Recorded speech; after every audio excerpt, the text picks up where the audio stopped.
Forget it, it's their own business as a couple, she wouldn't interfere. When Qin Wenhua came in, he happened to see his wife lifting her shirt. Honey, let me help you. The moment Fu Mingxue heard his voice, she quickly pulled her shirt down and flatly refused, no need. She'd been in meetings all morning, but the system had thoughtfully rewarded her with a state-of-the-art breast pump. She'd just tried it out. It worked like a charm.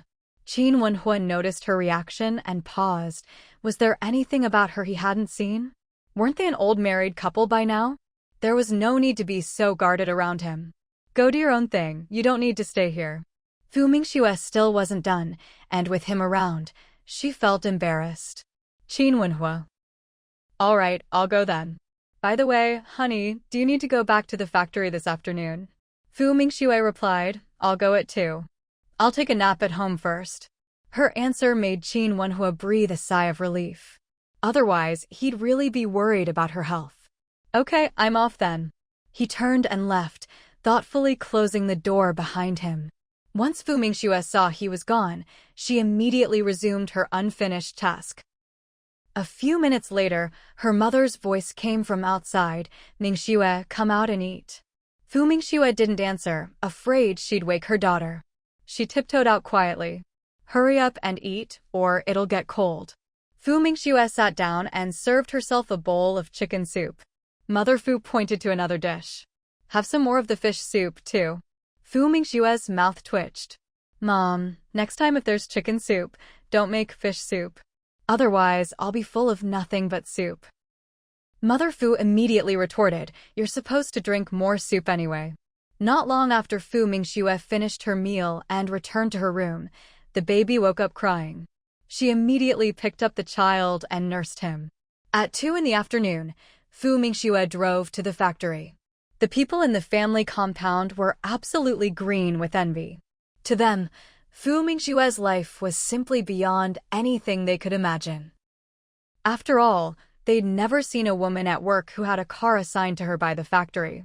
Not only did Fu Mingxue marry well, have a good job, and earn a high salary, but the factory even gave her a car, something most people wouldn't even dare to dream of.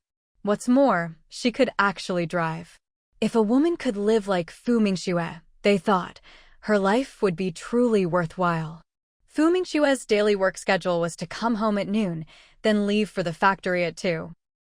She'd be back home around 4:30.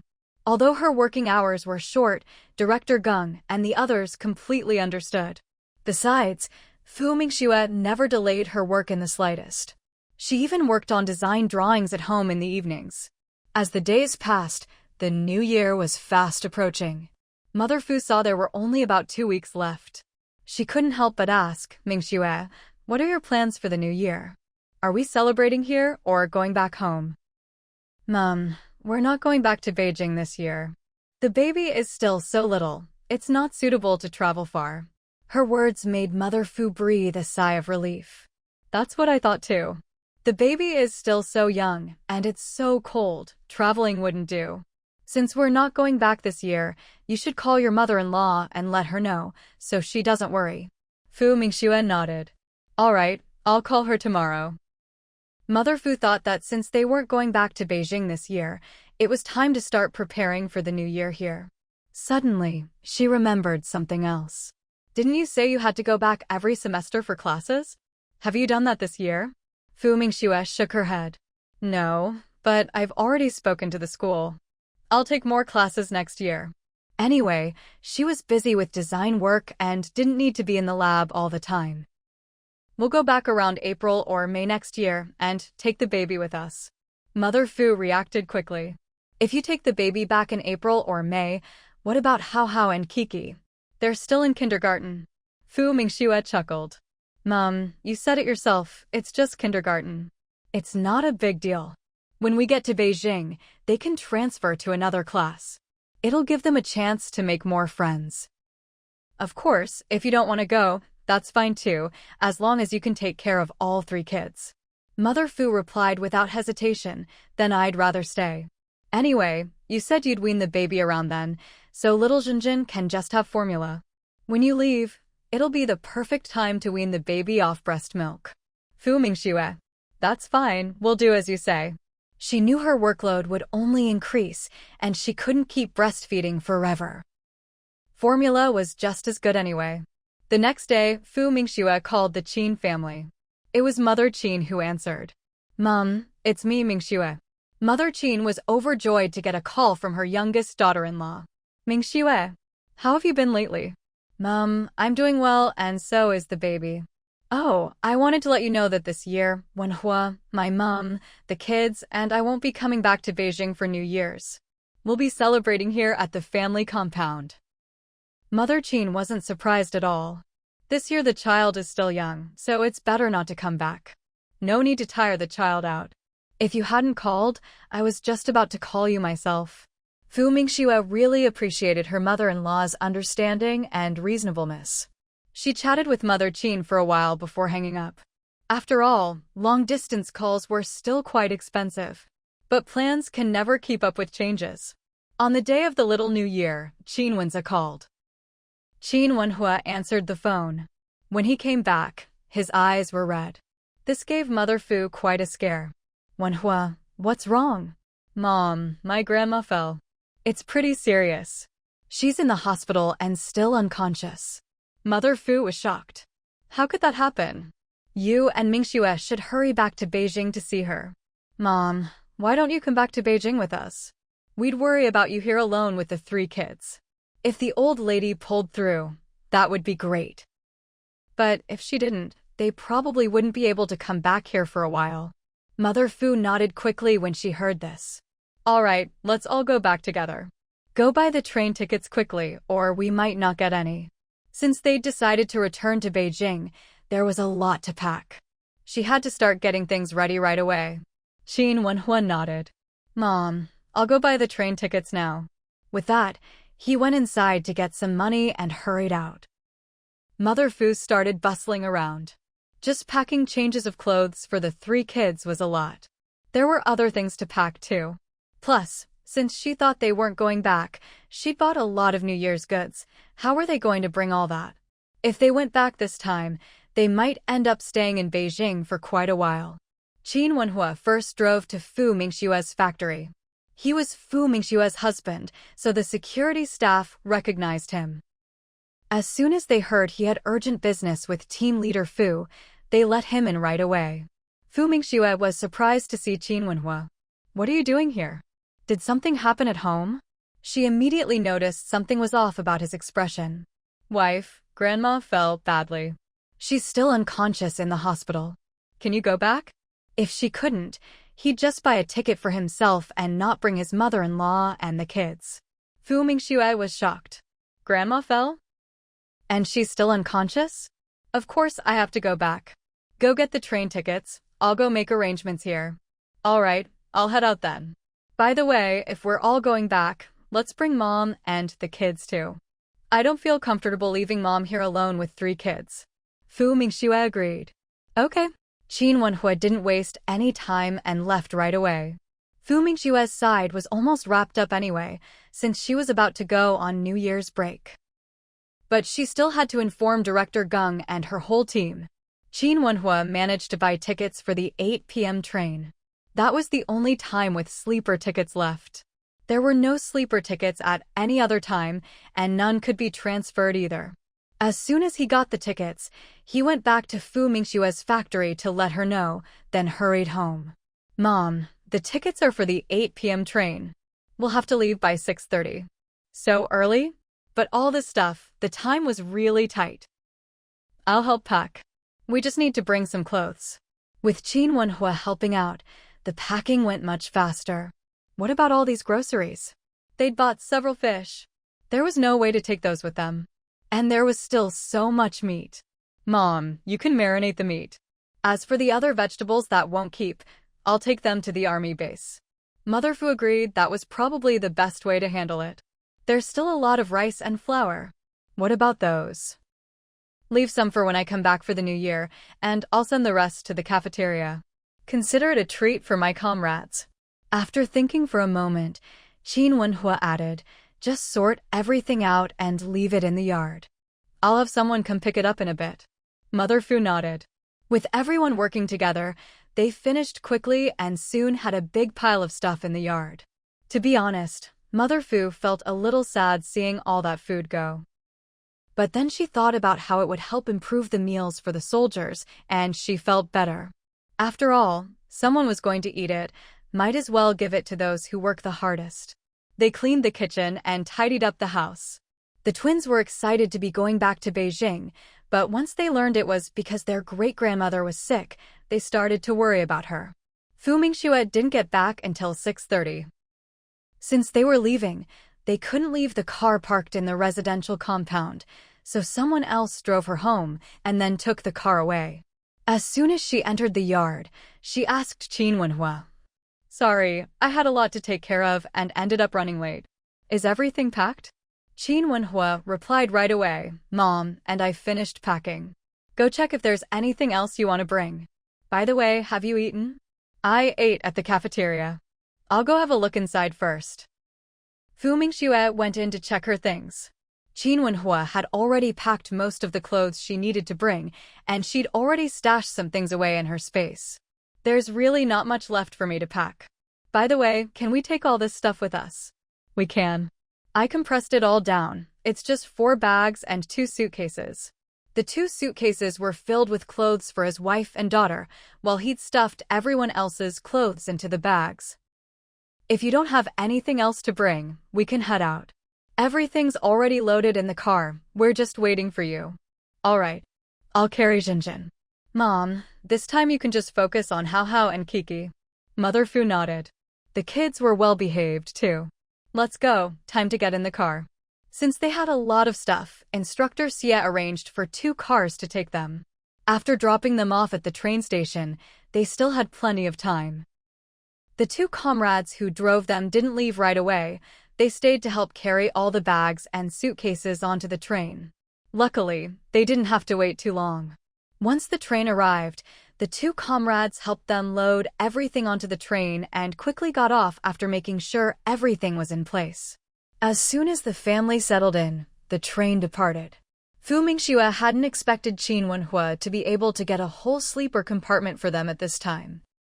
It was perfect for the whole family. She couldn't help but give Qin Wenhua a thumbs up. "You're really impressive. I had someone pull some strings. Honestly, we got lucky. Otherwise, the whole family would have had to sit in hard seats." 3 days on the train, not just the kids, even his wife and mother-in-law would have had a tough time.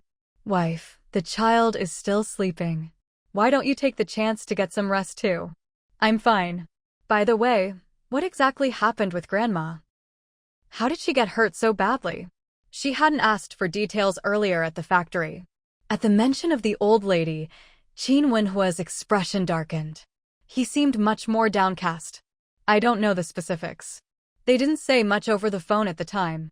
We'll have to see when we get back. I just hope Grandma can hold on." He didn't want Grandma to pass before they arrived. The old lady hadn't even met her adorable great-granddaughter yet. "Grandma will definitely pull through," Mingxue said, noticing how upset Qin Wenhua was. She felt awful too. After all, the old lady had always been truly kind to her. Just then, Fu's mother spoke up as well. "She'll be all right. Don't overthink it." She sincerely hoped the old lady could get through this. She couldn't help but sigh inwardly. How could something like this have happened? Beijing City Hospital.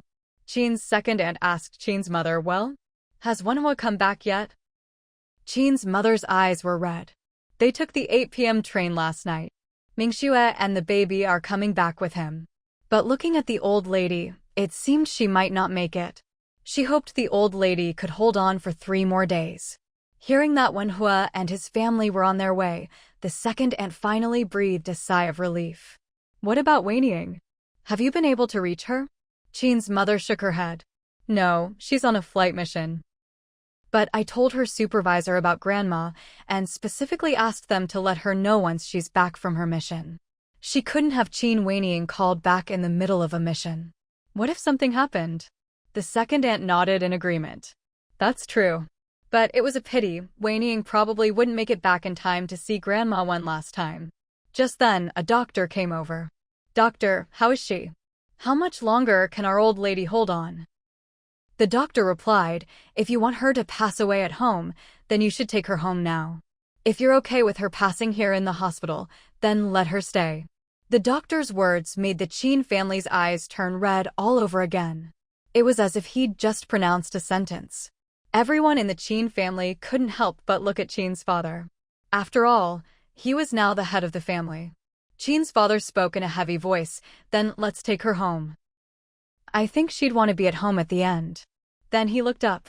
Is there any chance she'll wake up again? The doctor shook his head. She's still a little conscious, but at most she can hold on for a few more hours. Please prepare yourselves. Prepare for what? Of course, to prepare for the end. A few of the younger Qin family members couldn't help but start crying. Qin's father's eyes were even redder, but he knew there was nothing more they could do. His voice was full of grief. Wenza, go get the car ready. We're taking your grandma home. Since there was nothing else they could do, at least let the old lady leave with dignity, not in this cold hospital.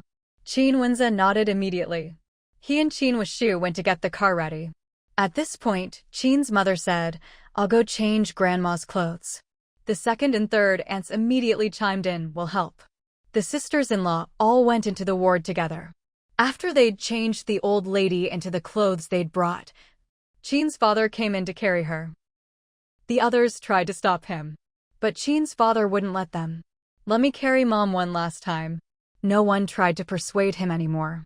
Together, they gently lifted the old lady onto Qin's father's back. Second Uncle Qin, third Uncle Qin, and a few others supported her from both sides. The old lady was still holding on to her last breath, her body still warm. When the people in the compound saw the Qin family bringing the old lady home, they knew that old Madame Qin probably wouldn't make it through this time. After all, if there was still hope, they wouldn't have brought her home. Father Qin carried the old lady back to her own room.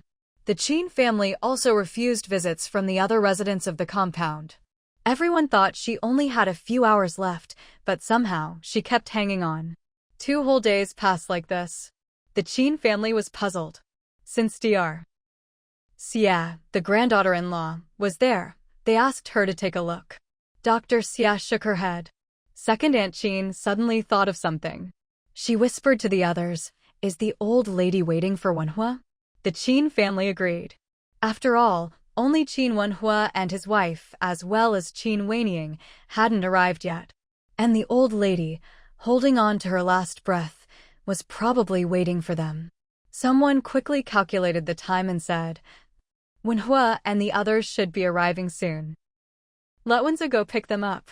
Everyone was gathered around the old lady and had almost forgotten about the train's arrival time. Qin Wuxu quickly said, I'll go pick them up. He grabbed the keys and hurried out. When he got to the train station, the train had just pulled in. There were crowds of people everywhere. Luckily, Qin Wuxu was quick-witted. He was in luck too. He spotted Qin Wenhua leaning out of a train window. He immediately shouted excitedly, Wenhua, over here. Over here. Qin Wenhua breathed a sigh of relief when he saw Qin Wuxu. I'll toss the bags down to you. Okay, go ahead, I'll catch them. Qin Wenhua tossed the luggage down, and Qin Wuxu caught each one, stacking them at his feet. Looking at the pile of bags, he couldn't help but be amazed. Were they moving house? Why so much stuff? Mom, let's get off. Hold on to the kids, okay? Kiki, come on Mama's back, I'll carry you down. When Qin Wenhua heard this, he immediately said, I'll take care of Hao Hao and Kiki. You all wait a bit, I'll be ready soon. Without the luggage, it was easier for him to manage the 2 kids. Fu Mingxue thought so too, so she waited a moment. Luckily, the other passengers got off quickly, so when it was their turn, it wasn't so crowded. Qin Wuxu stood guard over the luggage, not daring to move. There were lots of pickpockets around at this time, and if you weren't careful, your things could get stolen. When he finally saw Qin Wenhua and the others come down, he breathed a sigh of relief. Wenhua, let's hurry home. Grandma probably can't hold on much longer. She's likely waiting for you and sister-in-law. Qin Wenhua's heart ached when he heard this. He didn't have time to ask more questions. He quickly handed the kids to his mother-in-law, Then he and Mingxue started moving the luggage. There was no way it would all fit in one car. Mingxue decisively said to Mingxue, "You take a cab back. I'll drive this car. Let's just get home first." Mingxue nodded. Luckily, there were plenty of taxis, and after loading up the luggage, he told the driver to go as fast as possible. The two cars arrived one after the other. Mingxue got out quickly, and Mingxue followed. The rest of the Qin family breathed a sigh of relief when they saw them return. Everyone helped unload the luggage from the taxi, while Mingxue and Mingxue went to see the old lady. As for the child, Mingxue carried him inside as well. Even Mother Fu followed them in. "Grandma, it's Wenhua. I'm sorry I'm late." "Grandma, it's Mingxue. I'm back." As soon as the couple entered, they rushed to the silent old woman lying on the bed and called out to her. Father Qin, who had been keeping vigil, felt his eyes grow even redder. "Mom, Wenhua and Mingxue have brought the child back, and the 3 children you always worried about, they're all back too." Wenhua took the old lady's hand. Mingxue placed her hand on top as well. Both of them had eyes rimmed red with tears. Mingxue couldn't hold back her tears any longer, and they streamed down her face. Just then, the old lady's hand slipped from their grasp. Wenhua felt it immediately and cried out in anguish, "Grandma! Grandma!" The rest of the Qin family saw the old lady's hand fall limp. This time, she was truly gone. Instantly, the room was filled with the sound of weeping. People outside the Qin family compound heard the cries and knew that the old lady had passed away. An hour later, Mother Qin and her sisters-in-law changed the old lady into fresh clothes. They tidied her up one last time. Father Qin and the others arranged for the mourning hall to be set up. Once things were more or less settled, Mother Qin said to Mingxue, "Mingxue, go get something to eat and have a good rest. You don't need to keep vigil here. Taking care of the child is more important right now." After seeing the old lady for the last time, Mother Fu returned to the Sihiyuan courtyard house. After all, it wasn't appropriate for her to stay at the Qin house any longer. However, when she left, she took the 3 children with her. A friend of Mingxue, a young man from the compound, knew the Qin family was busy and drove Mother Fu and the 3 children home. Mingxue thought for a moment and nodded. "Mom, I'll go check on the children first, then come back. There's nothing else to do here right now." "You don't need to come back tonight, tomorrow is fine," Mother Qin said. Second Aunt Qin chimed in, "That's right, just come tomorrow." Seeing this, Mingxue could only nod. "All right, I'll head back first then." "Shall I have someone take you?" Mother Qin asked. Mingxue shook her head at once. "No need, Mom. I'll just ride a bike, it's not far, I'll be there in no time." "All right, just be careful." The Qin family had plenty of bicycles, so Mingxue just picked one and rode home.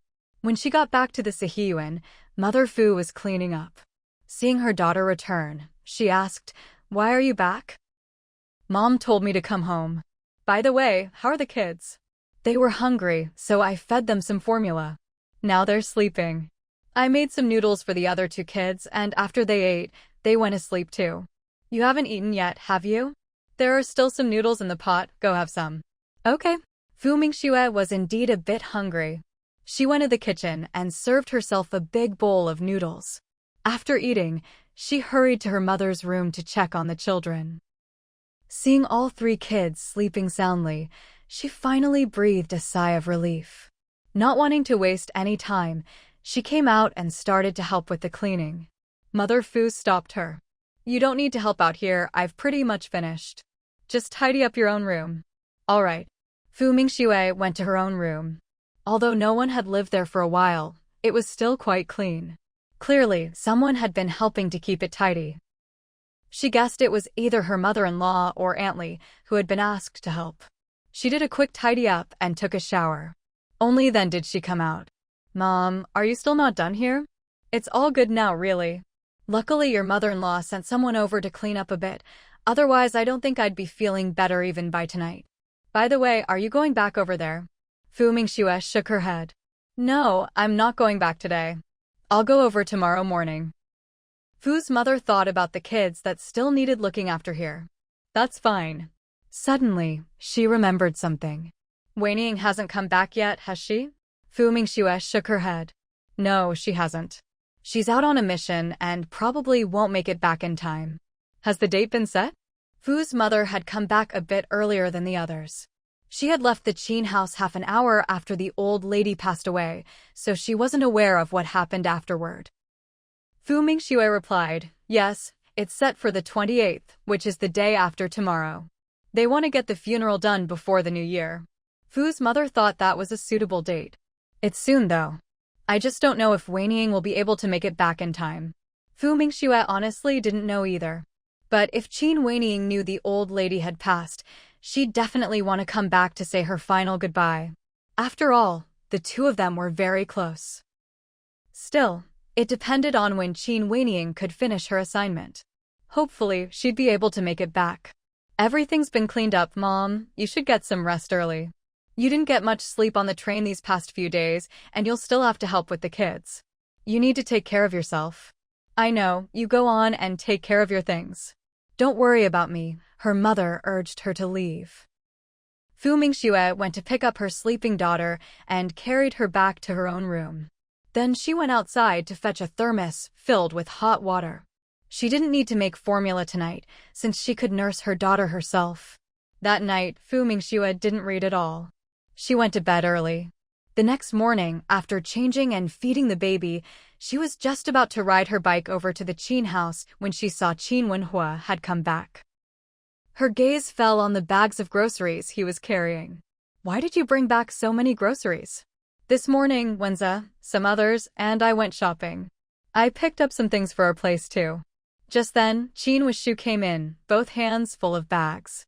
He called out to Fu's mother, who was coming out of the kitchen, Auntie, where should I put these? Seeing all the stuff, Fu's mother quickly said, just put them in the main room. I'll sort them out in a bit. Qin Wenza and Qin Wuxu carried everything into the main room. They had driven over, and there was still a lot left in the car. They went out again to bring in another load before everything was finally inside. Wife, let Wenxu take your bike. You can just ride in the car with me. Qin Wuxu chimed in, yes, sister-in-law, I'll ride your bike. You go with Wenhua in the car. All right, Fu Mingxue agreed without hesitation. She got in the car with Qin Wenhua. Qin Wuxu quickly said goodbye to Fu's mother, Auntie, I'm heading out now. If you need anything here, just tell sister-in-law and I'll run errands for you. Fu's mother nodded. All right. After Fu Mingxue arrived at the Qin family compound by car, she got out and opened the door. But she was surprised to see someone she hadn't expected. Gao Lan saw her too. Mingxue. Fu Mingxue glanced at her but said nothing, walking straight into the Qin house. Gao Lan's expression froze. She hadn't expected Fu Mingxue to hold such a grudge. She'd even greeted her first, but Fu Mingxue didn't acknowledge her at all. At this moment, Qin Wenhua also got out of the car. He didn't even spare Gao Lan a glance and went straight inside. This blatant disregard made Gao Lan feel extremely awkward. Just then, Qin Wenza came out. He had just received word that Gao Lan was here, so he came out to take a look. He hadn't expected it to really be her. He frowned slightly. Why are you here? The moment Gao Lan saw Qin Wenza, she felt a little dazed. It had been ever since their divorce that they last saw each other. Back then, out of spite, she'd chosen to remarry. But that marriage turned out to be a living hell. So she made up her mind to get divorced again. The price of that divorce was she gave all her money to that man. Now, seeing Qin Wenza again, she truly regretted it. She regretted her impulsiveness back then. Forcing a gentle expression onto her face, she said, I heard Grandma passed away, so I came to pay my respects. Wenza, can you let me in to say a final goodbye to Grandma? Qin Wenza's frown deepened. It was hard to tell if it was because she called him Wenza or because she wanted to see Grandma. He refused her on the spot. No, it's not appropriate. You should go back. Of course, Gao Lan didn't want to just leave like that. Wenza, when we were married, Grandma was always so good to me. Now that she's gone, please just let me pay my last respects. Otherwise, I'll never be at peace. Just let me see her one last time. I said no. Are you planning to make a scene here? Gao Lan, we have nothing to do with each other anymore. Please leave. Don't make things ugly for everyone on a day like this. Gao Lan was deeply hurt. She never expected the always gentle Qin Wenze to say something so harsh and forceful. She took a deep breath. Fine. In that case, I'll kowtow to Grandma right here. Before Qin Wenze could react, Gao Lan knelt down and knocked her head 3 times on the ground. Qin Wenze's expression turned ugly. Gao Lan looked at him with a hint of lingering affection in her eyes, her gaze soft. She said quietly, "My condolences. I'll go now." With that, she turned and left. Qin Wenze's face was ashen. Gao Lan had just knelt and kowtowed 3 times, and there were quite a few onlookers nearby. Who knew what rumors might spread? And what exactly was she trying to do? They had been divorced for a long time now. He'd heard she'd gotten remarried, so what was the point of this scene now? He stood there for a while, and just as he was about to turn and go back inside, he saw his mother come out, looking furious. "Mom, where's Gao Lan?" Mrs. Qin asked, her face stark. Qin Wenze's heart skipped a beat, but he answered truthfully, "She just left." Mrs. Qin's face was grim. "What did she come here for? I heard she knelt and kowtowed at our door just now." Meeting his mother's sharp gaze, Qin Wenze could only brace himself and nod. "Yes, she did. I didn't let her in to see Grandma, so she knelt right here at TH's door and said it was to pay her respects to the old lady." Mrs. Qin wanted to kick her eldest son. "Are you stupid? If she wanted to kneel, you just let her? Couldn't you have stopped her?" Qin Wenze pressed his lips together. There wasn't time. He hadn't reacted quickly enough. Mrs. Qin wanted to slap him.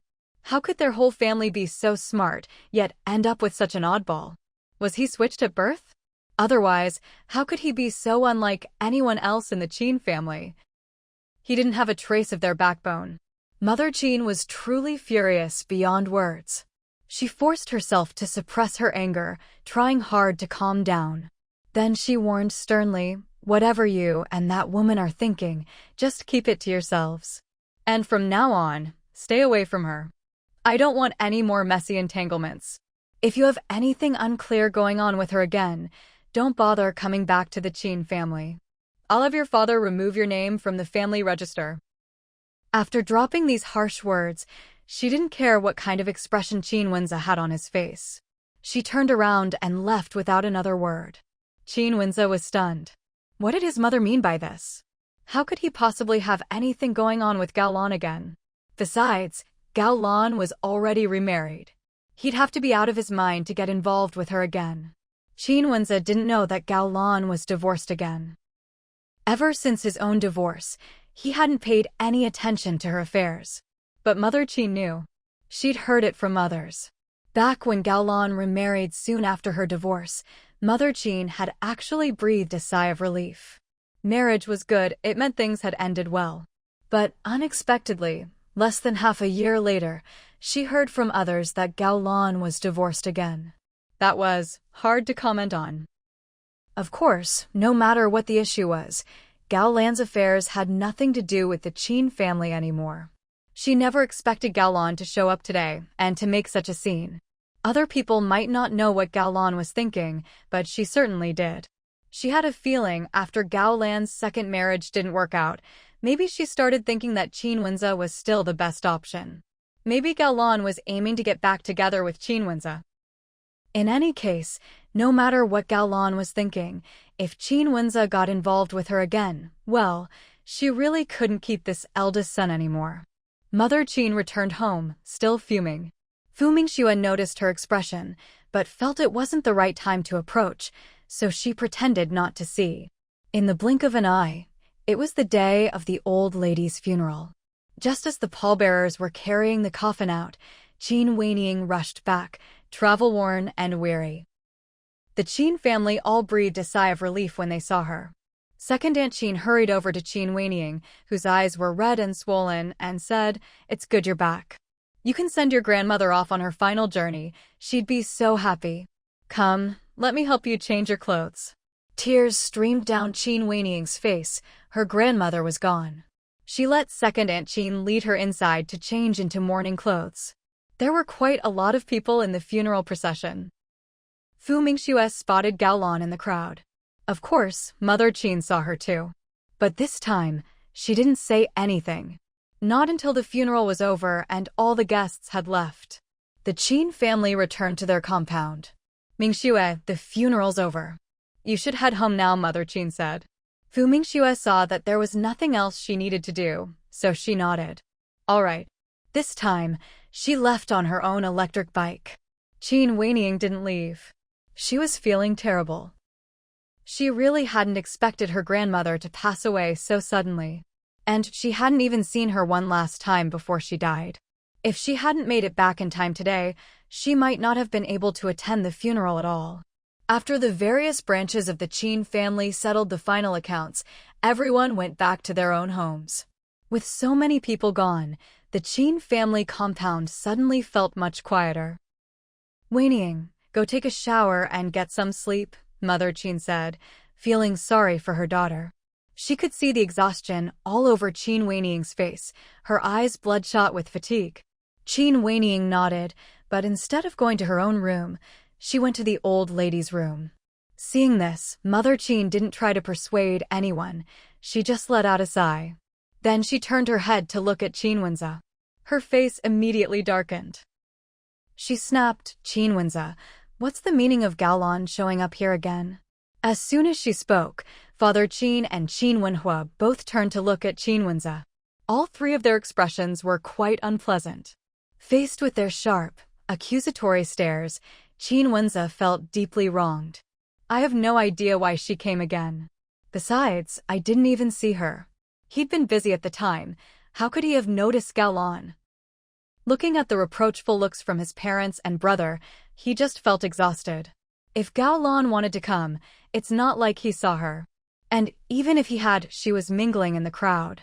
Was he supposed to drag her out or kick her out in front of everyone? Mother Qin was even more infuriated when she saw his expression. So now he's the one feeling wronged? Just as she was about to start scolding, Father Qin spoke up at the right moment. Enough. If she wants to come, we can't exactly throw her out. This isn't Wenze's fault. You've been tired enough these days, don't let this upset you and ruin your health. Then he turned to Qin Wenze and said, no matter what Gaolan is thinking, you must not have any further contact with her. Qin Wenze was both surprised and helpless. Dad, you too? Gaolan's already remarried. How could I possibly have anything to do with her? It's not like he'd lost his mind. Besides, he'd already decided to live out his life like this. He wasn't going to get married again. Mother Qin glared at him. She's divorced again. Don't you know?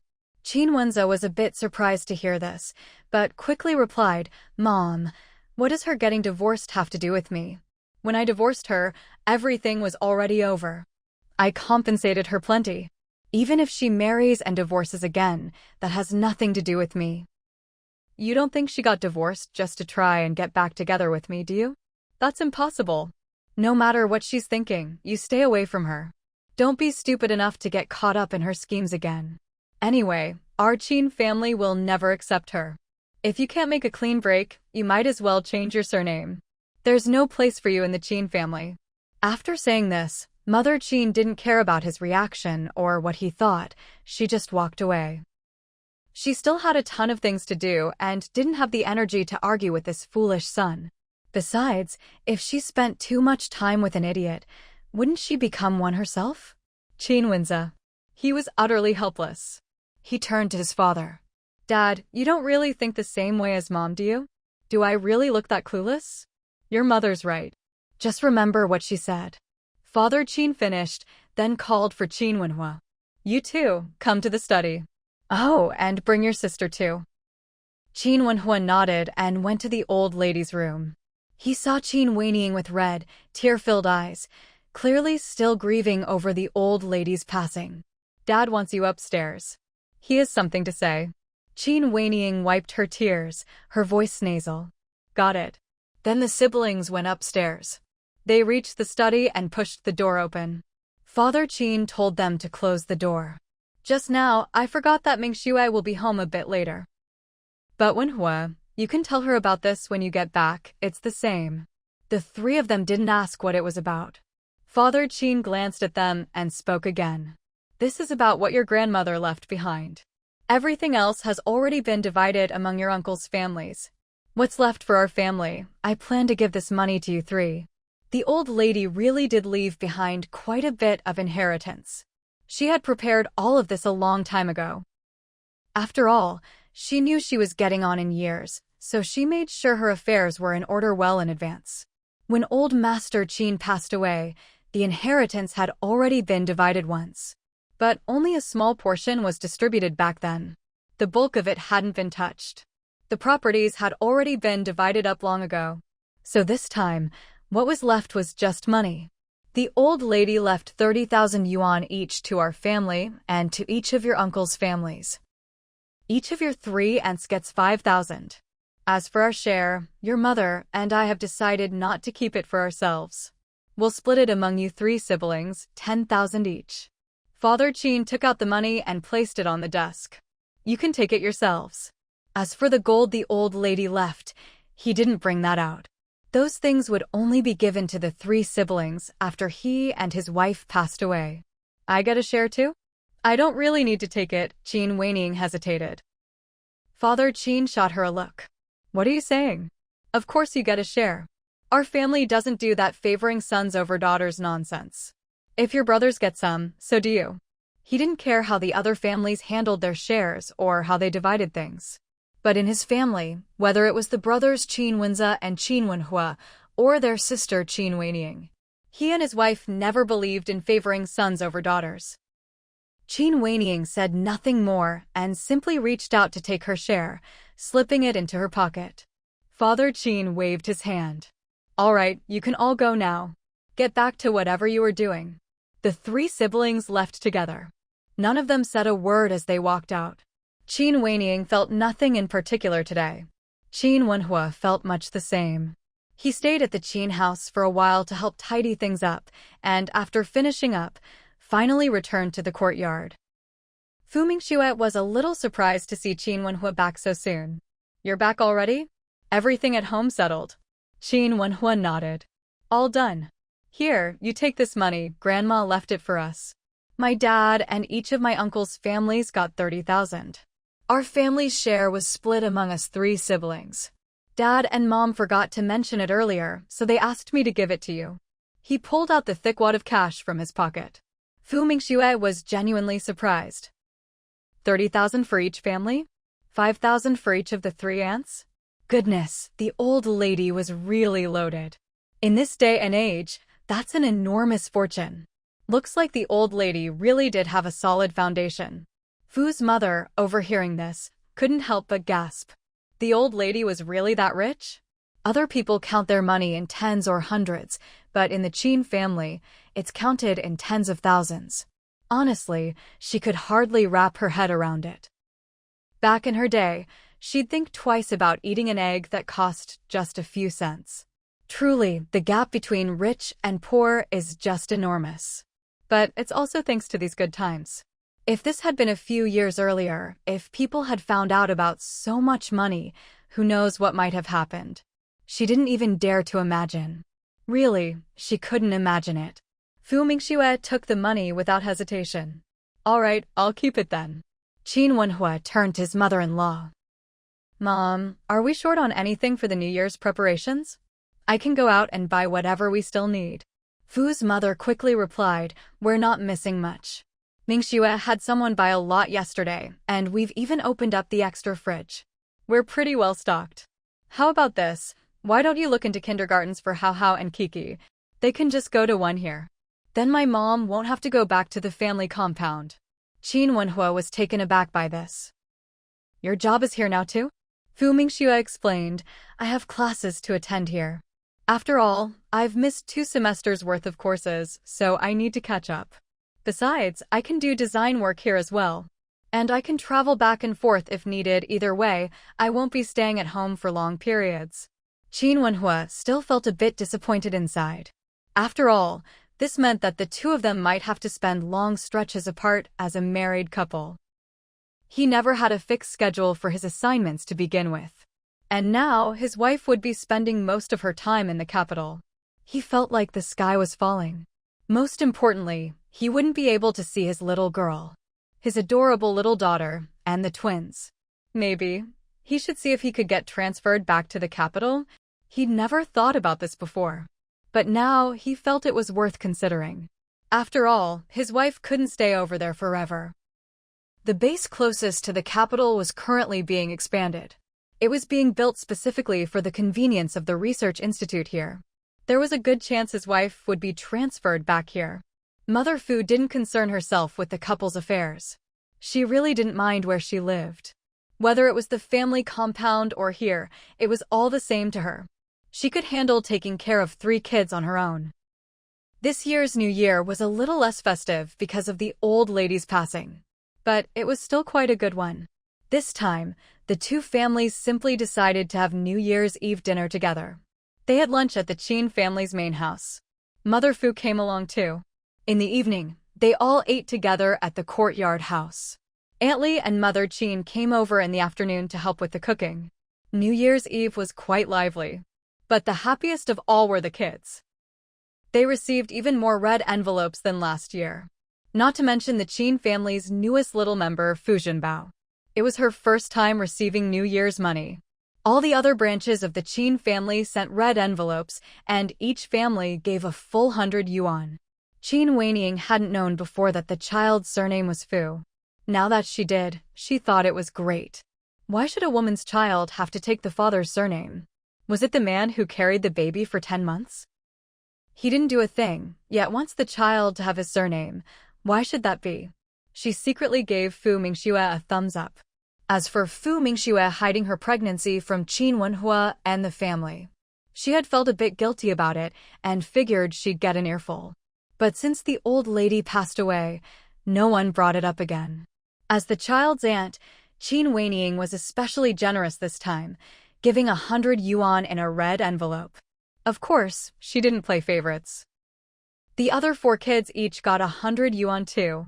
When she handed them out, she couldn't help but say, "It's only this much this year. Don't expect this much in the future." How much money did she have anyway? If she had to give out 500 yuan in red envelopes every year, how was she supposed to survive? On the first day of the Lunar New Year, Qin Weiniang left. Qin Wenhua left on the 6th day. This time, he went back alone. On the day he left, he was reluctant to go. "Mom, please take more photos of the kids and mail me a few each month." "Mother Fu? Mail a few photos every month? Wouldn't that mean going to the photo studio to get them developed and then picking them up?" Did she look like she had that much free time? Besides, could you even finish a whole roll of film in a month? How much would that cost? She was about to shake her head, but then she saw her son-in-law's reddened eyes. The words died on her lips. All right, I'll send them when I have time. Jinbao, Daddy's leaving now. Remember to miss Daddy, okay? Qin Wenhua truly hated to part. Mother Fu. How old is this little one? There's no way she understands any of this. She never knew her son-in-law could be so long-winded. Wenhua, isn't your train about to leave? You'd better get going or you'll miss it. It's fine, just have Secretary Qin drive a bit faster. If I really miss it, I can just catch the next one. Mother Fu's expression at these words was hard to describe. Just then, her daughter walked in. She quickly shot her daughter a look, signaling her to hurry up and send him off. Fu Mingxue noticed her mother's constant winking and was instantly full of question marks. What's going on? But then she saw Qin Wenhua's reddened eyes and awkward, heavy silence filled the air. I remember your train leaves in half an hour. Why are you still here? It's fine, there's still time. Hurry up and go. It's rush hour right now. Do you want Secretary Qin to run someone over? If you really can't bear to leave your daughter, why don't you just take her with you? Mother Fu. Is that any way to talk? To be honest, Qin Wenhua did want to take her. But he knew it was impossible. Mom, I'll have to trouble you to look after the house. I'm leaving now. It's no trouble at all. Just go already. This time, Qin Wenhua didn't hesitate any longer and turned to leave. Mother Fu finally breathed a sigh of relief when he was gone. Meanwhile, Secretary Qin was waiting anxiously outside, having urged him several times already, but still he hadn't come out. Are they leaving or not? Just as he was about to get out of the car and call for him again, he finally saw Qin Wenhua come out. Come on, bro, hurry up, we're really cutting it close. It's not a short drive, after all. What, does he expect him to fly there? Qin Wenhua said nothing, just opened the car door and got in. As soon as the door closed, Secretary Qin floored the gas, not giving Qin Wenhua any more chance to say goodbye. I wonder if Wenhua will make it to the train. He'll make it, don't worry. Secretary Qin is a great driver. Mother Fu. Couldn't they have just left a bit earlier? They're catching a train, not just visiting someone's house where it doesn't matter if you're early or late. You have to go to work tomorrow too? Fu Mingxue nodded. Yeah, starting tomorrow, I plan to wean the baby. Tonight will be her last feed. Mother Fu opened her mouth, wanting to say something, but didn't know what to say. After a long pause, she finally muttered, poor child. Fu Mingxue couldn't help but twitch her lips at that. She was speechless. Mom, she's drinking the best formula there is. How is that pitiful? It's formula from the system. Super nutritious. It's just as good as breast milk. Of course, breast milk is great too. Especially since she'd taken the system's health supplements. Her body was in peak condition. But she really couldn't keep coming home at lunch to nurse while working. It was just too time-consuming and troublesome. Sometimes, she might not even be able to make it back if she got busy. So, formula it was. Mother Fu rolled her eyes. Did her daughter really think she didn't know anything? How could formula ever compare to a mother's milk? But her daughter was indeed too busy with work, and all the running back and forth just wasn't practical. Mom, I think taking care of 3 kids is getting a bit much for you. How about I hire someone to help? That way, there'll be someone to help you with the cooking and the kids. Of course, Mother Fu wanted to refuse. But Fu Mingxue didn't give her the chance. Mom, we're not short on money now. There's no need for you to work so hard. Besides, having another person around means the kids will be better cared for. It's good for you, good for the kids, and I'll feel more at ease. Isn't that better? And I've already found someone. Fu Mingxue's words left Mother Fu stunned. You've already found someone? Fu Mingxue nodded. That's right, I've found someone. She'll be here at 4 this afternoon. Mother Fu. Why did she feel like smacking her daughter? So you just went ahead and did it. You've already found someone, so what's the point of discussing it with me? Wow, Mom, you're using idioms now. That's something to celebrate. Fu Mingxue's words earned her a glare from her mother. Fu Mingxue felt a little guilty. I just thought you might not agree. But we really do need the help. There are 3 kids at home, and one still needs to be carried around. When they get a bit older, it'll be even more work. One person only has so much energy. If you're busy with the youngest, you'll end up neglecting Hao and Kiki. We can't let them feel left out, not even a little. So the best solution is to have one more person at home. That way, you two can work together to take care of the kids. Besides, why do we work so hard to earn money? To improve our quality of life, of course. It's not like it was 2 or 3 years ago. We want the kids to be happy, and we should enjoy life too. Mother Fu. Enjoy life at your age? Isn't life already pretty good? Fine, do as you like. Hearing those 4 words, Fu Mingxue finally breathed a sigh of relief. Don't worry, Mom. The person I found is really good. My mother-in-law helped me find her. She's absolutely trustworthy. Mother Fu felt complicated hearing that her in-law had found the person. So she was the only one who didn't know? Is she going to live here? No, she'll come at 6 in the morning and leave at 7:30 in the evening. She lives nearby and has 2 kids. One's already married, the other is in high school. She's about 42. Oh, her name is Ding Lanqi. Mother Fu nodded, taking note. Getting married young and being a mother-in-law at this age is pretty common. She herself was only a few years older than Ding Lanqi. Around 4 in the afternoon, Ding Lanqi arrived with Qin's mother. Fu Mingxue was out on an errand. Mother Fu was home. Lanqi, this is my in-law. She's very easy to get along with. Then she turned to Mother Fu, in-law, This is the Ding family's daughter, Ding Lanqi. Mingxue should have told you about her. She's hardworking and attentive. Mother Fu looked at Ding Lanqi. Judging by her appearance, she seemed like a very honest and reliable woman. Well, I'm a few years older, so I'll just call you Sister Ding from now on. My surname is Su, you can call me Sister Su. Qin's mother immediately said, that sounds good. Sister Su, just call me Lanqi. Alright. Mother Fu didn't really care much about titles. She showed Ding Lanqi around the house and introduced her to the baby. The other two are at my place today. They'll be back tomorrow. Anyway, there are 3 kids, so you two will have your hands full. Qin's mother had actually wanted to help out herself, but Mingxue had talked her out of it.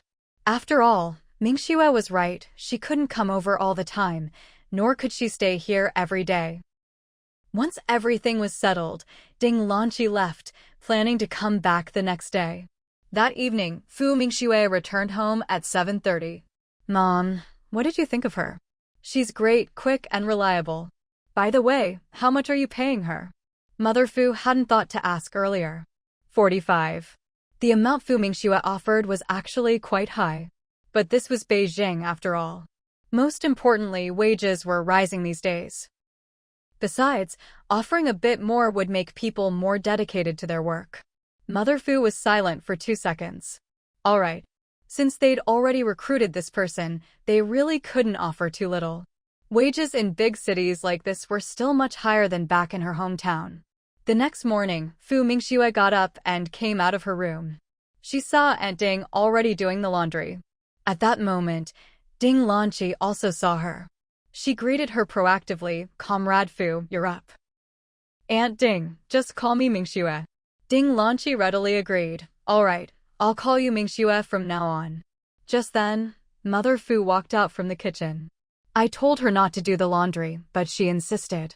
Sujia, this is my job. If you don't even let me do this, I'd feel guilty taking your money. Fu Mingxue spoke up. Mom, from now on, let Aunt Ding handle the laundry. Of course, she would still wash her own underwear and such herself while showering. As for the other clothes, her mom had been doing the washing up until now. But she was planning to put buying a washing machine on the agenda. Or maybe she'd buy one and modify it herself. Mother Fu didn't say anything more. After all, there were only a few people in the family, and there wasn't that much work. These days, the only thing that really piled up were the baby's diapers. Fu Mingxue went to wash up. After she finished, she planned to go see her child. But Mother Fu stopped her. Didn't you say you were going to wean the baby? Then don't go see her. Fu Mingxue, is that really necessary? Just taking a look shouldn't make much difference, right? How could it not? Anyway, just stay away for this week. It'll be better for you too. In fact, aren't you busy? Why not just stay in the Research Institute dorms for now? No need to come home. Fu Mingxue, was she being exiled or something? She gave a wry laugh.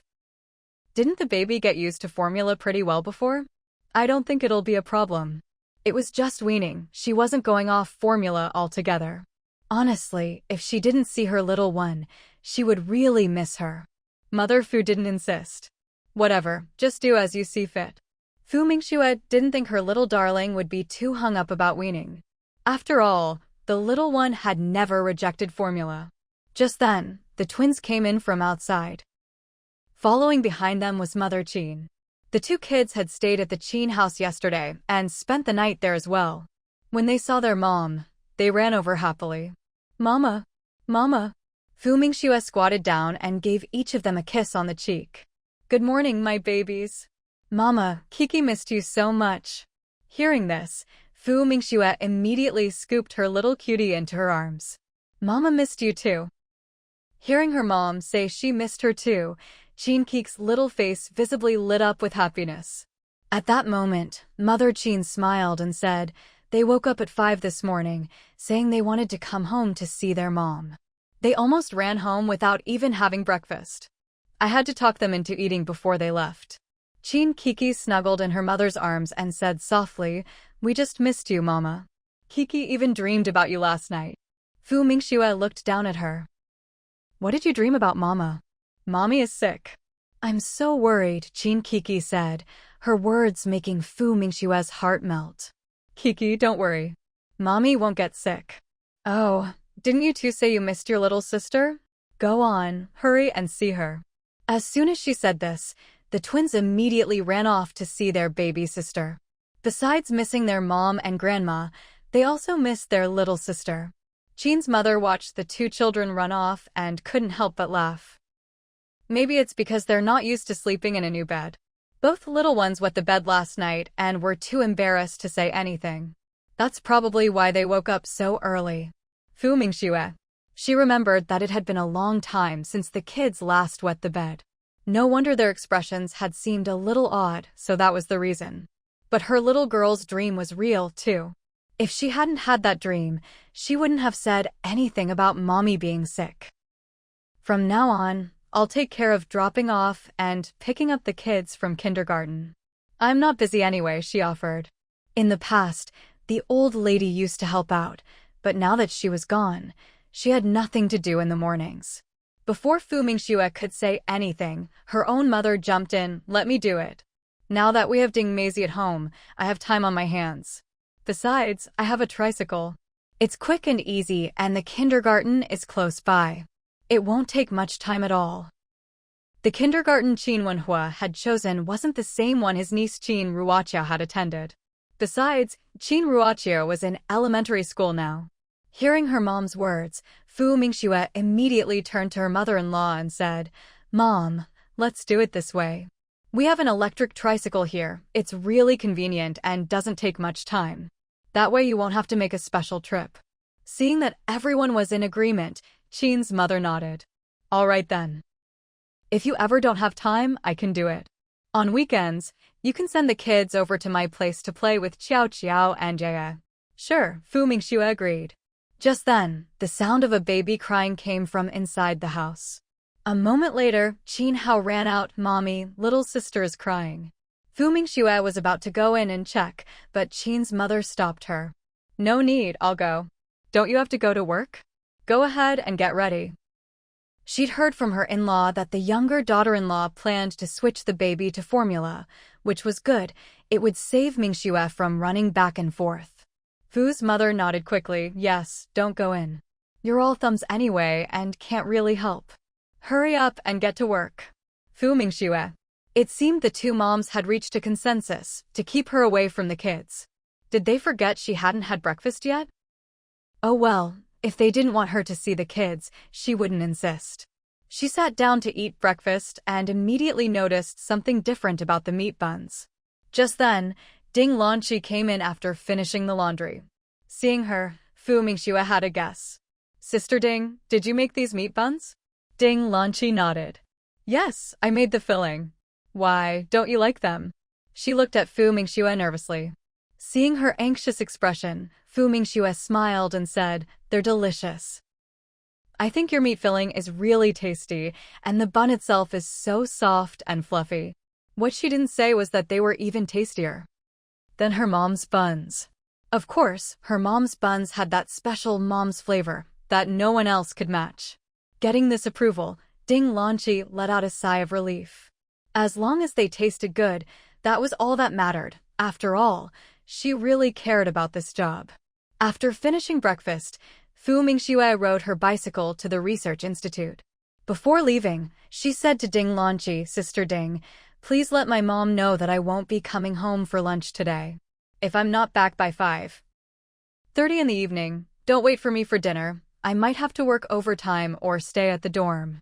Ding Lanqi immediately replied, okay, I'll tell Sister Sue in a bit. She knew Fu Mingxue was very capable and worked at the research institute. Of course, she also cherished her own job here. Once Fu Mingxue arrived at the institute, she threw herself into her work. They had set up a special office just for her. It was very spacious. She was busy with work at the institute every day. Because she often worked late, she decided it was easier to just stay overnight in the institute's housing. After all, the bedding was already there. She'd brought it herself. Plus, she didn't have to cook. She could just eat 3 meals a day in the cafeteria. At first, she thought she'd miss her daughter after being apart. But in reality, she didn't really miss her at all. She was busy with work every day. Without the noise of children crying, she could focus even more on developing new blueprints. One day, Director Luo came by.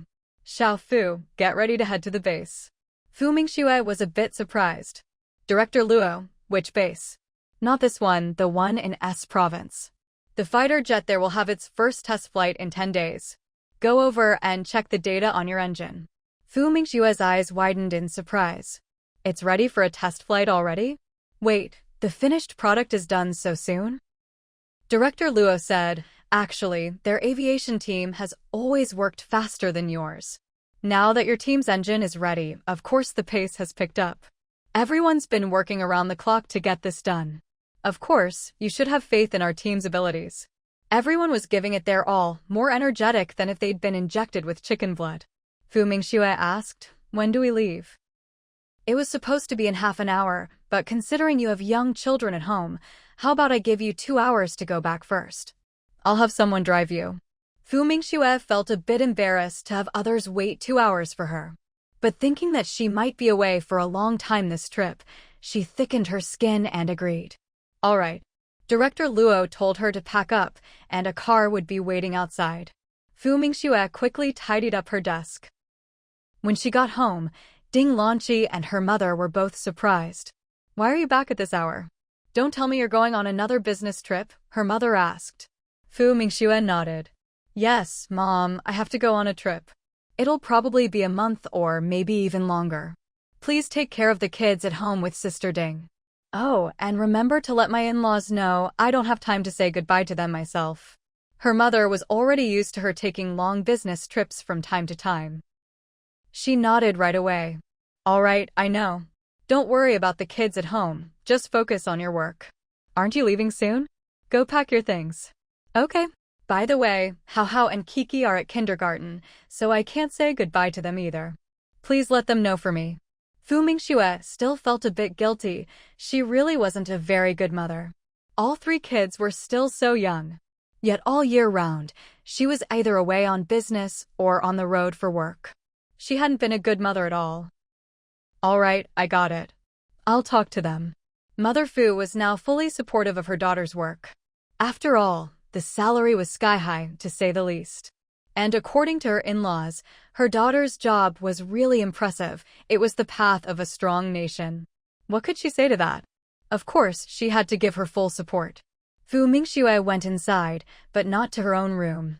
She went to see her child first. She hadn't seen her daughter for half a month. When she finally saw the little one, she almost didn't recognize her. This fair, chubby little thing, was this really her daughter? Her daughter had become so adorable? Honestly, she really was a sight to behold. It was a pity there wasn't enough time, and now she finally understood how Qin Wenhua had felt when he had to leave that day. It hadn't been so bad when she hadn't seen the child, but now that she had, truthfully, she didn't want to leave anymore. If she didn't come back for another month or 2 or 3, would the child change even more by then?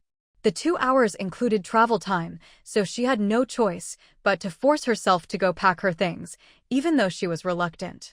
When she came out with her luggage, Mother Fu was surprised. Just 1 suitcase? Didn't you say you'd be gone for a long time? Why not bring more? Fu Mingxue shook her head. Mom, this is enough. There's nothing lacking at the base, and I still have a lot of stuff left from last time. All right, I can't chat anymore. They're waiting for me. Seeing her daughter about to leave with her suitcase, Mother Fu hurried to stop her. I just boiled some eggs for you. Take them to eat on the way, and you can share them with your colleagues. She had just boiled all the eggs in the house. Luckily, it didn't take long to boil a big pot of water. Fu Mingxue saw the huge bundle. So many? Mom, did you really boil all the eggs in the house? Mother Fu said, it's not that many, just 30. I bought them this morning. Also, I heated up some meat buns for you to eat on the road. All right, I'm off then. Fu Mingxue didn't refuse her mother's kindness. She picked up her things and left. Mother Fu followed her out and watched as her daughter got into the car and it drove away. She couldn't help but sigh. Her daughter's job was great, but it really was just too busy. And, honestly, this young couple were just like the cowherd and the weaver girl, always separated. long periods apart. She hoped their relationship would stay as strong as ever, and that being apart for so long wouldn't cause any problems. At least now they finally had a child. Mingxue soon returned to the research institute. What she didn't expect was, they were actually flying this time. Wenza looked at the person blocking his way. He was quite surprised. What are you doing?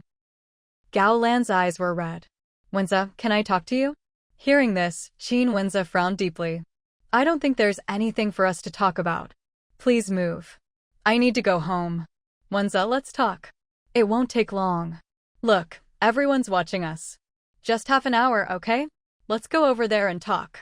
Gao Lan's tone was full of pleading. Wenza was a little angry. Are you threatening me? Wenza, you've misunderstood. I'm not threatening you, I just want to talk. If half an hour is too much, I promise I won't come looking for you again after this. Gao Lan's reddened eyes stared straight at Wenza. Wenza's expression was very unpleasant. He wanted to refuse, but seeing her like this, he hesitated and asked directly, Are you sure that after we talk this time, you won't come looking for me again? Yes. Gao Lan nodded. Wenza thought for a moment, then agreed. Besides, it wasn't far to walk anyway. Seeing his agreement, Gao Lan let out a sigh of relief. Let's go over there. She took the lead and started walking toward a spot off to the side. Wenza followed. However, he had thought the place she meant was just a few steps away, but to his surprise, Gao Lan kept walking and didn't stop. He started to feel that something was off, and simply stopped in his tracks. Gao Lan, whatever you want to say, just say it here. Hearing this, Gao Lan quickly turned around and saw that he'd stopped walking. She immediately said, Wenza, there are so many people coming and going here. Why don't we walk a bit further? It's just up ahead. Wenza cut her off. No one cares what we're talking about. Besides, there's nothing top secret between us. Just say it here. If you don't want to, then forget it. With that, he turned to leave. Seeing this, Gao Lan grew anxious. Wait. Wenza looked at her, his expression already showing impatience. Gao Lan walked back to his side. She looked up and stared straight at him, as if she'd summoned all her courage, and then said, Wenza, can we get remarried? Wenza thought this was utterly absurd. Was there something wrong with his ears, or had she gone crazy? Aren't you already married? When Gao Lan heard that he hadn't outright rejected her, her eyes lit up. She hurried to explain, I'm divorced. That man wasn't good, he blamed me for not being able to have children, and hit me all the time, so I divorced him. And I realized, deep down, you're still the one I love most. From now on, let's live a good life together. I'll take good care of Yaya and Xiao Qiao, they'll be like my own children. I won't ever bring up adopting someone else's child again. She deliberately emphasized the part about not being able to have children, clearly hinting at who was responsible for that. Then she tried to show her sincerity. Oh, and I've already transferred my nephew's household registration back. From now on, he's just my nephew, not my son anymore. Wenza, after everything we've been through, I really think we're the ones who are meant to be together. You've always treated me the best. Let's get remarried. Wenza didn't take in a single word. How could he possibly remarry Gao Lan? It wasn't just that he was unwilling. His parents would never agree either. At his grandmother's funeral last time, his mother had sternly warned him. If he ever got involved with Gao Lan again, breaking his legs would be the least of it, being kicked out of the family would be for real. So he immediately refused harshly. Impossible. Even if I never marry again in this life, I will never remarry you. If this is what you wanted to say, then that's it. Remember what you just said, and don't ever come looking for me again. With that, he turned to leave. Gao Lan had expected he might refuse, but she hadn't thought he'd be so blunt and final about it, not even giving her a chance to speak. Now she was truly desperate. She reached out and grabbed his sleeve. Wenza, don't go, I'm begging you. You don't know, being unable to have children has ruined my life. You can't just leave me like this. Wenza's forehead veins bulged. Let go. No, I won't. Not unless you agree to remarry me. Wenza's face darkened.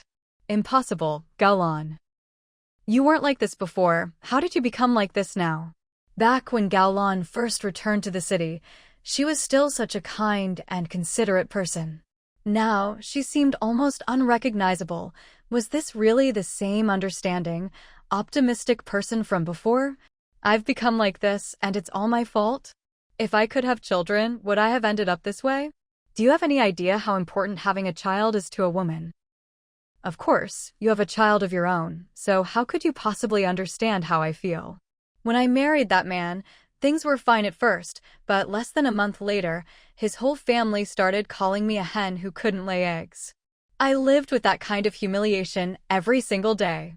How could you ever understand what that's like? Is it too much to ask to just live a good life, to just get by in peace? Gaolan's accusations left Qin Wenze silent for a few seconds. To be honest, when it came to the issue of not having children, it really was his family's fault. After all, Gaolan had been able to conceive back then. Just as he was at a loss for words, a voice suddenly cut in. Gaolan, who's stopping you from living a good life? Back then, we gave you money and a house, and don't forget the job. That's a position you wouldn't find a second of in all of Beijing. With a house, money, and a job, maybe you wouldn't be filthy rich, but you'd never have to worry about your basic needs. Besides, you were the one who couldn't wait to remarry, so if things aren't going well for you now, who do you have to blame? Qin's mother approached with a cold laugh, her words growing even sharper. You don't blame your own family for forcing you to marry, or your parents and your second husband's family for taking your house and your retirement money, but instead you come blaming us, your ex-husband's family, who have nothing to do with you anymore. Is it just that you picked the softest target to squeeze? And besides, was it really Xiaoya who caused you to lose your child? Or was it something you did on purpose? Gaolan hadn't expected to see her former mother-in-law here. She'd been about to defend herself, but when she heard the words "on purpose," her face filled with shock and disbelief. Mom, how can you say that? It's a fact that Xiaoya hit me. How could you even suggest it was intentional? Qin's mother sneered. Who are you calling Mom? There's not a shred of connection between us now. And did I say anything wrong about it being intentional? Your pregnancy was never stable to begin with. You were never going to be able to keep that baby. You deliberately stood there so Xiaoya would bump into you. Did you really think no one knew what you were up to? I even went back and checked with the doctor who examined you. Out of consideration for your loss, I kept quiet. But now you're still clinging to this incident?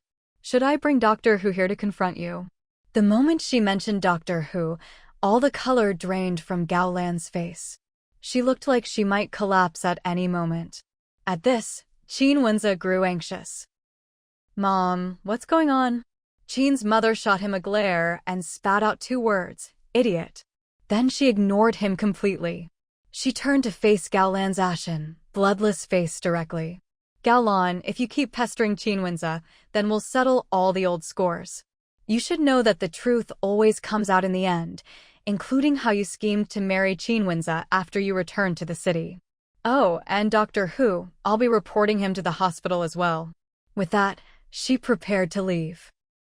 But after only a couple of steps, she stopped again. She turned to glare at Qin Wenze. Idiot, aren't you leaving? Or are you waiting for her to drug you?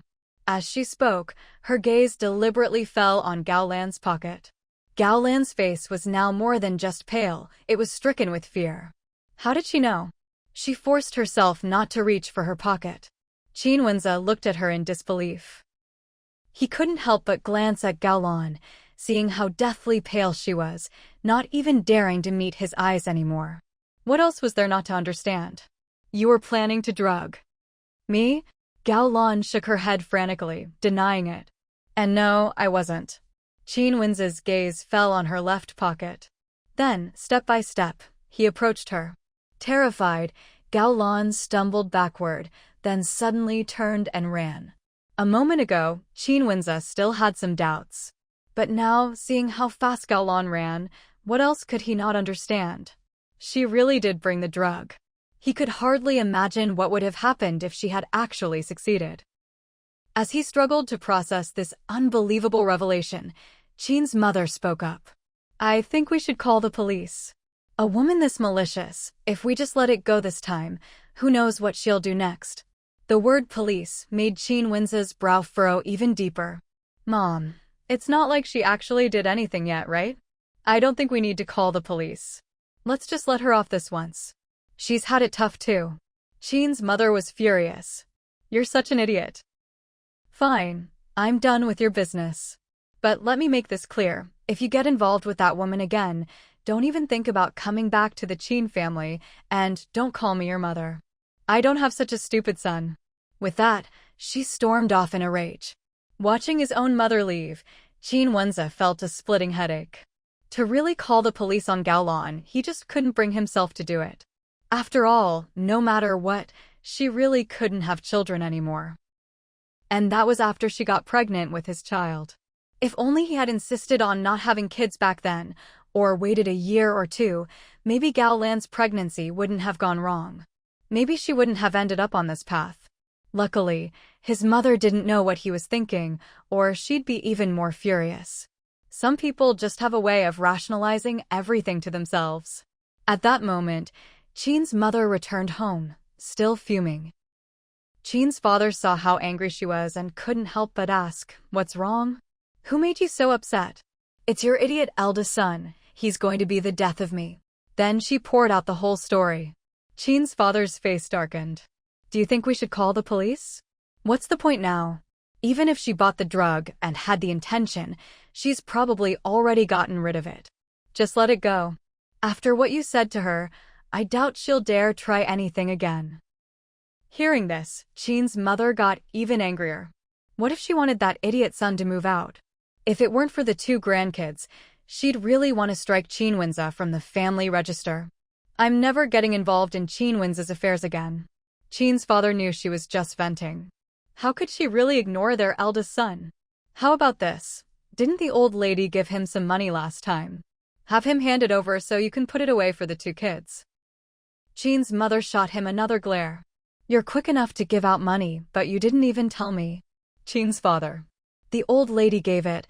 What were they supposed to do with it? Besides, how could he not have told her? Hadn't he mentioned it before? Why was she being so unreasonable?" As soon as Qin Wenza came home, he saw both his parents there, and neither of them looked happy. "Dad, Mom, don't call me that. I'm not your mother," his mother snapped angrily. Qin Wenza. If she wasn't his mother, then who was she? Why was she still so upset? He could only explain helplessly, "Mom, it's not that I didn't want to call the police. She's just a woman, and it really hasn't been easy for her. Back then, she spent so many years in the countryside, and after finally making it back to the city, she thought she could live a peaceful life. But now things have turned out like this again. It's really tough for her. I think we should just let this go. Whatever happens to her from now on has nothing to do with me."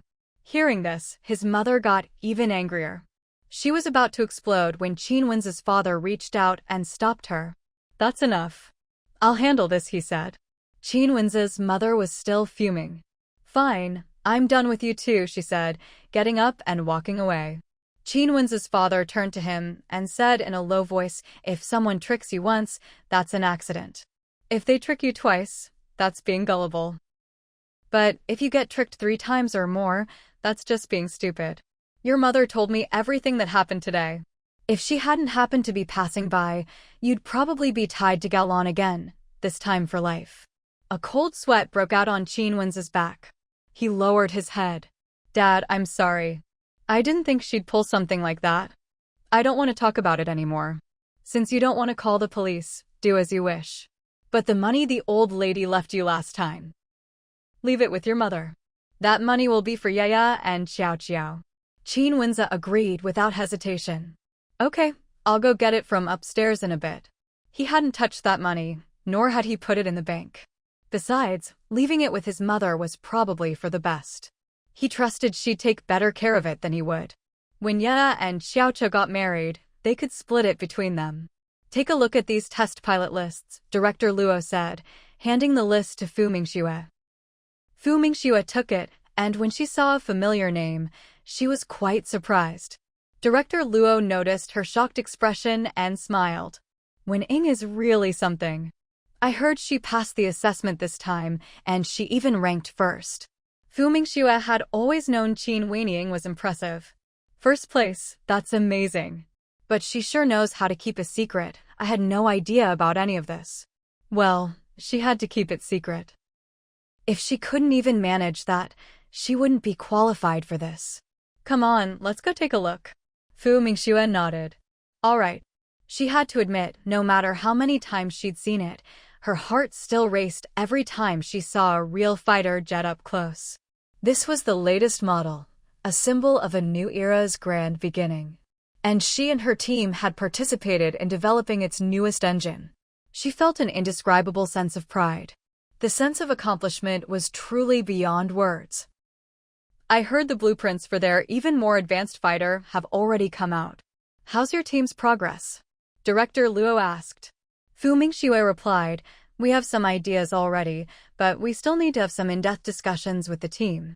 Director Luo was very pleased to hear this. Then pick up the pace. You can't afford to fall behind. This pressure is on you, but pressure brings motivation. Fu Mingxue nodded. There was definitely pressure. If the other side succeeded and they couldn't keep up, wouldn't that delay the whole project? They couldn't just stick with the current model, could they? Finally, the day of the first test flight had arrived. The atmosphere at the site was extremely grand, solemn, and dignified, of course. When they saw the fighter jet soar into the sky, everyone was overwhelmed with excitement. Fu Mingxue wasn't surprised. These past few days, she had been conducting thorough inspections to ensure that nothing would go wrong. She had even been invited to participate in the final check of the fighter jet. She was confident that this test flight would be a complete success. Sure enough, when Qin Weiniang completed the test flight perfectly and climbed down from the plane after landing, the crowd erupted in enthusiastic applause for their hero. Fu Mingxue nearly clapped her hands raw. She was just as excited as everyone else present.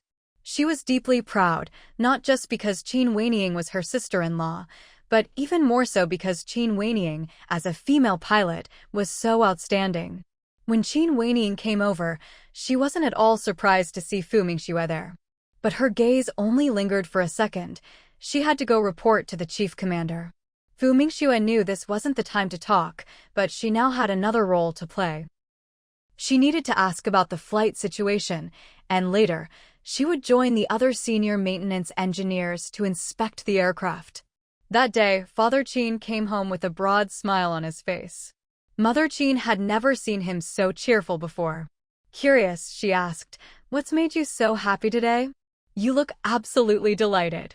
Father Qin didn't want to say, not even to his own wife. But while he couldn't talk about specifics, he could certainly praise people. Our Mingxue and Weiniang are both remarkable. Mother Qin? What's brought this up all of a sudden? Did something happen? Don't ask too much. Just know that they're both outstanding. Oh, and have a drink with me tonight. Mother Qin. Although she was dying of curiosity, she knew that if her husband put it that way, he wouldn't say more. So she didn't press further, just nodded. All right then. When Qin Wenze came home, he could immediately sense the good atmosphere in the house. And, for once, his father actually showed concern for him. How's work going? Qin Wenze was a little caught off guard by the attention. Pretty good. Father Qin nodded, then said, keep up the good work. He was perfectly at peace with having an ordinary child among his offspring. After all, the exceptional ones were handed over to serve the country. As for the ordinary ones, as long as they stayed by their parents' side and had good character, being average was fine too. Not everyone could be outstanding. Qin Wenze. What was going on today? Even his mother, who usually looked at him with disdain, was uncharacteristically gentle. At dinner, she even asked if he wanted a drink with them. He was utterly shocked. Time flew by, and in the blink of an eye, 4 years had passed. During these 4 years, Fu Mingxue and her team successfully developed 2 brand new models of engines. Because of her work, she spent most of her time at the base, rarely at home throughout the year. But now she had finally been transferred back to the Research Institute in Beijing. The base in Beijing had officially started operations. Not only had she been transferred back, but all the members of Team 6 had returned as well. When she got home, It had already been more than half a year since she'd last seen her 3 children. Little Zhenbao was 5 years old now. When she saw her mother, she was overjoyed. "Mommy!" Then she shouted, "Grandma, Mommy's home." "Oh, my little darling." Mingxue reached out and scooped her child into her arms. "Mommy missed you so much." Little Zhenbao, being hugged by her mother, was over the moon with happiness. Jinjin missed Mommy too. At this moment, hearing the commotion, Fu's mother came out from the kitchen. When she saw her daughter, she was momentarily stunned. "What are you doing back at this hour?" "Mom, I've been transferred back. From now on, I'll be in Beijing most of the time." What's more, she had just officially been hired as a lecturer at Beijing University. Not only would she be teaching, but she'd also be supervising students on research projects and working at the research institute here. Really? That's wonderful. Oh, by the way, when Hua came back yesterday too. He's also been transferred to a unit here in Beijing. Finally, you two can be together in the same place. That's just fantastic. Fu's mother was genuinely excited in this moment. Having both of them transferred back was such a good thing. This way, the couple wouldn't have to be apart anymore. At least they wouldn't go almost a whole year barely seeing each other. I remember he mentioned it last time, but I didn't expect the transfer order to come through so quickly. Where is he now? He's at the base. He'll be back tonight. When Hua probably doesn't know you're coming back today. Otherwise, he'd have gone to pick you up for sure. Mingxue nodded. That's true. I didn't tell him exactly when I'd be back. We haven't even spoken on the phone these past 2 months. She'd been so busy, there was simply no time to make calls. She hadn't even contacted Qin Wenhua, let alone her family. Oh, right, Mom. Tomorrow, someone will come to install a telephone at home. They'll probably arrive around 8 or 9 in the morning. Don't go out, just wait at home for them. Fu's mother was shocked. They're coming to install a phone at home? Yes. The Research Institute is arranging it, and they're covering the installation cost. But after that, we'll have to pay the phone bills ourselves. Fu's mother immediately said, "Your work unit is really something, installing a phone for you." Mingxue couldn't help but laugh. "Mom, I'm at least a junior leader now. It's not that unusual for them to install a phone for me. After all, I need to be reachable for work at any time. Besides, even if the unit didn't arrange it, I'd definitely have one installed myself." Fu's mother. Getting a phone installed on your own cost a lot of money. She'd heard it could be several thousand yuan.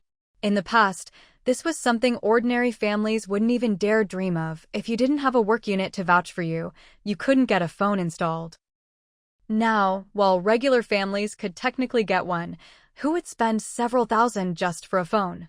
Unless they were really wealthy. I won't go anywhere tomorrow morning then. They'll come after 8, so just buy groceries before 8 and be home in time. All right, got it. After saying this, Fu's mother looked at her little granddaughter. Jinjin, come down now. Your mom needs to wash up and change. You can have her hold you again later. After all, her daughter's first thing upon coming home was always to take a shower. Although Fu Zhenbao was reluctant to leave her mother's arms, she listened to her grandma. Mommy, I want to get down. Mingxue put her child down and went to shower, while Fu's mother returned to the kitchen. By the time Mingxue finished her shower, her mother had already made her some noodles. Eat a little now to fill your stomach. You can have dinner later. Mingxue really was a bit hungry. The noodles still tasted just like Mom's. After she finished eating, she finally opened her suitcase and took out the gifts she'd brought. Here, this is for our Jinjin. Although this child is only 5 years old, she has a particular fondness for reading. So, Mingxue brought her some picture books. Sure enough, when Fu Zhenbao saw the thick stack of picture books, she was overjoyed. Thank you, Mommy. Jinjin loves Mommy so much. Then she planted a big, wet kiss on her mother's cheek. Mingxue didn't bother wiping off the slobber on her face. She smiled at her daughter and asked, "How many characters does our Jinjin know now? Is it up to 2,000? Fu Zhenbao pouted. Mommy, you're underestimating me. I know way more than that, at least 10,000 characters. Mingxue. That many? Just then, Fu's mother walked in. This child is incredibly smart. She can even do Hao's homework for him now. As Sue. And as she said this, a guilty look flashed across Fu Zhenbao's face. Mommy, it's not like I'm fighting to do my brother's homework. It's just that studying is so hard for him, and Daddy says siblings should love and help each other. I'm just being a loving sister. Fu Mingxue. Is that what being loving means? She tried to reason with her daughter. Doing homework is to help consolidate knowledge. If you do your brother's homework for him, he won't get to practice and might not do well on tests. What then? Fu Zhenbao immediately replied, that won't happen. My brother always gets first place. He already knows all the answers, so doing the homework is just a waste of time. If I help him, he can read other books instead. That's called making the best use of everything. Besides, I'm not busy anyway. When Fu Mingxue heard her use the phrase, making the best use of everything, her mouth twitched. Who taught her to use that phrase like this? Is your handwriting the same as your brother's? Fu Zhenbao nodded eagerly. Exactly the same. Not only can I write like my brother, I can write like my sister too. Fu Mingxue immediately caught the key point and asked sharply, so, you've also been doing your sister's homework? Fu Zhenbao looked guilty again. My sister writes slowly, so I just help her a little bit, Mommy. Really, just a little bit. She even demonstrated with her little finger. Fu Mingxue. What do you do when your child is too smart for her own good? Everyone should do their own work. Helping your brother and sister with their homework like this isn't right. Mommy doesn't want you to do it again. Otherwise, I'll be upset. Fu Zhenbao didn't understand. But Mommy, didn't Daddy say siblings should help each other? Isn't this helping? Helping your siblings doesn't mean doing their homework for them. No matter how your brother and sister do in their studies, their homework is their own responsibility. You can't do it for them, understand? Okay, Mommy. I understand, Fu Zhenbao said, a little disappointed. Then she looked up at her mother, her eyes full of hope. Mommy, can I go to elementary school? I don't want to go to kindergarten anymore. The kids there cry all the time, it's so annoying. And the teacher only teaches 1, 2, 3. I already knew all that before I even started kindergarten. What she didn't say was that she wanted to be in the same class as her brother. Fu Mingxue couldn't help but laugh at her daughter's complaint. Alright, when school starts in September, I'll enroll you in elementary school. Fu Zhenbao was over the moon when she heard this. Mommy, you're the best. I love you most. When I grow up, I want to be just as amazing as you. Fu Mingxue stroked her daughter's soft hair and smiled. Then study hard, and you'll be even more amazing than Mommy. When she was her daughter's age, she didn't know nearly as many characters. Mom, I'm going to pick up Hao and Kiki. Fu Mingxue had never picked up the two kids from school before. Now that she was back and had some free time, she decided to experience it for herself. As soon as Fu Zhenbao heard that her mom was going to pick up her older brother and sister, she immediately said, Mom, I want to go too. Fu Mingxue looked down at the little one and smiled, nodding. All right, let's go together. Her car was parked right outside. Although she had taken the train home this time, the first place she went was the research institute. The car was assigned to her by the institute. Since she could drive herself, she had turned down the institute's offer of a driver. Fu's mother thought that was fine. After all, as a mother, Mingxue was rarely with the kids. It was good for her to pick them up for once. Otherwise, the siblings' classmates might think they didn't have a mother since she hadn't shown up in years. You're walking? Aren't you taking the tricycle? No need, my car is parked right outside. I'll drive over to pick them up. Fu's mother. Drive what car? A car? Wait, where did the car come from? She hurried outside and saw a small car parked at the door. Where did this car come from? It's from my work unit. I'll be using it from now on. Actually, I got back 3 hours earlier, but I went to the research institute first to handle some things before coming home. Fu's mother. Wait a minute, she had to process this. First the phone, now a car from work. Just how high up was her position? You got a promotion? You could say that. My salary did get a raise. Fu Mingxue's words made her mother incredibly happy. Her daughter's salary was already high, and now it was even higher. Wasn't that a lot of money? Mom, I'll tell you more later. I'm going to pick up the kids. She put the little one in the back seat and told her to sit tight. Then she got into the driver's seat and started the car. She didn't notice the little one's eyes sparkling in the back seat. Fu Jinbao had ridden in a car before. After all, her grandpa's family had one. Sometimes Grandpa would take her out for a spin, with Uncle Zhao driving. But now, seeing her mom drive, she thought her mom was amazing. She could even drive a car. "Mom, is this ours now? It belongs to my work unit, not our family, but I'll be driving it from now on." "Mom, you're as awesome as Aunt Wenning. I want to be just as awesome as Aunt Wenning when I grow up." Fu Mingxue couldn't help but laugh. Didn't this little one used to say she wanted to be as awesome as her mom? Now she'd changed her mind? The school wasn't far away. They arrived in just a few minutes. Fu Mingxue parked the car in an open spot, then carried Fu Jinbao out. "Mom, I can walk by myself. I'm a big girl now, and I'm heavy. I don't want you to get tired." Fu Jinbao knew her mom worked really hard. After all, Grandma talked about it every day. Fu Mingxue's heart melted. It's okay, Mommy's not tired. She rarely got to hold her child. When Junbao was little, she hadn't held her much. In the blink of an eye, the little one had grown up. But when they got to the school gate, she put her down and held her hand instead. Before long, school was out. Students started coming out one after another. In those days, there weren't many adults waiting at the school gate to pick up their kids. The ones who did were mostly parents of first or second graders. Fu Mingxue was strikingly beautiful, with fair skin. Just standing at the school gate, she seemed to glow. Everyone who saw her was stunned. "Who is that? She looks like a fairy." No one had seen her before. But the child with her was also very cute, and some people recognized Fu Jinbao. After all, the little girl was even prettier than those painted children in New Year pictures. Anyone who saw her, even just once, would never forget her. But what really piqued everyone's curiosity was who was the woman holding this beautiful little girl's hand? Was she her older sister? After all, this woman, as stunning as a fairy, looked awfully young. But then, someone overheard the little girl calling the beautiful woman Mom, and everyone's eyes widened in shock. Sure, people these days tended to marry young. But this woman looked far too young.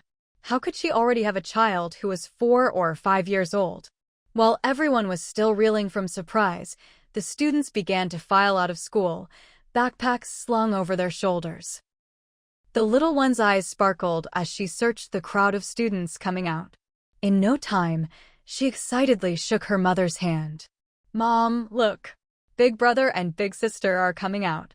Then she raised her hand and shouted at the top of her lungs, "Brother. Sister. Over here. Bao Bao is over here." She remembered what her father had told her, never give out your real name when you're outside. After all, she was so cute and pretty. What if someone tried to take her away? She only wanted to be her mommy and daddy's little girl. She didn't want anyone else's parents. Qin Hao and Qin Kiki heard someone calling out brother, sister. It sounded like their little sister's voice. They instinctively turned toward the sound, and there they saw their mother standing not far away. Their eyes lit up with pure joy. The two of them dashed toward their mom. "Mom, Mom, you're back." Qin Kiki's voice was full of excitement. "Mom, you came to pick us up from school?" Qin Hao was beaming with happiness. Fu Mingxue opened her arms with a smile. How, Kiki, are you happy to see Mommy?" "Yes, so happy." "Mom, I missed you so much." Qin Kiki threw herself into her mother's arms. Qin Hao wanted to do the same, but he considered himself grown up now, and besides, they were outside, so he felt a little embarrassed. "Mom, I missed you too." "Mommy missed you both as well." "Come on, let's go home first. We can talk more when we get there." Fu Mingxue took one child in each hand. Qin Hao saw his mom holding both his little sister's hands, so he had to walk by himself. After all, Mom only had 2 hands. He comforted himself with the thought that he was the big brother. But he didn't see their familiar little tricycle. "Mom, are we walking home today?" At that moment, Fu Jinbao piped up loudly, "Brother, of course not. Mom drove the car to pick us up. Mom is amazing, she can drive a car." When Qin Hao and Qin Kiki heard their little sister say this, They immediately looked at their mom with admiration. "Mom, you're incredible." None of their classmates' moms could drive a car. "It's nothing," Fu Mingxue said modestly. When they reached the car, Fu Mingxue opened the door and let the little ones climb in. After closing the door, she walked around to the driver's seat. She looked back at her 3 children in the back seat. "Are you all buckled up? Mommy's going to drive now." She started the car and drove off. Quite a few parents at the school gate witnessed the whole scene. Everyone was left guessing, who is she? A woman driving a car all by herself. Several classmates, especially those who were twins, also saw this. They hadn't missed Qin Hao and Qin Kiki calling that beautiful, fairy-like woman Mom, and they saw the two get into her car with their own eyes. So, the classmates' eyes lit up with excitement. The 3 siblings quietly touched the car, not saying a word to their mother, who was driving. After all, they didn't want to distract her. "We'll stop by your grandma's place first, let her know we're back, and then head home," their mother said. Naturally, the 3 siblings had no objections. Soon, the car pulled up in front of the Qin family's main gate. When Fu Mingxue got out to open the car doors for them, Qin Hao and Qin Kiki hopped out by themselves. As for little Fu Zhenbao, with her short legs, she of course needed her mother to carry her down. Before the 4 of them could enter the courtyard, Mother Qin, who happened to be in the yard and heard the car, immediately spotted the siblings and came out to greet them. When she saw her younger daughter-in-law holding little Zhenbao, her eyes filled with delight. "Mingxue, you're back." "Mom, I just got back today. I picked up the kids from school and thought I'd stop by to let you know." Mother Qin was overjoyed. "Oh, it's so good you're back. Come inside, let's talk." They all went inside. "How long will you be staying this time?" Mother Qin asked. "Mom, I've been transferred back here for work. From now on, I'll mostly be working in Beijing." This news made Mother Qin even happier. "Transferred back? That's wonderful. Now that you're back, Wenhuo will be transferred back to Beijing too. Your whole family will be together in the city from now on. No more long separations for the couple and no more being apart from the children for so long." Just thinking about it made her happy for them. Qin Hao and Qin Kiki had been listening intently the whole time. When they heard their mother tell Grandma that she'd be working here from now on, the 2 siblings were over the moon. "Mama, does that mean we'll get to see you every day from now on?" Qin Hao asked excitedly. Fu Mingxue stroked his head. "Not every day. Mama still has to work, and sometimes I'll have to travel for business. But as long as I get off work as usual, we'll see each other." Qin Hao was so happy he jumped up. "That's great. Mama, I love you the most." Qin Kiki chimed in without hesitation. "I love Mama the most too." Seeing her brother and sister say that, little Zhenbao got anxious, afraid she'd be left out. She quickly shouted, "Zhenjin loves Mama the most too." All 3 kids declared their love for their mother at once, melting Fu Mingxue's heart. "Mama loves all 3 of you the most. Mama loves big brother, loves big sister, and loves little sister." Mother Qin watched this heartwarming scene and couldn't help but laugh. "You all love Mama, but do you love Grandma too?" "We love Grandma too, but Mama is our favorite," the 3 replied in unison, making their priorities clear. Fu Mingxue was deeply moved. Where did these little angels come from? She'd give them her life if she could. "Oh, my precious babies, Mama loves you all so much." Mother Qin couldn't say anything more. After all, usually kids would say they love both Mama and Grandma, but these 3 were unwavering in putting Mama first. They really are 3 wonderful children, she thought. So cute, smart, and beautiful, especially her little granddaughter, who clearly inherited her mother's intelligence. She was so clever for her age. "Mom, I haven't told my own mother I'm back yet. She probably doesn't know where I took the kids. I'll head back now and come by again after work tomorrow," Fu Mingxue said. Mother Qin didn't try to keep them. "All right, take the kids and hurry home. Come here for dinner tomorrow." Fu Mingxue nodded. "Okay." She called the kids to get ready to leave. Since this visit was a bit rushed, she hadn't brought any gifts, but planned to bring something next time. Qin's mother watched them get into the car and leave. She didn't have time to ask about the car. After the car drove off into the distance and she was about to head home, a neighbor asked, "Was that Wenhua's wife who just drove off?" Qin's mother nodded. "Yes, that was Mingxue. Your younger daughter-in-law is really impressive. She can even drive," the neighbor said, not bothering to ask where the car came from, assuming it belonged to Qin Wenhua. After all, everyone had heard just yesterday that Qin Wenhua had been transferred back to the capital. He'd been promoted, so it was only natural for him to be assigned a car. But the Qin family really was full of capable people, never mind the youngest son for now. Their daughter can fly planes, and this daughter-in-law not only has a good job, but rumor has it her position isn't low either. Qin's mother's face was full of pride. That's right, Mingxue has always been amazing. Being able to drive was nothing. She'd even heard when Ing mentioned that Mingxue old repair airplanes. Meanwhile, Fu Mingxue drove back to the courtyard house. When she saw the car parked at the entrance, she knew Qin Wenhua was back. Sure enough, just as she got out of the car and was about to help the kids out, Qin Wenhua came out from inside. The couple locked eyes. Qin Wenhua strode over to Fu Mingxue in just a few steps. He tried to suppress his excitement. "Honey, Mom said you were back. Why didn't you tell me in advance? I could have come to pick you up." Fu Mingxue smiled and said, "No need, the Research Institute arranged a car for me. Besides, wasn't I trying to surprise everyone by coming back? Tell me, were you surprised when you saw me?" Looking at his lively wife, Qin Wenhua felt a surge of joy in his heart. Of course, totally surprised. "All right, hurry up and get the kids out of the car. Let's talk inside." With two cars parked at their door, it was pretty eye-catching. Qin Wenhua let Qin Hao get out first, then carried Qin Kiki out of the car. Fu Mingxue carried Fu Zhenbao out. After closing the car doors, the family of 5 entered the courtyard. Fu's mother saw them return and asked, "Why are you back so late?" Before Fu Mingxue could explain, Qin Hao quickly said, "Grandma, Mom took us to visit Grandma's house. We just got back from there." Fu's mother nodded. "You really should go over."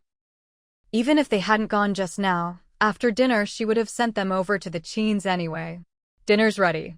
Go wash your hands and eat." This habit had always been well maintained, and the 3 siblings obediently went to wash their hands. Ding Lanqi helped Fu's mother carry the dishes to the 8 immortals' table in the main room. She'd been working in this household for years and always ate at the table with them.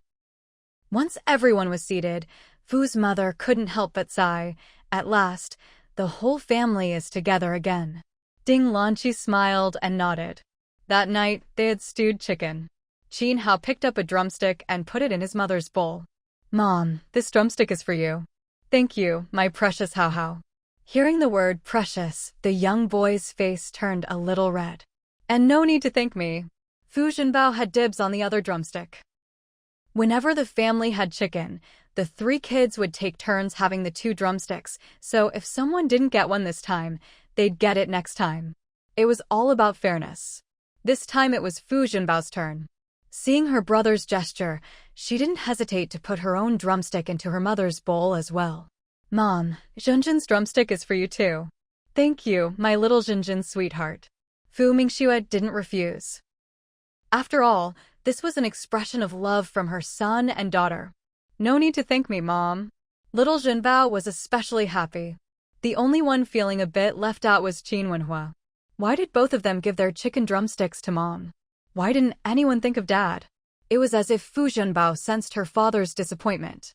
With a steady hand, she picked up the chicken head from the big bowl and placed it in her dad's bowl. "Daddy, you eat this." Qin Wenhua was moved. His little darling hadn't forgotten about her dad. "Thank you, my Zhenjin." Fu Zhenbao waved her hand. "No need to thank me, Daddy. Grandma says you are what you eat, so this is the best for you." Qin Wenhua's smile froze on his face. What did his little darling mean by that? Was she saying he wasn't very smart and needed to eat chicken head to get smarter? Fu Mingxue. Is it okay for her to laugh? Mother Fu. She glanced at her son-in-law's face, then lowered her head to eat. Today's rice tasted especially good, every grain distinct. Ding Lanqi quickly lowered her head as well. Kids are the most sensitive to adults' emotions. She tilted her head and asked, Daddy, are you unhappy? Or do you not like this? Qin Wenhua. She's definitely his own child. But really, what do kids know? It must be her grandma teaching her nonsense. Daddy's not unhappy. Daddy likes this. Fu Zhenbao let out a sigh of relief. I just saw Daddy stop smiling and thought you were upset. Since you like it, from now on, the chicken head is all yours. That way, Daddy will be as smart as Mommy one day. Fu Mingxue couldn't help but burst out laughing. Seeing everyone look at her, she quickly explained, Sorry, I'm just so touched. I didn't realize our Jinjin was so filial. Mother Fu couldn't take it anymore and hurried everyone along. Eat, hurry up and eat. No one said anything else. Aside from this little episode, the family had a wonderful meal together. After dinner, Ding Lanqi went to clear the table and wash the dishes. Once she finished tidying up, she headed home. Qin Wenhua looked at his wife.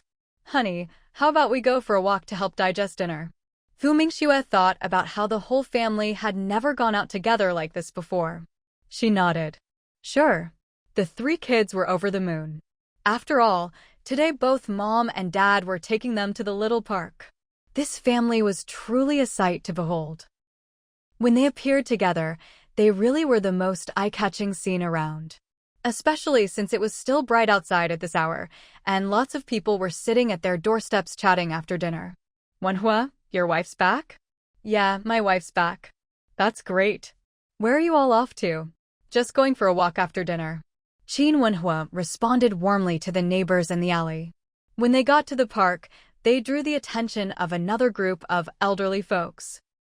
The 3 siblings were the happiest of all. There were lots of kids here, and they all envied how good-looking the siblings' parents were. A chubby boy who played with Qin Hao a lot even whispered to him, Qin Hao, can your mom be my mom too? He'd never seen such a pretty mom before and was green with envy. Qin Hao immediately became alert. No way. Don't you have your own mom? Why are you trying to steal ours? If you try to steal our mom, we won't play with you anymore. The chubby boy panicked at that. I won't. The family of 5 spent about an hour outside before returning home. Fu Mingxue and Qin Wenhua didn't feel much about it, but it was clear that the 3 kids were absolutely thrilled. It was their first time going to the park with both their mom and dad, and for them, it was a completely new and exciting experience. In the past, whenever they saw other kids with their parents, they couldn't help but feel envious. Now, their wish had finally come true. When they got home, the 3 kids still clung to their mom, which made Qin Wenhua look a little unhappy. After all, he hadn't seen his wife for quite a while either, and he was hoping to spend some time alone with her. Shouldn't you all be doing your homework by now? He asked. Qin Hao immediately replied, I'll do it in a bit. I don't have much homework. Qin Kiki quickly chimed in, me too, I don't have much left. I'll finish it soon. Fu Zhenbao raised her chubby little hand. Daddy, I don't have any homework. Mom had just said she wasn't allowed to help her brother and sister with their homework.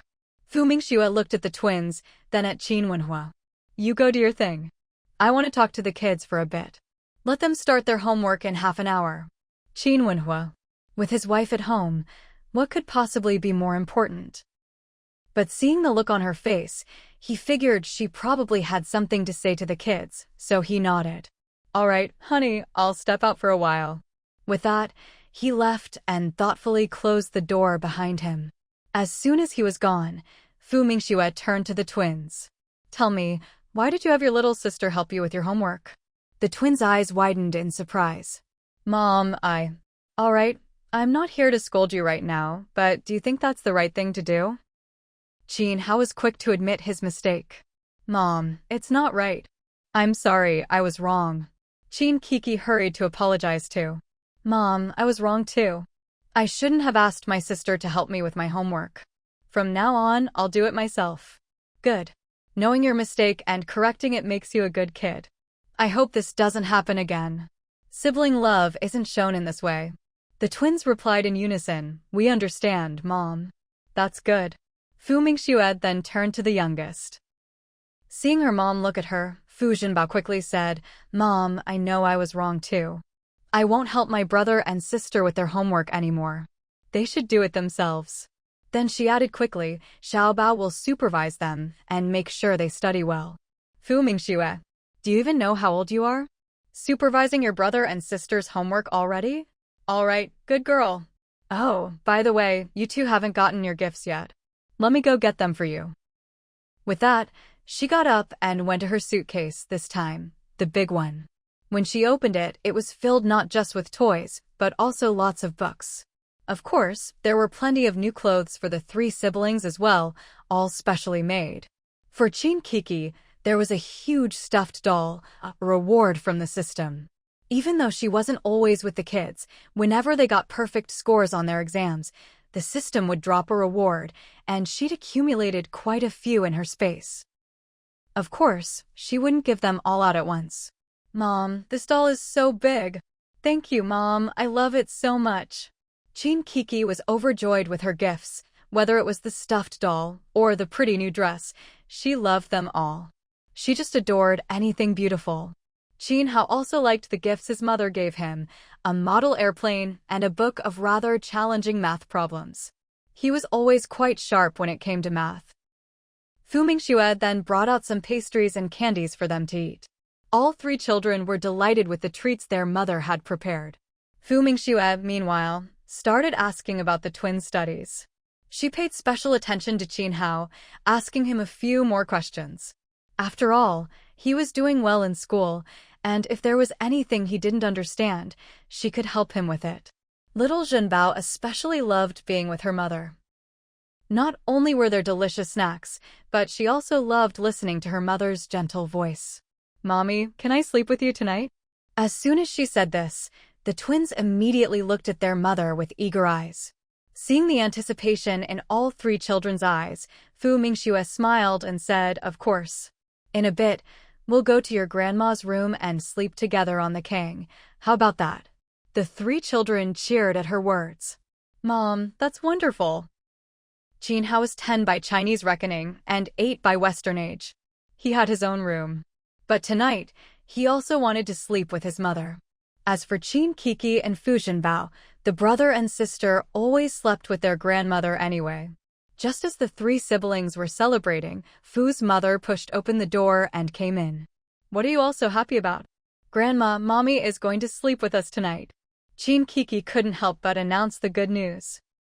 Fu Zhenbao quickly nodded, yes, yes. Mommy, little Bao, big brother, big sister, and grandma, we can all sleep together. Fu's mother. All 5 of us? Aren't they worried it'll be too crowded?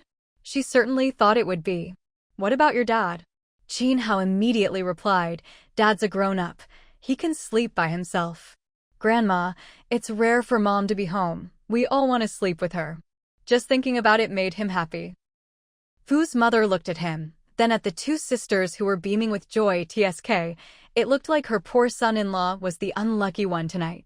But it was rare for the 3 children to be this happy, so why not let them all sleep together? Besides, it was summer, so they didn't need so many blankets anyway. I'll go find a few more sheets for you. Qin Hao quickly said, Grandma, no need, I'll just bring my own blanket over. Fu's mother thought that was fine. All right then. Still, she figured she'd better find another one for her daughter to use. Now, you all should go do your homework. As soon as the twins heard their mother, they immediately went back to their rooms to do their homework. Fu Zhenbao liked to snuggle in her mother's arms, so she stayed put. After all, she didn't have any homework. When Qin Wenhua came home and saw that the 2 older kids weren't there, only the youngest daughter was left, he breathed a sigh of relief. But clearly, he'd relaxed too soon. Tonight, you'll sleep by yourself. I'm going to Mom's room to sleep with the kids. When Qin Wenhua heard his wife say this, his face froze. He felt like the sky was falling. Especially since he'd been planning to spend some quality time with his wife that night. After all, it had been so long since they'd seen each other. It had been ages since they'd been together. After a long moment, he finally found his voice. Honey, the kids are getting older. It's better not to spoil them too much. They all need to learn independence. Fu Mingxue replied, One night won't make a difference. Tonight, I'm sleeping with them. Qin Wenhua. Think, man, think. Suddenly, Qin Wenhua thought of something. Qin, how's going to sleep with you all too? Yeah. Fu Mingxue nodded. Qin Wenhua immediately said, that won't do. He's already 10 years old, he'll be 11 after New Year's. He's such a big boy now, how can he still sleep with you all? Fu Mingxue. But it's a Kong bed, it's huge. Besides, he won't actually turn 11 until November. He's only just turned 8. He's still a child, how's he a big boy already? Before Fu Mingxue could respond, Qin Wenhua quickly added, since he's grown up and can't sleep with his mom and sisters anymore, we shouldn't play favorites. Otherwise, he might feel left out. How about this, no one needs to sleep together, just keep things as they were. Fu Mingxue. I already said yes, I can't go back on my word. Besides, Hao isn't that old yet, he's still a kid. Qin Wenhua realized he really wouldn't get to have his wife to himself tonight. He felt pretty upset about it. Boys and girls shouldn't share a bed after 7. How about this, let him sleep with me tonight. We father and son should spend more time together anyway. Alright, let Hao sleep with you tonight, and I'll sleep with the girls. Qin Wenhua nodded. He didn't really have a choice. His wife had already decided, what else could he do? I'll go talk to Hao. Okay. Fu Mingxue watched him walk out. A moment later, Qin Wenhua came back. I reasoned with him, but the kid said he'd rather sleep by himself. So he's going to sleep alone as usual tonight. Fu Mingxue. What kind of negotiation was that? Fu Zhenbao usually went to bed early, and by 9 o'clock tonight, she was already nodding off.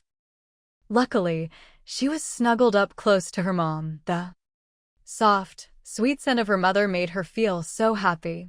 Qin Kiki was sleeping on the other side of their mom. The three of them were all cuddled up together. Fu Mingxue.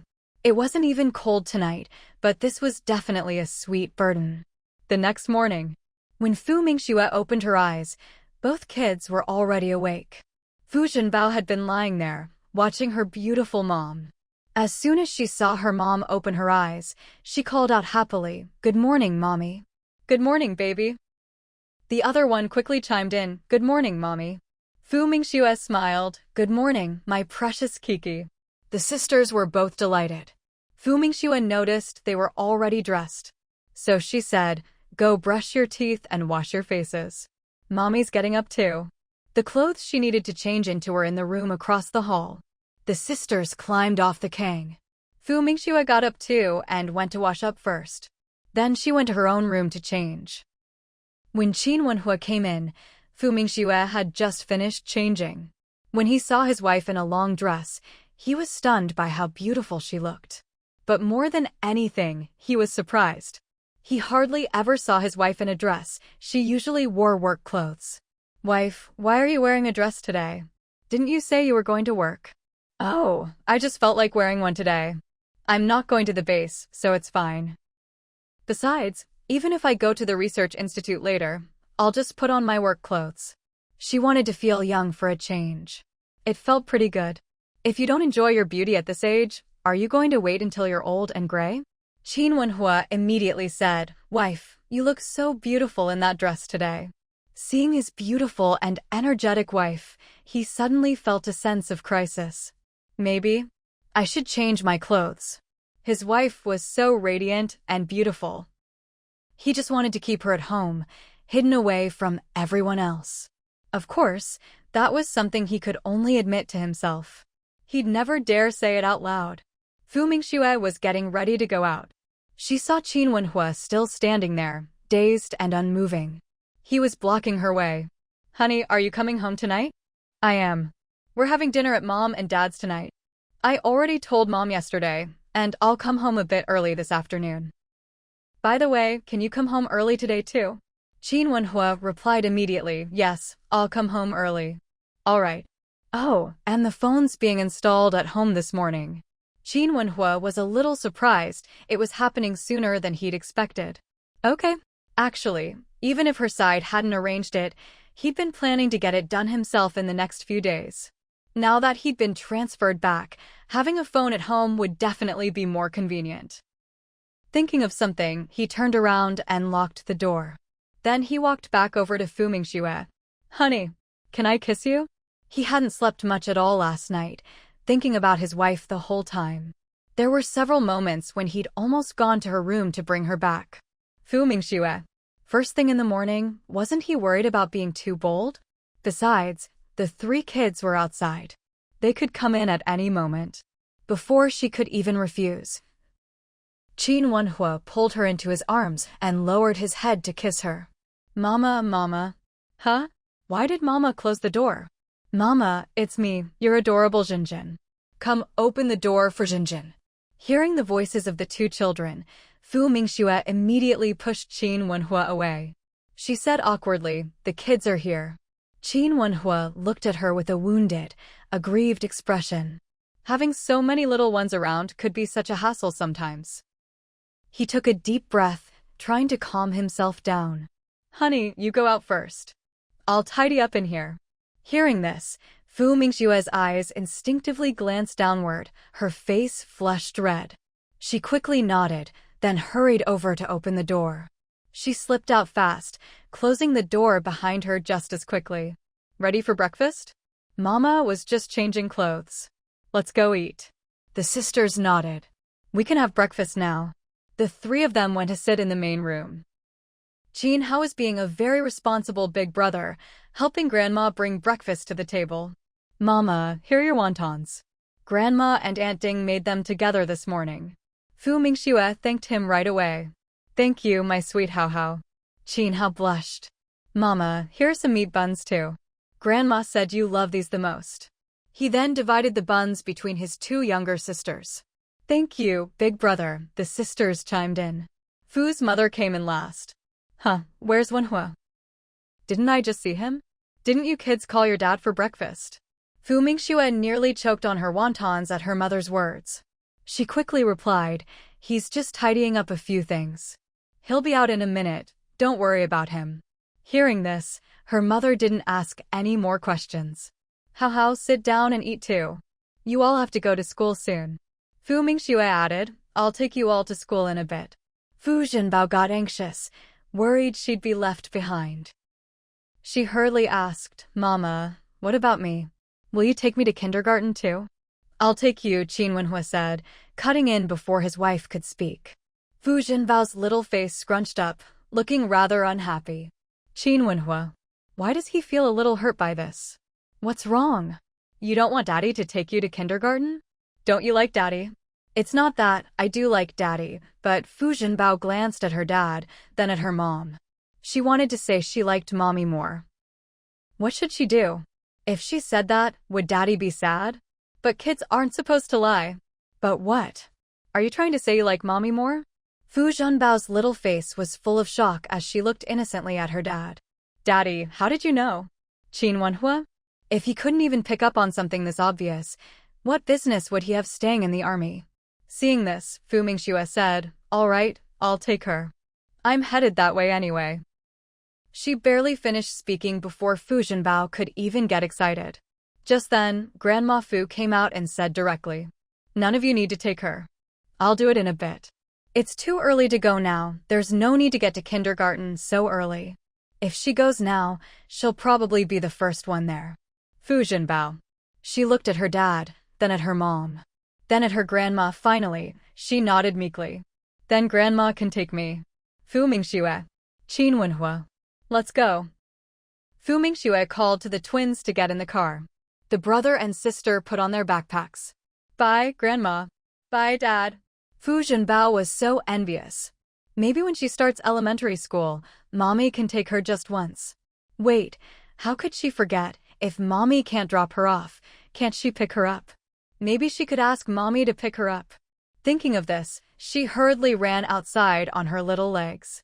Unfortunately, by the time she got out, the car was already driving away. Qin Wenhua came out right after her. What's wrong? He got so nervous when the little ones suddenly ran like that. He was afraid she'd fall. I wanted Mommy to pick me up, but she's already gone. The little one's eyes filled with grievance. Qin Wenhua, a total girl dad, couldn't stand seeing his precious daughter so upset.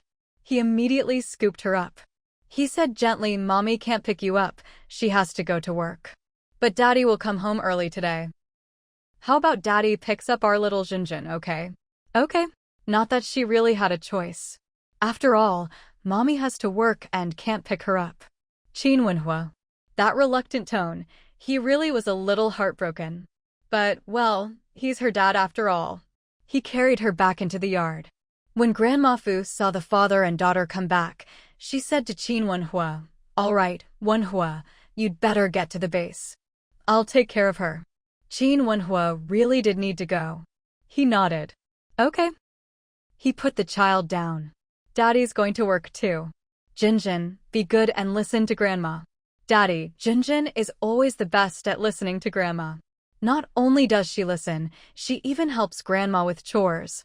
Qin Wenhua was utterly charmed by his daughter's earnest little face. Having a daughter really is the best. He went inside to grab a few things, said a word to his mother-in-law, and left. Grandma Fu didn't need to buy groceries today. After all, the whole family was having dinner at the Qin house tonight, so she could just make do at home for lunch. A bit after 7, she took the little one to kindergarten, then came back home to wait. The workers installing the phone line arrived pretty early, around 8:10. Hello, is this Comrade Fu Mingxue's home? Mrs. Fu nodded eagerly. Yes, that's right, this is Fu Mingxue's home. I'm her mother. She's gone to work. Comrades, you're here to install the telephone, aren't you? That's right, one of the workers replied with a nod. Please, come in, Mrs. Fu said, stepping aside to let them in. 3 workers had come. 2 of them stayed outside to handle the wiring. The wiring in this area was already in place. There was another household nearby that also needed a phone installed, and someone else in the building had gotten a phone a few years back. So, the installation was actually quite quick. They just needed to connect the line to this apartment. Mrs. Fu asked Ding Lanqi to make some brown sugar water and added a few red dates to it. Comrades, you've worked hard. Have something to drink. The workers were surprised when they saw it was red date tea. Although everyone's standard of living had improved in recent years, when they went to install phones for other people, the most they usually got was plain boiled water. They hadn't expected this family to be so thoughtful. Thank you, Auntie. No need to be so polite. You've worked hard. It's no trouble, it's our job. In less than 2 hours, the installation was done. Auntie, here's your phone number. You can try making a call now to test the connection. Mrs. Fu took the receiver, a little excited. Who should she call? She didn't know her daughter's work number. She didn't know her son-in-law's number either. After thinking for a moment, she dialed the Qin family's number. After a few rings, someone picked up. Hello, who is this? When Mrs. Fu heard her in-law's voice, she got a little emotional. It's me, your in-law, Mingxue's mother. Can you hear me? Mrs. Qin was a bit surprised. I can hear you loud and clear. By the way, in-law, this phone call. Getting a call in the middle of the morning, she wondered if something had happened. The thought made Mrs. Qin a bit anxious. This is our home phone. Mingxue's work unit arranged for us to get it installed. It's just been set up, so I'm calling you to test it out. She didn't really have anyone else to call. After all, she didn't keep in touch with people from her old hometown. Hearing this, Mrs. Qin breathed a sigh of relief, then brightened up. That's great. Now if anything comes up, we can just call each other directly. Yes, exactly. Well, I won't keep you. The workers are still here, so I'll hang up now. Mrs. Fu hung up the phone, then turned to the workers. The sound is very clear, I could hear everything perfectly. It's great. As long as it works, that's good. We'll be on our way now. They still had to get to the next job these days. There were a lot more people getting phones installed than before. Mrs. Fu walked the workers to the door, only closing it after they'd left. When Fu Mingxue arrived at work, her dress immediately drew some attention, even though she was wearing her work uniform over it. Director Luo was quite impressed. Xiao Fu, you look great today. Very youthful and energetic. I just thought I'd wear it for a change, Mingxue replied. Otherwise, her beautiful dresses would just gather dust. Besides, time was flying by. If she didn't wear them now, she'd get too old for them. It really does look nice. By the way, come to my office for a moment. I have something to discuss with you. Director Luo's words piqued Mingxue's curiosity. What is it? Director Luo didn't answer. Mingxue had no choice but to follow her. Once they got to the office, Director Luo finally spoke. Xiaofu, could you close the door first? Mingxue. Why so mysterious all of a sudden? Still, she went and closed the door. Director Luo, what's going on? Well, the school wants you to take on some students, right? Have you thought about it? Did you pick anyone from the list of names I gave you? Yes, I'm planning to take Song Mingwei. Fu Mingxue had actually thought of this just before going to bed last night. Oh, Song Mingwei? She's a good one for sure. But hasn't she already graduated? Wait a minute, was Song Mingxue's name even on the list? Who added her? What I mean is, I'd like to bring Song Mingwei in as my assistant. As for the students from the school, I think I'll wait until I start teaching and see then. She's still working at FW right now, but I think she's very capable, someone with a lot of potential, and she's well suited for research. My plan is to have her work as my assistant for a while, and we'll see how things go. What about her family? Director Luo sounded a bit concerned. She's fine, and there are absolutely no issues with her family. Her parents cut ties with her a long time ago, not because of anything she did, but because of problems with her birth family. It doesn't affect her at all.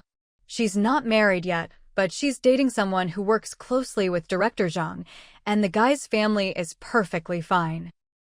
Of course, she can work as my assistant at the university for a while, and once everything's approved, I'll bring her over to the research institute. How does that sound? Director Luo breathed a sigh of relief at that. That works. After all, not just anyone can join their institute. The only reason Fu Mingxue was able to get in so easily back then was because she's a genius. That's a special case. But not everyone in this world is a genius. Exceptions can't be made lightly. Director Luo, is there anything else? Fu Mingxue felt that just the matter of taking on students wasn't enough to make Director Luo act so mysterious. There's an academic exchange conference next month on the 7th in J City. How about you lead a team to attend? Fu Mingxue was a bit surprised. Me lead a team? Director Luo nodded. Yes. What's the focus? Engines. It's already the end of the month and the 7th is coming up soon. Director Luo said, it's not just that. In a couple of days, I'll have someone organize the materials and give them to you. Since he put it that way, Fu Mingxue could only agree. All right. And about your salary, we're planning to give you a raise. Oh, and as for your title, here's the result. Congratulations. The committee voted unanimously. From no. W on, you're Professor Fu. Such a young professor, that's rare.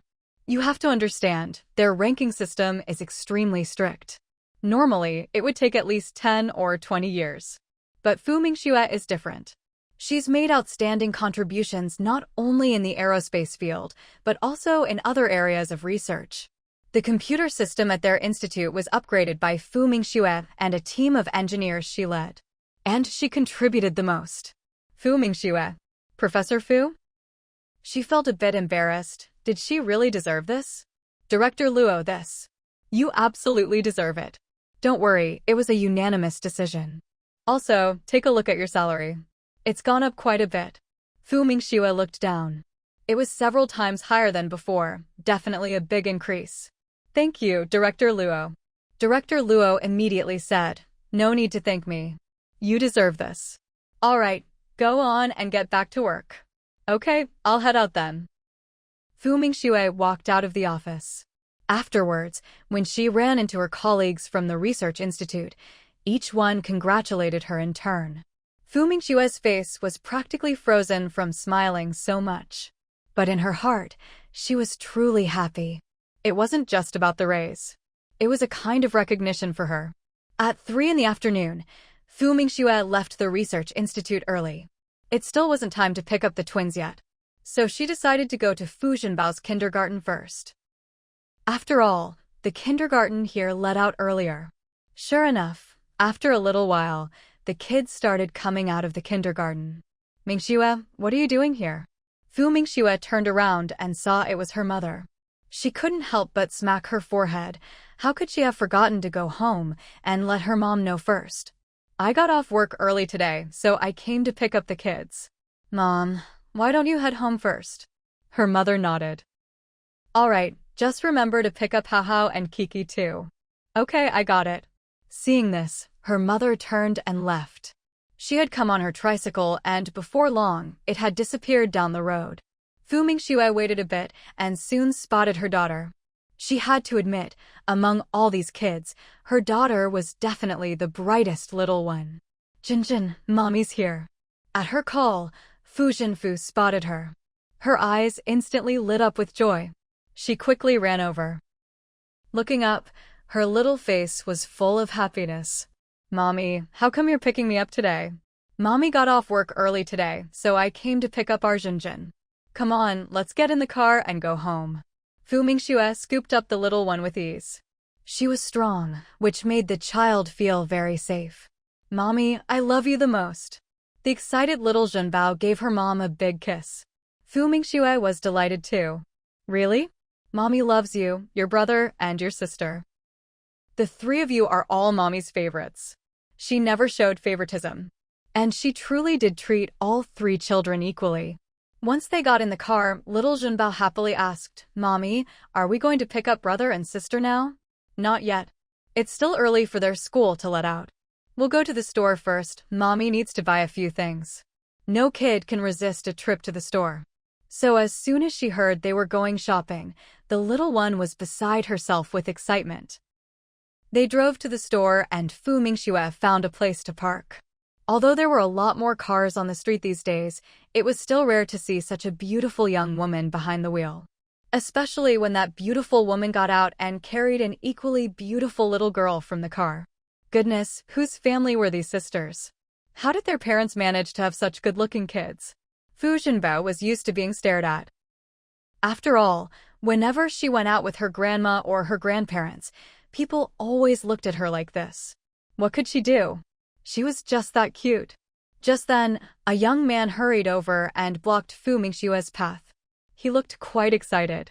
Hi, may I ask your name?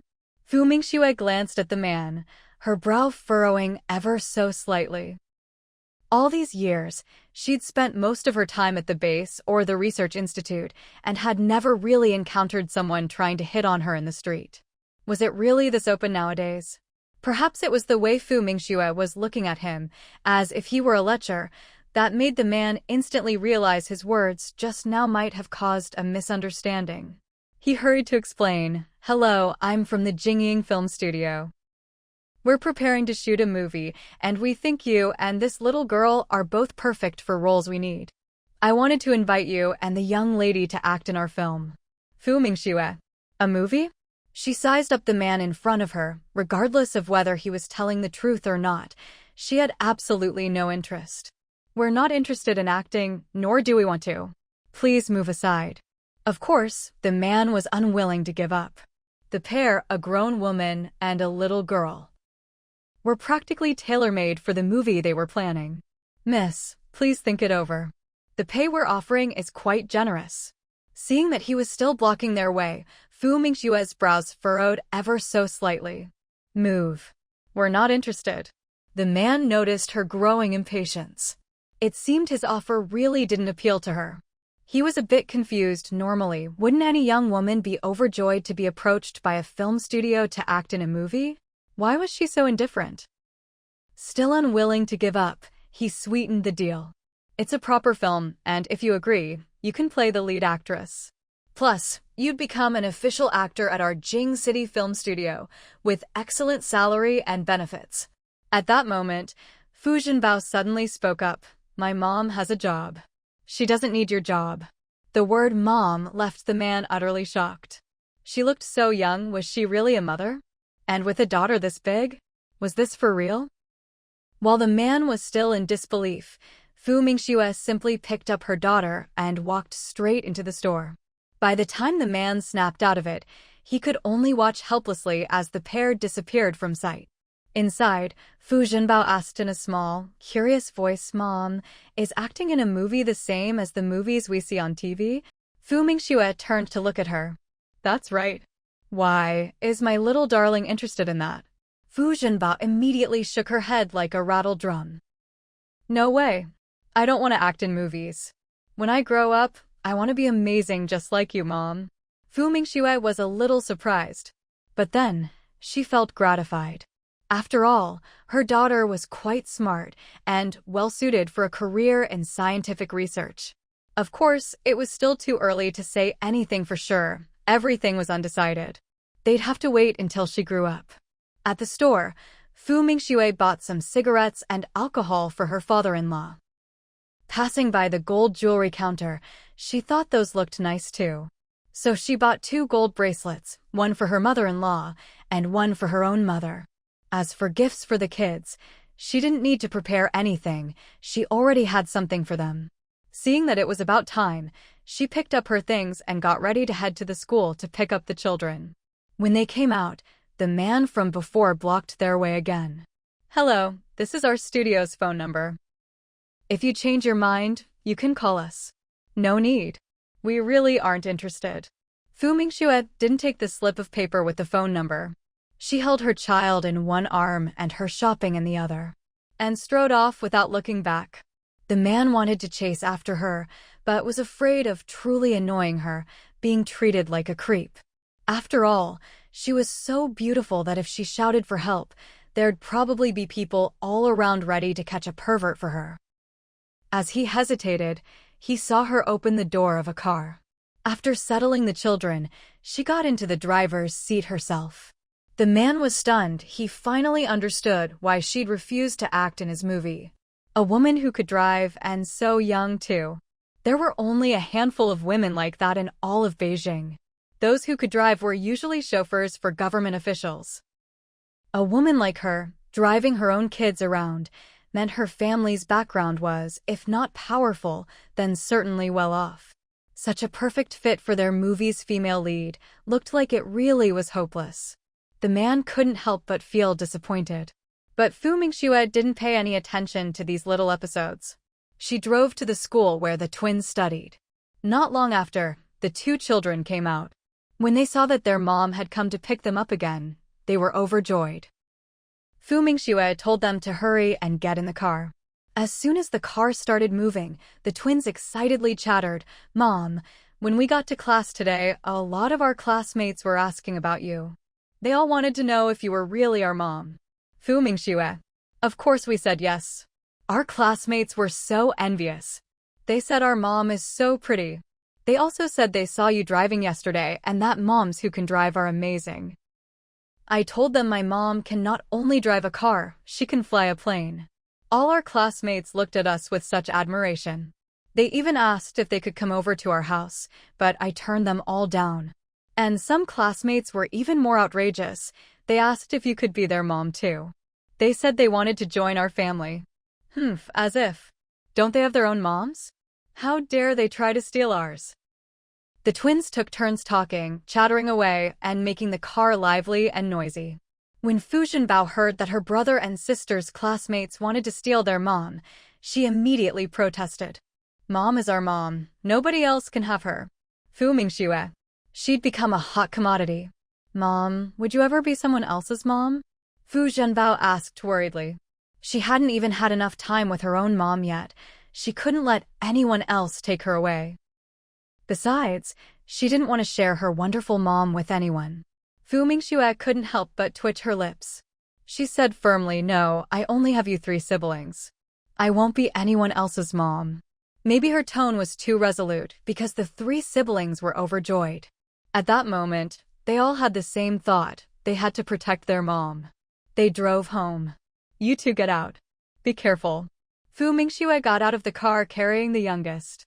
Just then, Qin Wenhua came out. He reached out to take the child. "I was going to pick them up, but Mom said you'd already gone, so I waited at home for you."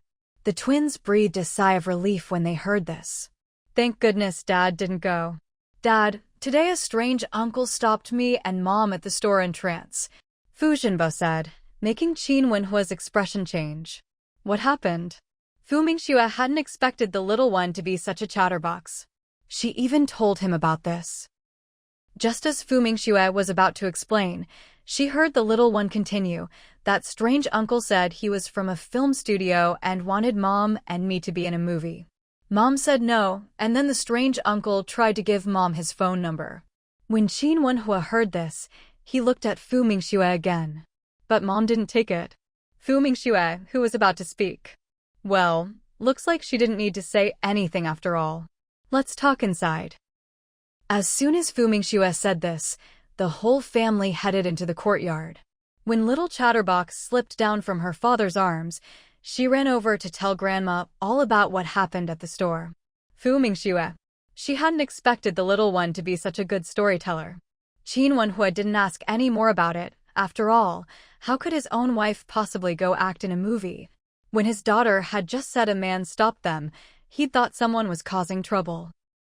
After all, things weren't as strict these days as they used to be. The twins discovered the new landline phone when they were putting away their school bags. The brother and sister were instantly delighted. Mom, we have a phone at home now. Fu Mingxue walked into the main room and saw the phone. That's right, we have a phone now. So if you ever want to call your grandparents, it'll be much easier. And if you need to call home for anything, it's convenient too.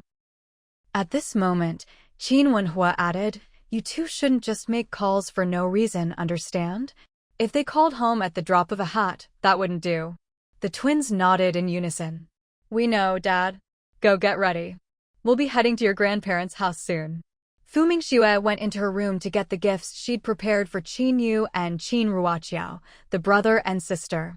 As for the other branches of the Qin family, since they didn't live there, she didn't need to prepare anything for them. If she had to prepare gifts for everyone, well, there were so many kids in the younger generation of the Qin family now, she'd never be able to keep up. Even Qin Wushu had a son now. Qin Wenshu's son was already 3, and second Aunt Qin doted on her little grandson like he was the apple of her eye. After the family gathered their things, they got ready to head to the main Qin family compound.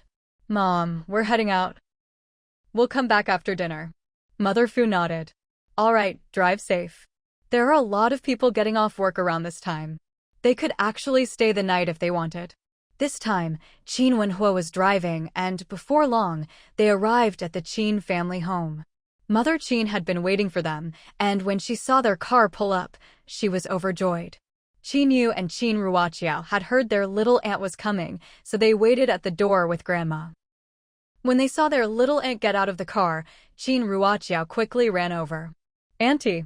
Fu Mingxue responded happily. Oh, my Qiao Qiao has grown into such a beautiful young lady. Qin Ruoqiao was delighted by the praise. She was still a bit shy by nature, so her face turned red. Auntie, Qin Yu called out as well. Fu Mingxue looked at the young boy. She had to admit, the Qin family's genes were really something. Qin Yu had inherited all the good looks of the Qin family. He was sure to grow up into a heartthrob. Yaya is getting more and more handsome, and you've gotten so much taller too. Qin Yu was the quiet type, a bit reserved. When he heard his aunt's words, he gave a shy smile. Come on in, everyone, Mother Qin said, picking up the little one. Grandma, guess what? Today, Mom and I met a movie director at the store. He wanted Mom and me to be in his movie. When Fu Mingxue heard this, she couldn't help but want to facepalm. Was this topic never going to end? If they visited any other relatives in the Qin family, would she have to tell the story all over again? She'd never realized the little one was such a chatterbox. Neither She nor her husband were this talkative. Who did she take after? The whole family entered the courtyard. Just then, Father Qin came out. When he saw Fu Mingxue, his face broke into a big smile. Mingxue, you're here. Dad. Fu Mingxue called out. She still held a lot of respect for her father-in-law. I heard you've been transferred back to the capital, so most of your work will be here in Jing City from now on. I'll still need to go to the base sometimes, she replied. That's good. I also heard you got promoted, congratulations. Father Qin said, genuinely happy for her. Fu Mingxue smiled a little shyly. It's all thanks to everyone's support. But Father Qin didn't agree with that. No, it's because you're capable. You deserve it. If you don't have the skills, the expertise, or the ability, there's no way you'd get promoted so quickly and to such a high position. At this moment, Qin Wenze also came out. Sister-in-law. He now seemed much more gentle and reserved than before. Fu Mingxue nodded slightly at him. Big brother. It was rare for the whole family to be together, so they chatted for a while longer. Auntie Li came out to announce that dinner was ready. Everyone moved to the dining table. The food was plentiful, 12 dishes in all. Mingxue, you've gotten so thin. This chicken soup has been simmering for a long time. Drink more, it's very nourishing. Thank you, Mom. I can help myself. Mama, here's a chicken drumstick for you. Fu Zhenbao, who wasn't tall enough, stood on her chair to put a drumstick in her mother's bowl. Fu Mingxue. She was so touched. Even when they're out, this little one remembers to save the chicken drumstick for her. Thank you, my precious little Jinjin. She saw her second daughter about to pick up another drumstick for her, so she quickly said, Kiki, darling, give that one to Grandma. Qin Kiki immediately turned her chopsticks and put the drumstick in Grandma's bowl. This made Mother Qin so moved she could hardly speak. Kiki, you should eat the drumstick. Qin Kiki immediately replied, No, Grandma, there are 4 kids here. If any of us eat it, it wouldn't be fair. It's best if Grandma and Mom have them. Mother Qin. Fu Zhenbao added, Grandma, I won't eat it. You should have it. Every time you eat a drumstick, there's one less for you, but I can have lots more in the future. Mother Qin. Fu Mingxue almost choked. Goodness, who taught her to say that? What does she mean, every time you eat one, there's one less? Zhenbao, you shouldn't say things like that. Before she could finish, Fu Zhenbao piped up. But that's what Daddy said. As soon as she said this, everyone's gaze landed on Qin Wenhua. Of course, Father and Mother Qin's looks were especially unfriendly. They clearly thought he'd taught their adorable granddaughter something bad. Qin Wenhua, who was just about to have a drink with his dad, was completely dumbfounded. That was a big accusation dropped right on his head. No, I didn't. He hardly spent any time with the little one. When would he have taught her that? Daddy, grown-ups shouldn't lie. You said when people get older, they should let others have things. For them, every time they eat something, there's one less. Isn't Grandma older than us? Now, Mother Qin's look was more than just unfriendly. Qin Wenhua. No, let me explain, defend myself. When did he ever say that to her? He couldn't remember it all. At this point, Qin Wenhua finally experienced what it felt like to be unable to defend himself no matter what he said. And he learned something. Kids don't lie, but they sure can talk nonsense. Seeing the atmosphere getting awkward, Father Qin quickly said, Let's eat. If they didn't, this meal might not happen at all. Qin Wenhua felt so wronged. He finished the meal under his mother's death stare. As soon as they were done, he quickly pulled the little one aside and asked, Zhenjin, when did Daddy ever tell you about, every time you eat one, there's one less? He had to get to the bottom of this, or next time, his mom might just kick him out of the house. Dad, I'm talking about what you said last year. There was a poor dog at the door, and you said, this dog is old, every bite it takes is one less it'll have. All right, Dad, I'm going to play with my brother and sister now. The little one finished speaking and didn't care what kind of expression her father had, she just ran off.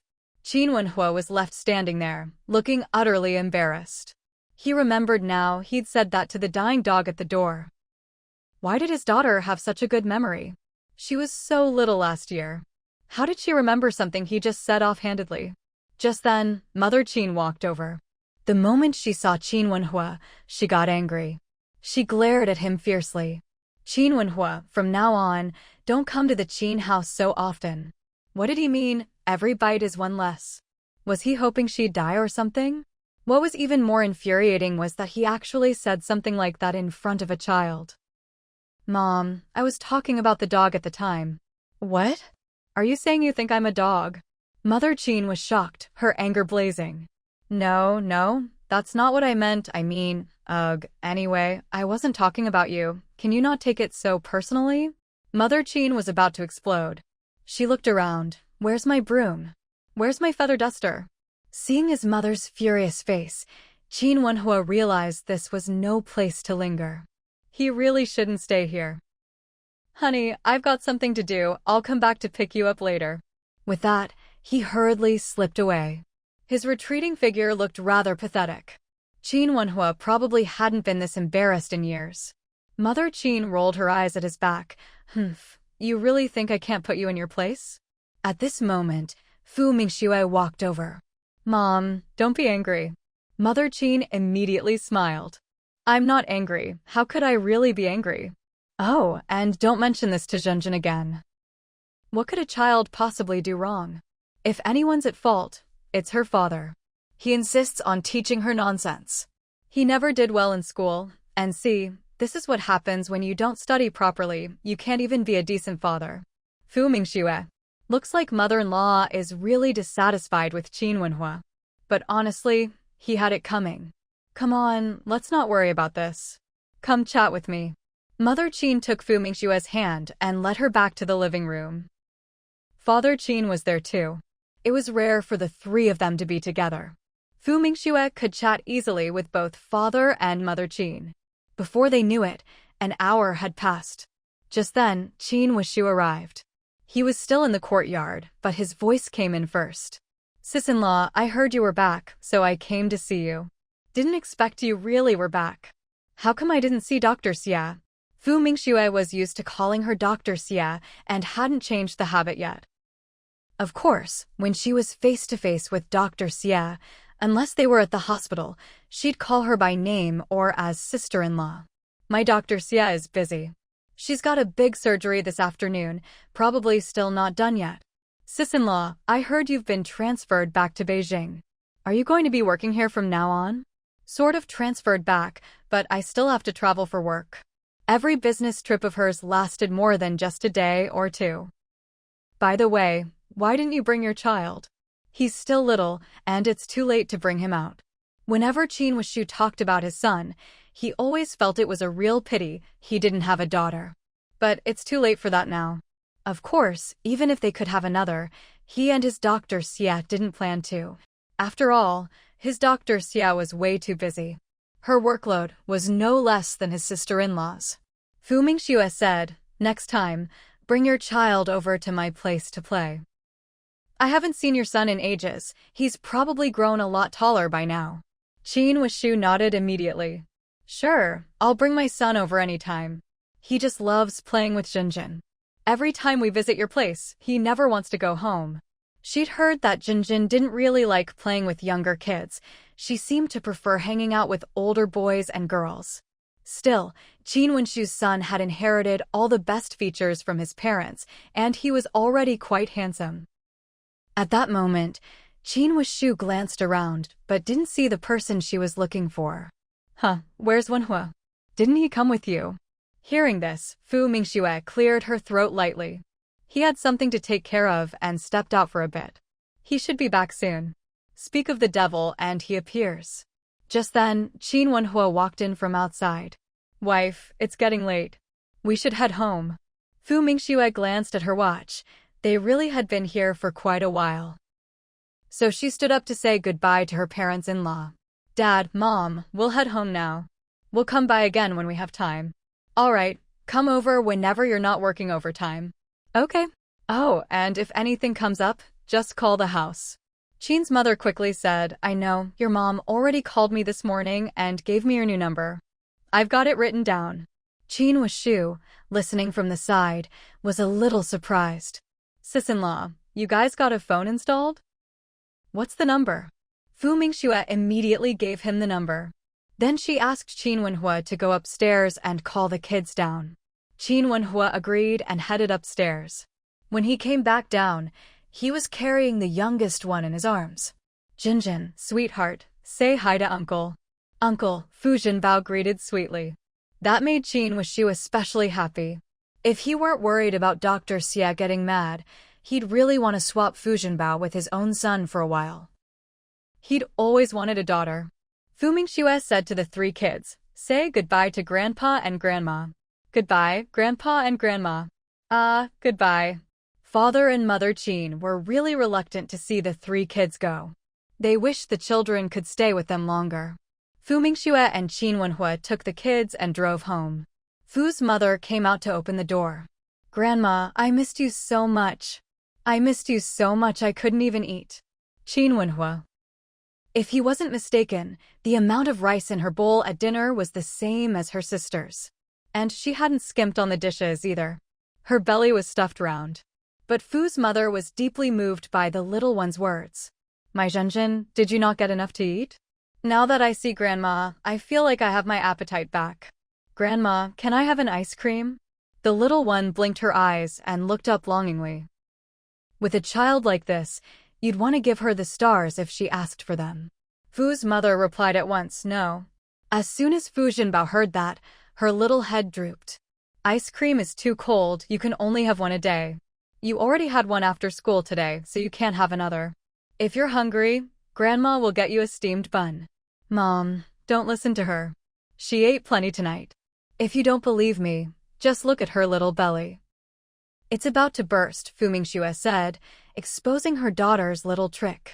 Qin Wenhua quickly nodded as well, backing her up. That's right, she's full. Kids shouldn't eat too much at night. Fu Jinbao. Mother Fu smiled and patted the child's head. Since you're full, then let's not eat anymore. How about Grandma gives you a piece of candy instead? As soon as Fu Jinbao heard candy, her eyes lit up. Grandma, I love you the most. Mother Fu was delighted to hear this. At this moment, Qin Wenhua chimed in, but didn't you say yesterday that you loved Mommy the most? How come today it's Grandma? Fu Jinbao defended herself. I love Mommy and Grandma the most. Can I love two people at the same time? Qin Wenhua. If she can have two most loved people, why can't he be included too? Mother Fu led the three kids away. Tonight, your mom is going back to her room to sleep. You three will sleep with me. Don't disturb your mom. She still has to read and work tonight. When Fu Jinbao heard she couldn't sleep with her mom, she looked a little down. Grandma, why doesn't Dad have to sleep alone? He'll disturb Mom's work too. She immediately turned to look at her dad. Dad, you should be sensible like us and not cling to Mom or bother her. Even my little brother can sleep by himself and you're a grown-up. You should learn to sleep by yourself too. Qin Wenhua. This little sweetheart isn't so warm after all. She's letting the cold in from every direction. Fu Mingxue couldn't stop laughing. Oh my goodness. Who did her daughter inherit this personality from? Mother Fu. She was pretty shocked by what the kid said too. Her son-in-law wouldn't think she taught her this, right? Heaven knows, she didn't teach her anything like that. But Mommy and Daddy are supposed to sleep in the same room. Grandma, why is that? Mother Fu. Why so many questions? How is she supposed to explain that? It's an old family tradition, passed down from our ancestors. Qin Wenhua. Fu Mingxue. She was thoroughly amused. Oh heavens, her mom's explanation was truly one of a kind. With her daughter and son-in-law both looking at her like that, Mother Fu felt a little embarrassed. All right, Grandma will take you all to bathe. Why do kids have so many questions every day? She was just an old lady who barely knew a few words. How could she explain all this? She really couldn't handle these kids. Not at all. Daughter-in-law, stop laughing. Didn't you say you wanted to shower? Go ahead and shower first. Tonight he was going to close the door early and make sure the three kids didn't come in. No rush, I'll shower in a bit. You can go first if you want. Fu Mingxue went to her eldest son's room first. On the way home, her eldest had asked her a few questions. How, if there's anything you don't understand, just ask Mommy. When Qin Hao saw his mom come in, he immediately pulled up a chair next to the desk. Then he opened the book his mom had given him yesterday. Mom, these problems are kind of hard. I don't really get them. Yesterday, Fu Mingxue had given him a rather advanced math book. Now, seeing the questions, she started explaining them to him. Qin Hao listened intently. She explained for about half an hour. When they finished, Qin Hao suddenly asked, Mom, can I skip a grade next semester? Fu Mingxue wasn't surprised. Tell me more, why do you want to do that? Qin Hao was thrilled that his mom didn't object right away. Mom, I think I'm ready for higher grades. I already know everything they're teaching now. I don't think there's any point wasting time on it. I want to skip straight to the 3rd year of middle school. Fu Mingxue looked at him. That's not just skipping 2 grades. He's only in 5th grade right now. Of course you can, but only if you pass the exams. If you think you can do it, I'll talk to the school when the time comes. My requirement is that you have to get a perfect score in every subject. If you can do that, you can go to whatever grade you want. Qin Hao's eyes lit up. Mom, really? Then I'll take the final exams for the 2nd year of middle school. If I pass, I can go straight to the 3rd year. Fu Mingxue nodded. Of course. If you're confident you can get perfect scores in every subject, then there's no problem with you going to the 3rd year. Mom, you're the best. I love you so much. Qin Hao was over the moon. If he weren't so grown up now, he would have wanted to kiss his mom like he did when he was little. Seeing how happy he was, Fu Mingxue couldn't help but feel genuinely happy too. This child really is something special. Mom loves you too. Those words made Qin Hao even happier. His heart was overflowing with joy. Actually, both he and his little sister knew that their parents weren't their biological parents. Because when they were very young, their dad had told them about their real father. He said their father was a hero and that they should remember him. When he first heard that he and his sister weren't their parents' biological children, they were very sad. After all, they loved their parents so much. How could they not be their real parents? But Dad said their father was a hero, a martyr, and they should remember him. So, they accepted the truth. Of course, he and his sister loved their parents and grandma even more, because they were the best people in the world. That's why he wanted to work even harder. He wanted to become someone who contributed to society, just like his mom. He wanted to be a scientist. Just as mother and son were feeling emotional, Qin Wenhua walked in. Wife, it's time to go rest. Fu Mingxue glanced at him, a little surprised that he'd come to call her. How, you should go to bed early too. Don't put too much pressure on yourself. Mom, I know. Good night.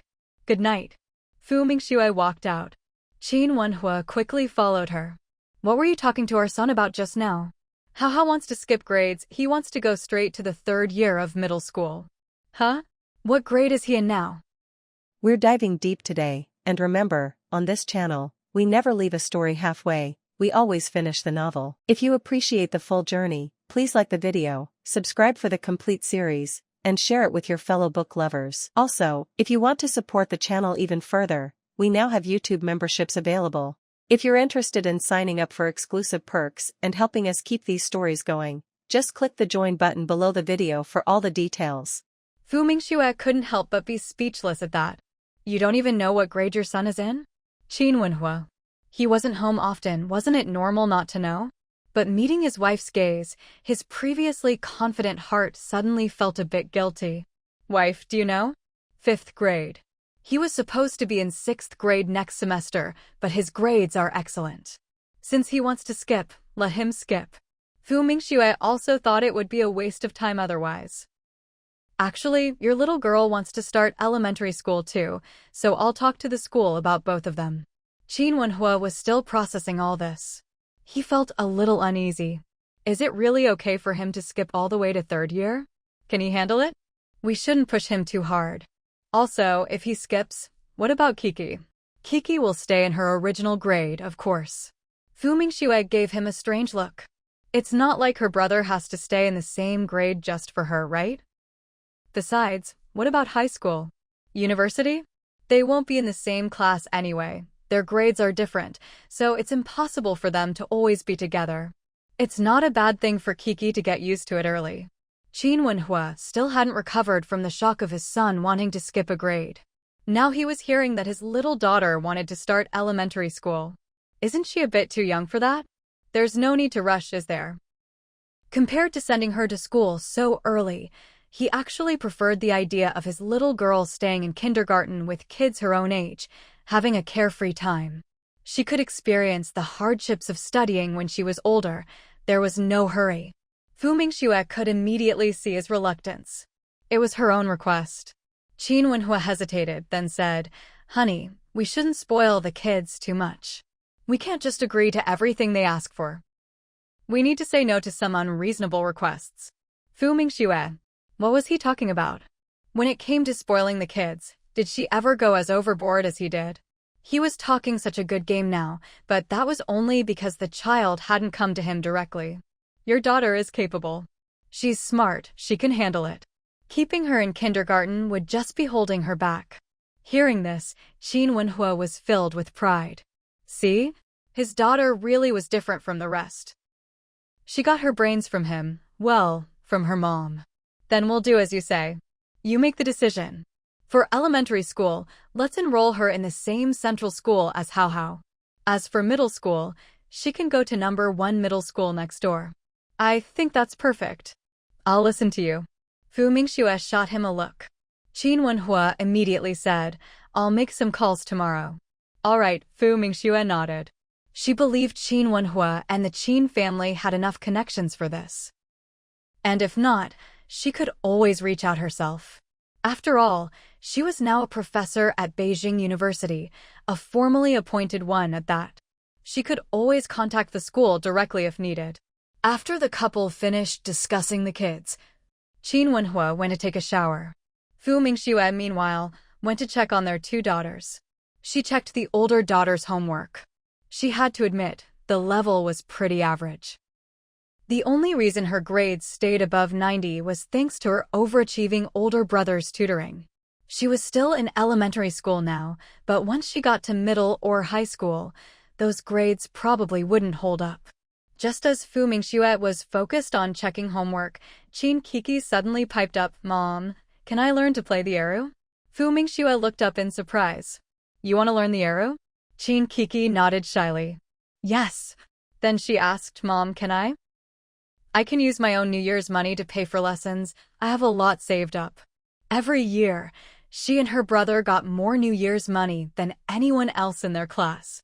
That's why they never talked about it with their classmates.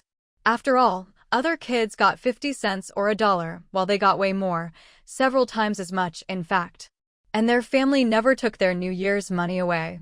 They were allowed to keep it themselves. When Fu Mingxue heard she wanted to use her own money, of course you can. Whatever you want to learn, just tell me. And, sweetheart, you don't need to spend your own money on classes. Mom and Dad can afford all your tuition and expenses. She didn't believe in the saying, raise sons strictly, raise daughters lavishly. To her, sons and daughters were the same, no need to raise sons with hardship. They could both be raised well. Thank you, Mom. You're the best. I love you so much. Qin Kiki was overjoyed. She couldn't help but throw her arms around her mother. Over there, Fu Zhenbao, who had originally been sitting farther away so as not to disturb her sister doing homework, immediately chimed in when she heard her sister's words. I love Mommy the most too. I love you both, and your brother as well, their mother replied. Then she turned to Qin Kiki and asked, so, do you want to learn how to draw? She had noticed that Qin Kiki seemed to be pretty good at drawing. Yes, Mommy, I want to learn. Qin Kiki nodded firmly. She knew she wasn't cut out for academic study. Just listening in class was already a bit hard for her. But she was quite interested in other things. Then you can learn as long as my precious Kiki isn't afraid of a little hard work. Oh right, she still needed to go look at houses. The family only had 2 courtyard homes in total. She needed to live in one herself, right? That would leave just one, which wasn't enough for the 3 siblings to split. She'd have to buy 2 more. That way, it would be fair to everyone. And if they had more money in the future, she could buy a few more apartments as well. Mommy, I'm not afraid of hard work. I'll definitely stick with it. After all, this was something Mommy was spending money on. She couldn't just quit halfway. At some point, Fu Zhenbao had crawled over. She looked up and said, Mommy, I want to learn to draw with my sister too. Fu Mingxue looked at her adorable little girl. All right, I'll sign you both up. Oh, do you want to learn the arrow as well? Fu Zhenbao shook her head quickly. No, Mommy, I don't want to learn the arrow. We already have someone in the family who plays it. When the time comes, I'll just listen to my sister play. I want to be a scientist when I grow up, and I want to fly planes like Auntie. Fu Mingxue. That's quite an ambitious dream. Then why do you want to learn to draw? The little one tilted her head and said, because when Mommy draws blueprints, that's drawing too. I want to be able to draw better blueprints in the future. Fu Mingxue. That's some solid logic. Absolutely nothing wrong with that. What does it feel like to have such a clever child? It's a wonderful surprise. Just then, a voice called out, "Honey, it's getting late." Fu Mingxue looked toward the doorway and saw Qin Wenhua, which made her mouth twitch a little. This guy. All right, darlings, good night. Go to bed early. She kissed both her daughters on the forehead. The sisters immediately replied, "Good night, Mommy. See you tomorrow, Mommy." Standing at the door, Qin Wenhua felt a little jealous. Weren't daughters supposed to be their daddy's little sweethearts? Why didn't even one of them say good night to him? Or was it that, since he was standing here, they just didn't see him? Fu Mingxue went back to her own room, and Qin Wenhua followed her in. "Honey, why don't you go take a shower first? I've already laid out your clothes on the bed." Hearing this, Fu Mingxue glanced at the bed, her mouth twitching again. Did he really need to be this thoughtful? All right. She picked up her clothes and headed out. When she finished showering and came back, Qin Wenhua was already lying in bed. Seeing her return, he immediately said, "Honey, you're not working tonight, right? How about going to bed early?" The eagerness in his eyes was obvious. Fu Mingxue. Was he letting his desires get the better of him? It's not even that late yet. The kids aren't even asleep. Or did he forget that the soundproofing in this house isn't great? I still have some work to do. It's still early. You go ahead and sleep. Qin Wenhua. As if he could actually fall asleep. But since his wife said she had to work, no matter how much he wanted otherwise, he could only wait. Fu Mingxue had a habit. Once she got absorbed in her work, she would block out everything around her and devote herself to it completely. Time would slip away without her even noticing. Qin Wenhua watched his wife as she worked so intently, he couldn't help but be mesmerized. Under the warm, yellow glow of the lamp, her perfect profile looked even more beautiful in her seriousness. It was only now that he truly understood the saying, "A woman is most beautiful when she's focused on her work." He felt like he could watch her like this for a lifetime and never get tired of it. The room was quiet, the only sound being the soft scratch of her pen on paper. Time passed by silently and unnoticed. But Qin Wenhua's patience was rewarded in the end. After all, he did get to eat meat that night. The next morning, Fu Mingxue woke up early. This time, though, her two daughters didn't come knocking at her door. When she got up and went outside, she saw the three kids practicing horse stance in the courtyard. She was quite surprised by this. The three little ones saw her too, but this time, they didn't run over to greet her. "Why are you all practicing horse stance?" Fu Mingxue asked. Qin Wenhua, seeing his wife's confusion, explained right away, "They're not that young anymore. It's time for them to start training." In their compound, many kids started training from a young age. He himself had grown up that way. Originally, Qin Hao should have started training early too, but since he was rarely home, he'd missed out on that kind of supervision. Fu Mingxue. "They're not that young anymore?" That left her a bit speechless. Anyone who didn't know better would think these three kids were already several years older. But Kiki and Jinjin. They're the same. An enemy won't go easy on them just because they're girls. In fact, I think they should train even harder to build up their strength. After all, his daughters were so beautiful. If they ever ran into trouble, wouldn't it be terrible if they didn't have any real skills to protect themselves? On this point, Qin Wenhua didn't believe girls should train any less than boys. Qin Kiki, seeing her mom feeling sorry for her and her sister, quickly said, "Mom, I want to do this." Fu Zhenbao chimed in right away, "Me too, Mom.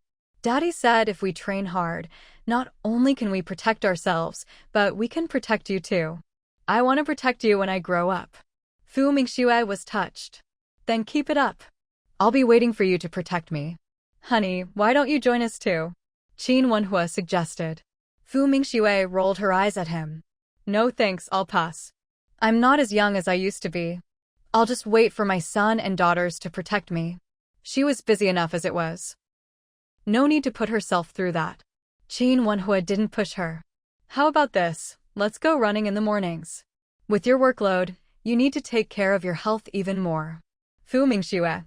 Could he just let her off the hook? She already went to bed late every night, and in the mornings she barely woke up on time. Where would she find the extra time to go running? It's settled then. From now on, you'll get up at 5:30, and we'll go for a half-hour run together, Qin Wenhua said, not giving her a chance to refuse. See, this way the whole family is exercising, and you'll set a good example for the kids. Fu Mingxue. She was already a role model in her children's eyes, no need to set another example. Just as she was about to protest, her mother happened to walk out of the kitchen. As soon as Fu Zhanba saw her grandma, she immediately said, "Dad, you haven't counted Grandma as part of our family yet. My grandma has to live a long life too. Tomorrow, let Grandma join us in our exercise. That way, the whole family will be doing it together. A whole family, all together." Fu Mingxue. Very good. As expected of her daughter, she didn't even let Grandma off the hook. Everyone's eyes turned to Fu's mother. "What are you all looking at me for?" Fu's mother felt like they were up to no good. "At my age, you really expect me to go running with you? Or do horse stances? Why don't you just ask me to fly to the sky while you're at it?" She couldn't bear to scold the little one alone, so she just scolded them all together. "All right, you all go do whatever you need to do. Leave me out of it." With that, she quickly walked into the main room. Fu Mingxue said, "Mom, if you want to fly, that's easy. Next time, I'll take you on a plane trip." Fu's mother, who was setting out breakfast, couldn't help but roll her eyes when she heard that. A plane trip? Is that how you spend money when you have it? Don't you know how many kids are in this family? Don't you know how to save it all? Still, Fu Mingxue thought her suggestion was pretty good. They'd been so busy these past few years, and of course, the kids were still young. Her mom had worked hard all these years, too. When there's time in the future, she could plan a trip. While her mom still has the energy to climb to the top of a mountain, she should take her out to see the world. See more of the beautiful landscapes of their country. All right, hurry up and finish what you're doing, then wash your hands and come eat breakfast. Since she didn't go grocery shopping yesterday, she'd have to go today. Fu Mingxue went to the sink to brush her teeth and wash her face. Once she was done, she went to eat breakfast. Wow, we even have youtiao today. Mom, did you buy these or did you and Aunt Ding fry them yourselves? We made them ourselves. And the soy milk too. We ground it fresh this morning. If you think it's not sweet enough, just add another spoonful of sugar. Back when they were poor, sugar and such were precious. How could they have left out half a pound for everyone to help themselves like now? This comfortable life felt like a dream. Fu Mingxue took a bite, her eyes lighting up. Delicious, so crispy. There was not only soy milk and youtiao for breakfast, but also meat buns. The three siblings finished their morning exercise. After washing their hands, they came to eat breakfast. Mom, Grandma and Aunt Ding's youtiao are so tasty. I love them. Grandma, can I have 3? Fu Zhanbao didn't have the rule of not talking at the table. Her mouth was not only good at eating, but also at talking. With her around, mornings were especially lively. Fu's mother. No, just 2. You're eating too much. It wasn't that she was stingy, but the little one's appetite was a bit scary. She was already a little chubby. If she didn't control it, what if she grew up to be really overweight? Although she always thought a bit of chubbiness was a blessing living in the city all these years, she'd picked up some city ways of thinking. A little chubby is lucky, but too much, and it's bad for your health. Fu Zhanbao was disappointed she couldn't have a 3rd youtiao, so she sneakily grabbed a few more meat buns when no one was looking. Fu Mingxue. She was speechless. How could eating breakfast look so sneaky? Did Zhanbao really think she couldn't see? Qin Wenhua felt bad for his daughter. It's really not a big deal for his girl to eat a little more. He was always willing to. Jinjin is still young and growing, so it's normal for her to eat a bit more. Besides, Qin Wenhua paused when he caught his wife's sideways glance, then continued, even if our daughter eats a little more and is a bit chubby, that's just baby fat. Totally normal. Fu Mingxue couldn't help but twitch at the corners of her mouth when she heard this. Baby fat? The kid is already several years old. The last time she used that excuse was when their daughter was just 1, and yet he still remembers it and is using it now. By the way, honey, haven't you noticed how strong Jinjin is? She seems to take after you. He hadn't spent much time at home before, so he hadn't really interacted with the kids much. Plus, he was always coming and going in a rush, so he never really noticed. But after being home these past couple of days, he finally picked up on it and even tested it out. Turns out their little girl really is quite strong. Stronger than most boys her age, in fact. Her strength even surpasses that of their eldest son, Qin Hao. Mingxue was a little surprised to hear this. She really hadn't paid much attention to it before. I think it's all genetics. Our daughter really inherited a lot. She got your good looks, your smarts, and now even your strength. As long as she stays on the right path as she grows up, she'll do well in whatever she chooses. If she uses her brains, she could be a scholar or go into research like her mom. If she uses her strength, she could join the military. Actually, joining the military wouldn't be a bad idea. Mingxue shot him a look. Of course. Who do you think gave birth to her? How could a child of hers not be outstanding? The genes are there. Qin Wenhua loved seeing his wife look so pleased with herself. She seemed especially lively in that moment. Yes. So really, it's fine if she eats a bit more. She burns it off anyway. Mingxue. Well, that actually makes sense. After breakfast, Mingxue had to head to work. As she was leaving, all three kids walked her to the door. Mom, drive safe. Qin Hao reminded her. Qin Wenhua. Why did this kid steal his line? That was supposed to be his job. Mingxue couldn't help but laugh at her son's mature little expression. I will. Have fun at home. Mommy's off to work. She didn't tell him to look after his little sister. Who says the eldest brother always has to take care of the younger siblings? They're all just kids. Why should being older mean more responsibility? Qin Wenhua was about to leave too. After getting in the car, he glanced outside. Only to see the spot where the three siblings had been standing was already empty. So, as a dad, he really isn't important at all, huh? He clicked his tongue, then drove off. But instead of heading straight to the base, he went to the compound. He found the principal of number 1 middle school at home. Principal Lu was surprised to see Qin Wenhua at his door. Wenhua, what brings you here? Uncle Lu, I have a favor to ask. You know my son, Qin Hao, right? He's doing well in school and wants to skip ahead to your school's 3rd year of junior high. Of course, I'm not asking for special treatment. He can take the exams, and if he scores above 95 in every subject, would your school accept him? Principal Lu, isn't your son still in elementary school? 5th grade, or is it 4th? 5th grade.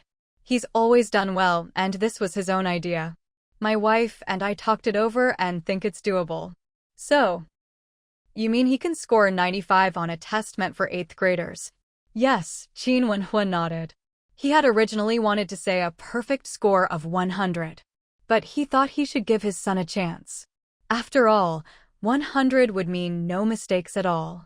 Principal Lu knew Qin Wenhua's character to some extent. He didn't think Qin Wenhua was the type to boast without reason. So, after thinking it over, he said, he doesn't need to get 100. As long as he scores over 90 in the subjects he's tested on, I'll agree to this. All right then, I'll arrange for him to take the test next Wednesday. As for the elementary school side, I'll get in touch with them. Qin Wenhua immediately replied, Great, thank you, Principal Lu. By the way, there's one more thing. My youngest daughter wants to start elementary school too. Could you arrange for her to take a test as well? Are all the smart kids born in his family? Can he spare one for someone else?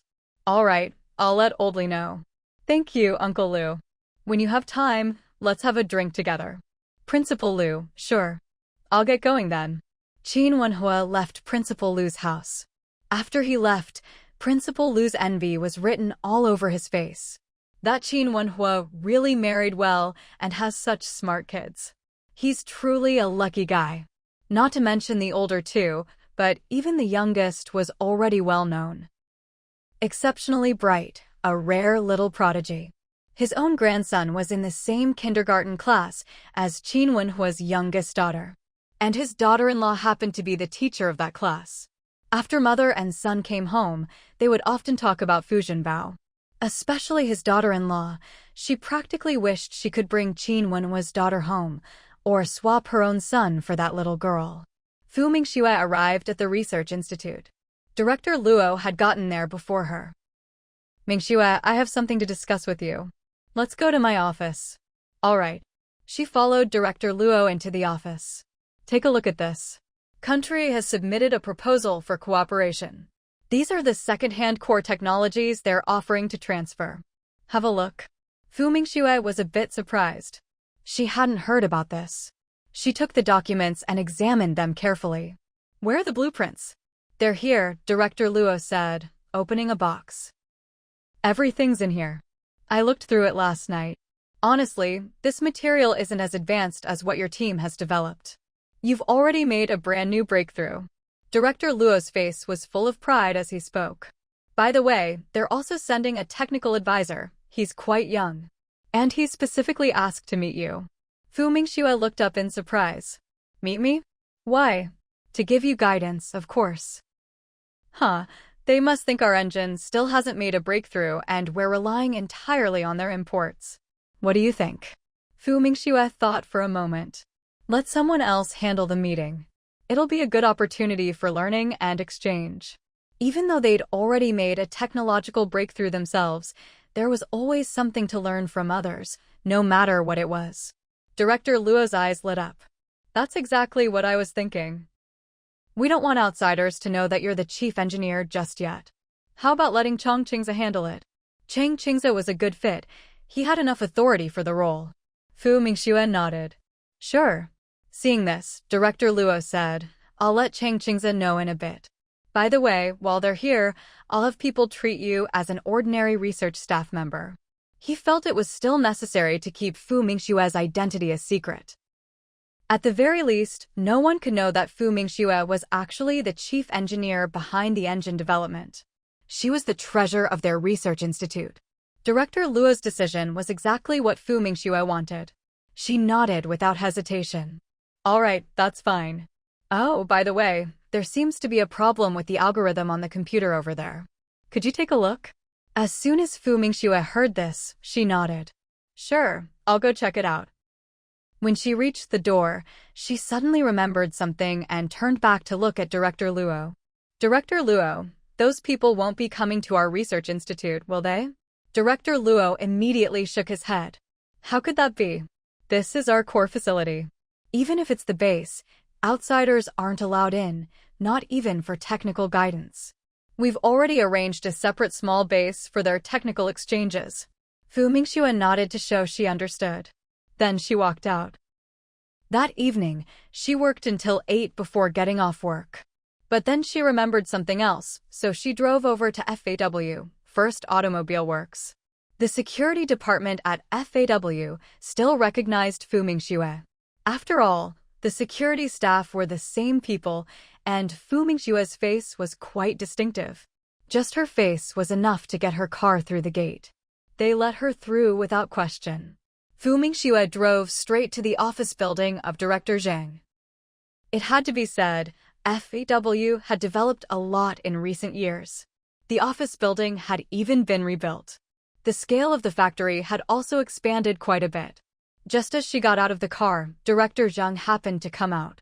He was wondering who was driving in, but when he saw Fu Mingxue get out of the car, he was extremely surprised. He quickly walked over to her, looking a bit excited. Engineer Fu, what brings you here? Is there something important? Seeing it was Director Zhang, Fu Mingxue hurriedly said, Sorry to bother you, Director Zhang. It's nothing urgent. I just wanted to ask for someone. This surprised Director Zhang. Ask for someone? Who is it? Who's so lucky to have caught your eye? Fu Mingxue smiled. It's not about luck, she has the ability. I'm talking about Song Mingwei. Is she still working here? Director Zhang was happy for Song Mingwei when he heard this. She's here. She works late almost every night, until 8 or 9. In fact, I just saw her earlier this evening. Here, let me take you to her.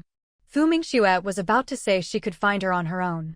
After all, she was familiar with the factory.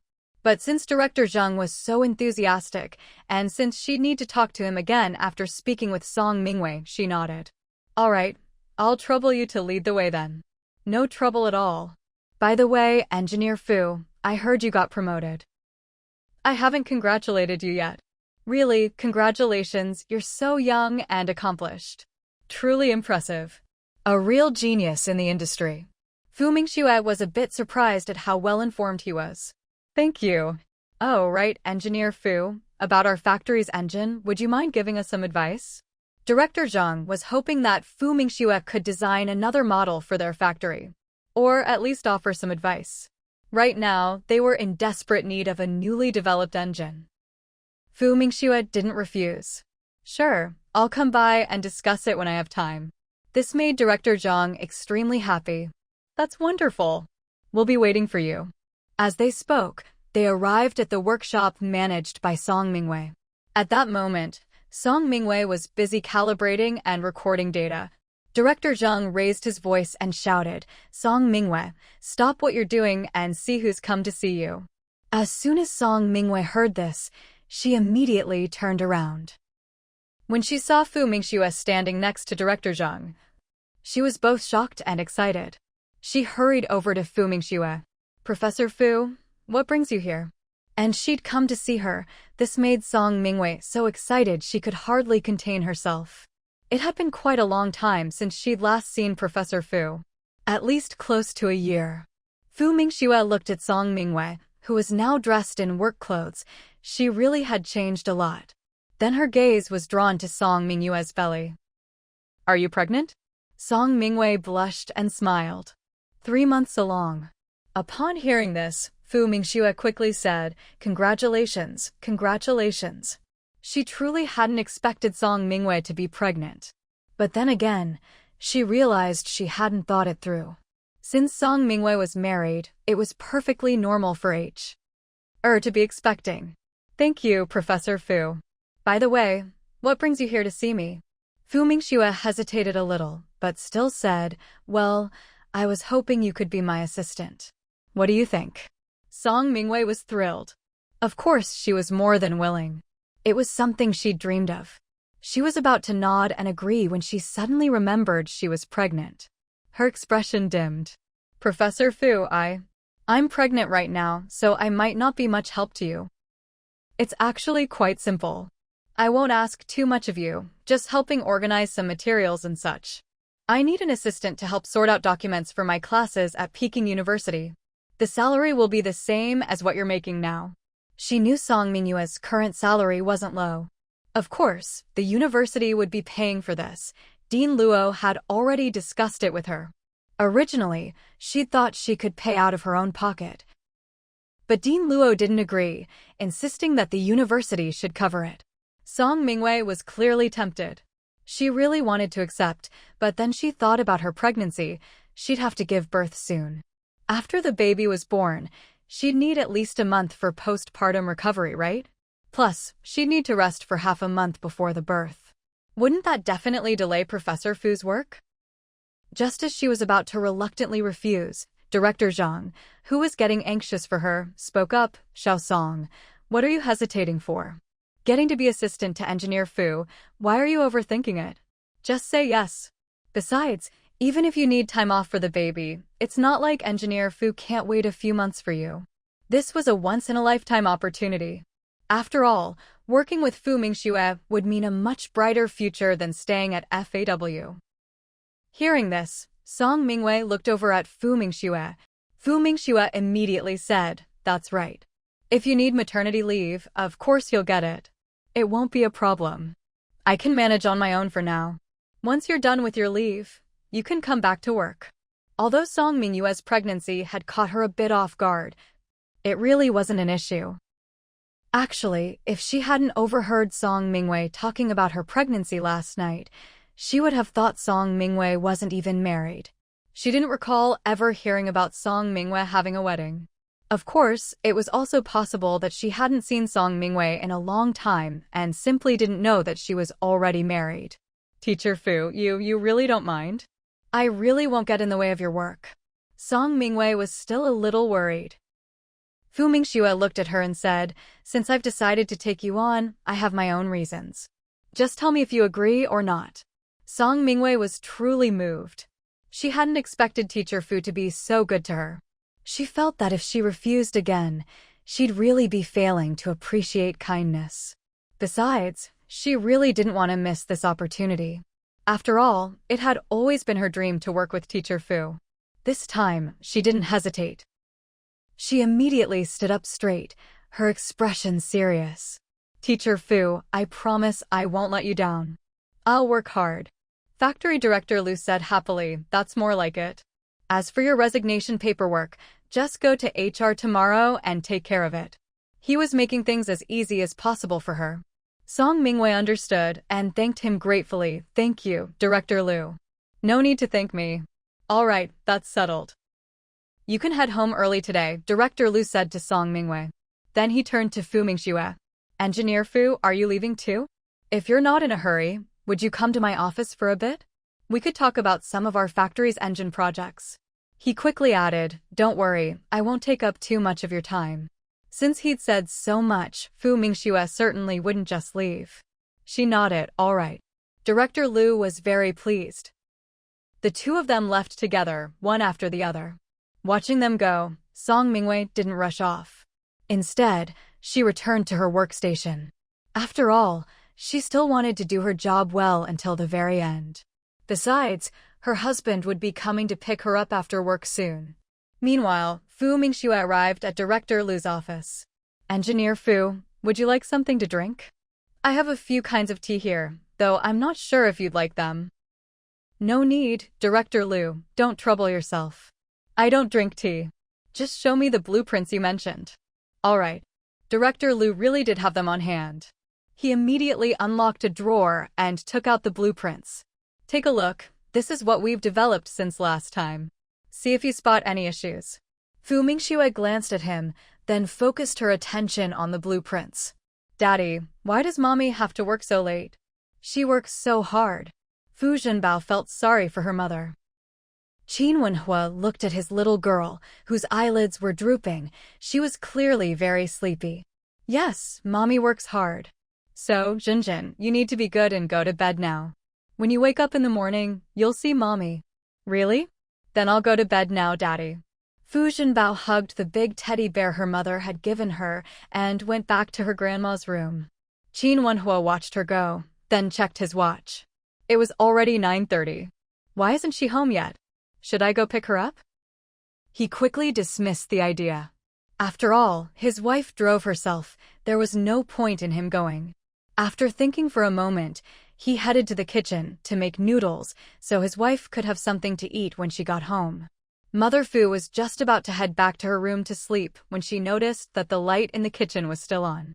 So she walked over. Wenhua, what are you busy with? Are you hungry? When Qin Wenhua saw that his mother-in-law was still up, he immediately replied, Mom, I'm kneading dough to make noodles. When Mingxue gets back, I can cook them for her. Mother Fu was a bit surprised. Sometimes she doesn't even eat when she gets home. Besides, there's no telling when she'll be back. Qin Wenhua quickly said, It's fine, Mom. If Mingxue doesn't want to eat when she gets back, I can just cook the noodles tomorrow instead. Mother Fu. Well, all right then. You go ahead. Don't stay up too late, though, get some rest. With that, she left. Qin Wenhua finished up quickly. He thought for a moment and put the noodles in the fridge. Then he went back to his room. By the time he heard movement outside, 2 hours had already passed. He immediately got up and went out. Just as Fu Mingxue was about to open the door, Qin Wenhua opened it first. Fu Mingxue was startled. When she saw it was Qin Wenhua, the corners of her mouth twitched. Seriously, did he know how scary that was in the middle of the night? Why aren't you asleep yet? Didn't I tell you not to wait up for me? I wasn't waiting. I just couldn't sleep. Honey, come in. Don't stand in the doorway. Fu Mingxue walked in. Honey, are you hungry? I made noodles earlier. How about I cook them for you now? Fu Mingxue was about to say she wasn't hungry, but when she heard he'd already made the noodles, she nodded. All right. As soon as Qin Wenhua heard that, he headed straight for the kitchen. It'll be ready soon. You can go take a shower if you want. But Fu Mingxue wasn't in a hurry to shower. She'd be sweating again after eating noodles anyway. She went to her room and put the documents she'd brought from Director Lu's office on her desk. She'd talked a lot with Director Liu earlier, learning about the new cars at their factory and the latest updates on their car engines. The newest model they were using was still the one she'd developed last time. Later, their own engineers had developed a few more models, but all of them were derived from hers. Now, they had several new car models. So they were in urgent need of a new engine, especially one that would use even less fuel. 10 minutes later, Qin Wenhua came in to call her. "Honey, the noodles are ready. Come eat." Fu Mingxue got up and went out. When she saw there was only one bowl on the table, she looked up at him. "What about you?" "I'm not hungry. You go ahead." Hearing this, Fu Mingxue didn't ask further. She sat down and started eating. "Your cooking just keeps getting better and better." It was really strange. He didn't even spend that much time in the kitchen. How was his cooking getting better and better? Qin Wenhua sat beside her. His happiest moment was watching his wife eat the food he made. "Honey, everything's settled with the school. Hao just needs to go take the test on Wednesday. I've already told him about it." When Fu Mingxue heard this, she looked up in surprise. "It's all sorted out already?" Qin Wenhua nodded. "I went straight to Uncle Lu's house this morning. He said as long as Hao scores 90 or above, he can enroll. Also, I mentioned Jinjin's schooling to him, and he said that's fine too." "That's really great. By the way, you said Wednesday, right? Let me check if I'm free that day." Fu Mingxue felt that this was a big deal for her son, so no matter how busy she was, she had to make time for it. Qin Wenhua immediately said, "You don't need to go with him. I'll go, that's enough. I'll make sure I'm free that day. It's not that big of a deal, you should trust your son, there's no need for both of us to go." Seeing him say this, Fu Mingxue hesitated a little. "You're free that day?" "I am. I'm not that busy right now, so I can definitely spare half a day or even a whole day." "Oh, and didn't you mention yesterday about our two girls learning the eru and painting?" "I've already taken care of it. It's with Master Kai and Master Cui. Next Sunday, I'll just take our two girls over." Fu Mingxue hadn't expected him to be so efficient. In just one day, he'd sorted out all the important matters for their 3 kids. She couldn't help but give him a thumbs up. "Qin Wenhua, looks like you're pretty capable after all." Qin Wenhua. "That counts as capable? If that's the case, then he's got plenty more skills up his sleeve. Hurry up and eat your noodles, or they'll get soggy." With that reminder, Fu Mingxue stopped chatting and continued eating her noodles. After they finished, Qin Wenhua immediately cleared the dishes and took them to the kitchen to wash. It was such a hot day, he really didn't want to leave the dishes until the next morning. Wouldn't that attract mice? Fu Mingxue went back to her room to get some clothes and took a shower in the bathroom. When she came out and returned to her room, Qin Wenhua was already there. He saw that her hair was still wet and couldn't help but frown. "Honey, why didn't you dry your hair?" Fu Mingxue didn't really care. "I just blew it a bit. I'm going to bed late anyway, it'll dry soon." "That won't do. I'll dry it for you." Without waiting for her to refuse, Qin Wenhua walked out. When he came back, he was holding a hairdryer. He plugged it in and said to Fu Mingxue, "Honey, just sit and read your book. I'll dry your hair, it'll just take a minute." Fu Mingxue. She was a bit speechless. This really wasn't necessary. But Qin Wenhua had already started, so she could only let him be. "Just a few passes, okay? Don't wake up Mom and the kids." "Got it." Qin Wenhua's fingers ran through her shiny black hair, marveling at how silky it felt. His wife really had great hair. And of course, her skin was amazing too. Unlike others, even when she went to the base, her skin never tanned. Instead, it stayed fair and glowing. Most importantly, so many years had passed. Other people were starting to show their age. Even himself, he could see the wrinkles at the corners of his eyes. But his wife seemed to be aging in reverse, looking younger and younger. At this rate, in a few years, would the age gap between them look really obvious? Fu Mingxue couldn't focus on her book anymore. "That's enough, it's been several minutes." Qin Wenhua had no choice but to stop. "Honey, you didn't sleep well last night. Try to go to bed early tonight." Fu Mingxue. She couldn't help but roll her eyes. And whose fault was it that she didn't sleep well last night? Now he's acting all considerate. I've got some things to take care of. You go to bed first. As for tonight, he'd better not get any ideas. Hearing this, Qin Wenhua could only nod. All right, but don't stay up too late. I know. Once he left, Fu Mingxue let out a sigh of relief. Honestly, with him hanging around, she really couldn't concentrate. You're here to resign. The HR manager was quite shocked that Song Mingwei had come to resign. You're still a long way from your due date, aren't you? Why are you quitting now? Jobs are hard to come by these days. Some people have no choice but to start their own small businesses. A good company like FW is the kind of place people fight tooth and nail to get into. And Song Mingyue's position paid pretty well, yet she wanted to resign. It really was hard to understand. She was only 3 months pregnant.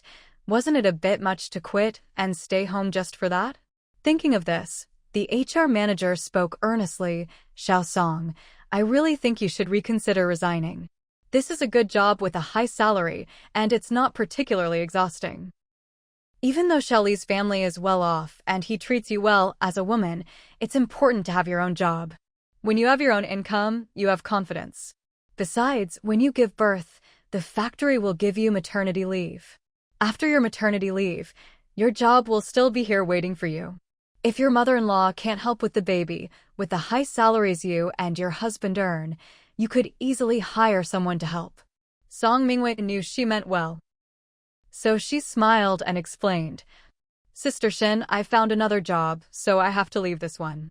The words Sister Shin had been about to say got stuck in her throat when she heard there was a new job.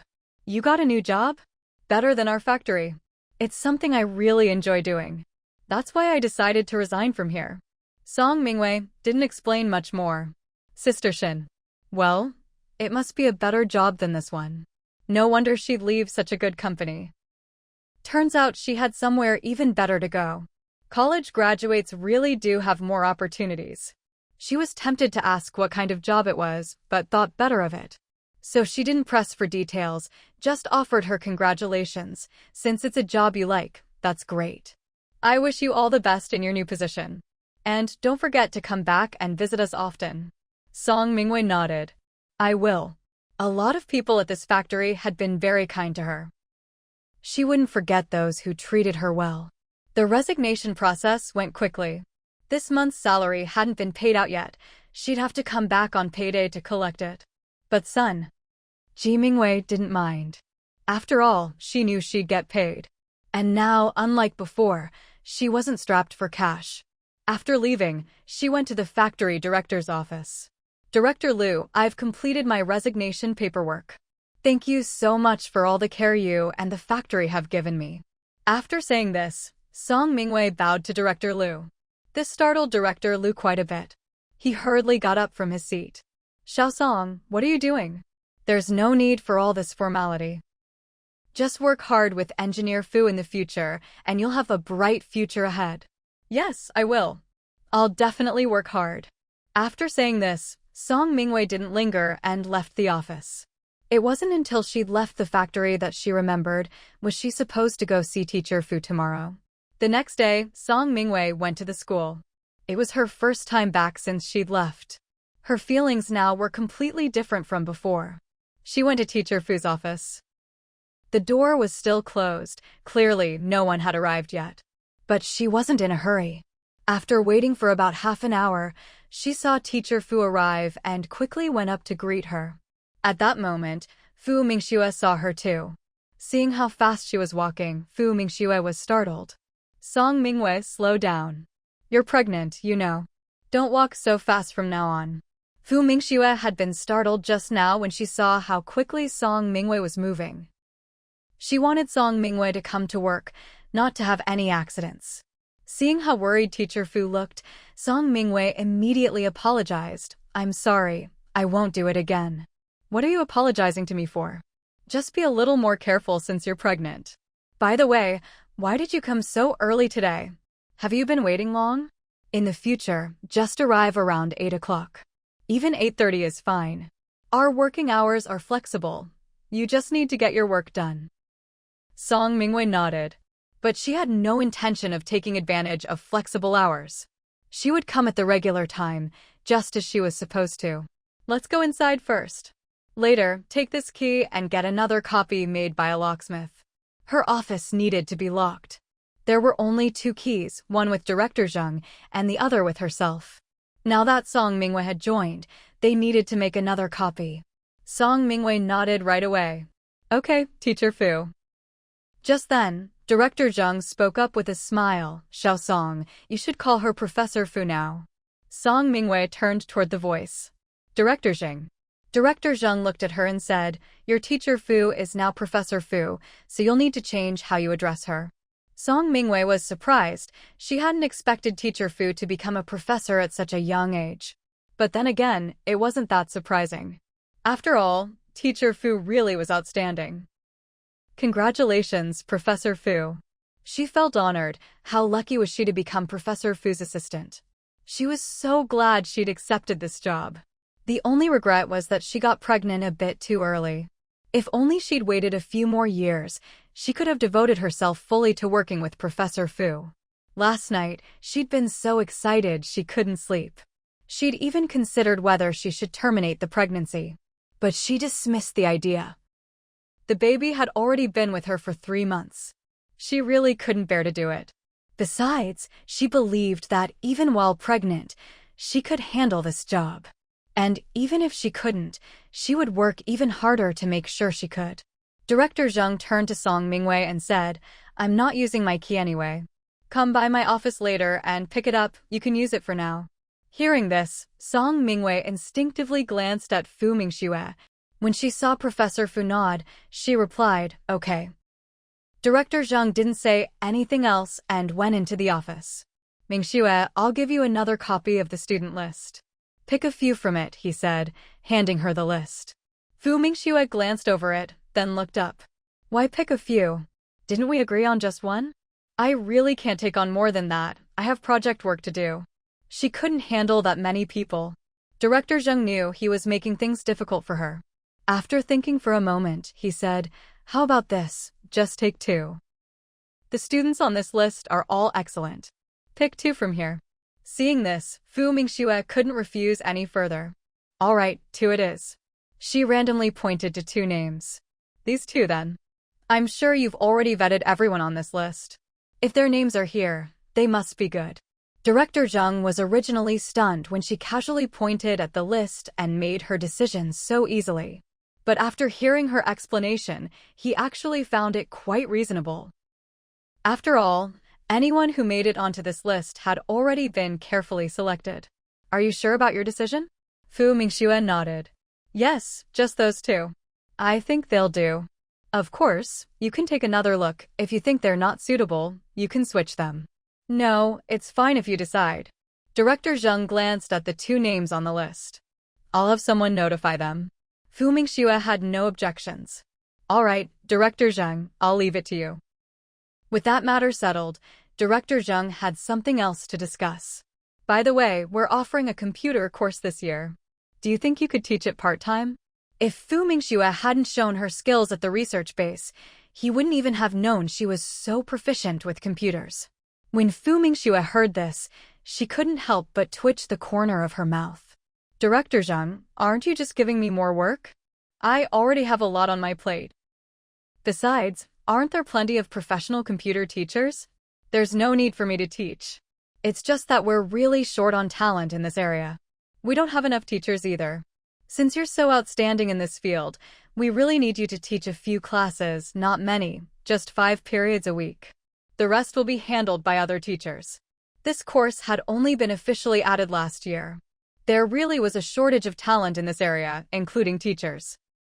Fu Mingxue, the semester is almost over, so we won't schedule you now. If you agree, I'll have your classes arranged for next semester. Fu Mingxue. So basically, everything's already been arranged, and now he's just letting her know? She sighed. All right, that's fine. Seeing her agree, Director Zheng said, then it's settled. We still have some computers from the procurement. I'll have one installed in your office later. Since Fu Mingxue wasn't often at the school, her office hadn't been equipped with a computer yet. After all, computers were in short supply these days. Even his own office didn't have one. Okay, Fu Mingxue nodded. Then, after thinking for a moment, she added, I'd also like to have a computer installed at home. Could you help me buy one as well? I'll pay for it myself. The school had a local area network, just like the research institute. It might be a bit of trouble for her to use it at home, but for her, that wasn't really an issue. She had her own ways. Having a computer would definitely be more convenient, and she could even modify it herself if needed. Director Zheng was surprised, but still nodded. Sure, that's fine. We still have some left, so I'll set one aside for you. How much does a computer cost? Director Zheng quoted her the procurement price. Fu Mingxue thought the price was high, but still acceptable. It's just that after buying the computer, she'd have a lot less money left for buying a house. I'll bring you the money tomorrow. Since the computers are available, I'll take mine home when I leave. When you have someone come to install the office computer, just have them bring mine as well. Director Zheng nodded. No problem. But do you need someone to come install the computer at your house? Fu Mingxue laughed.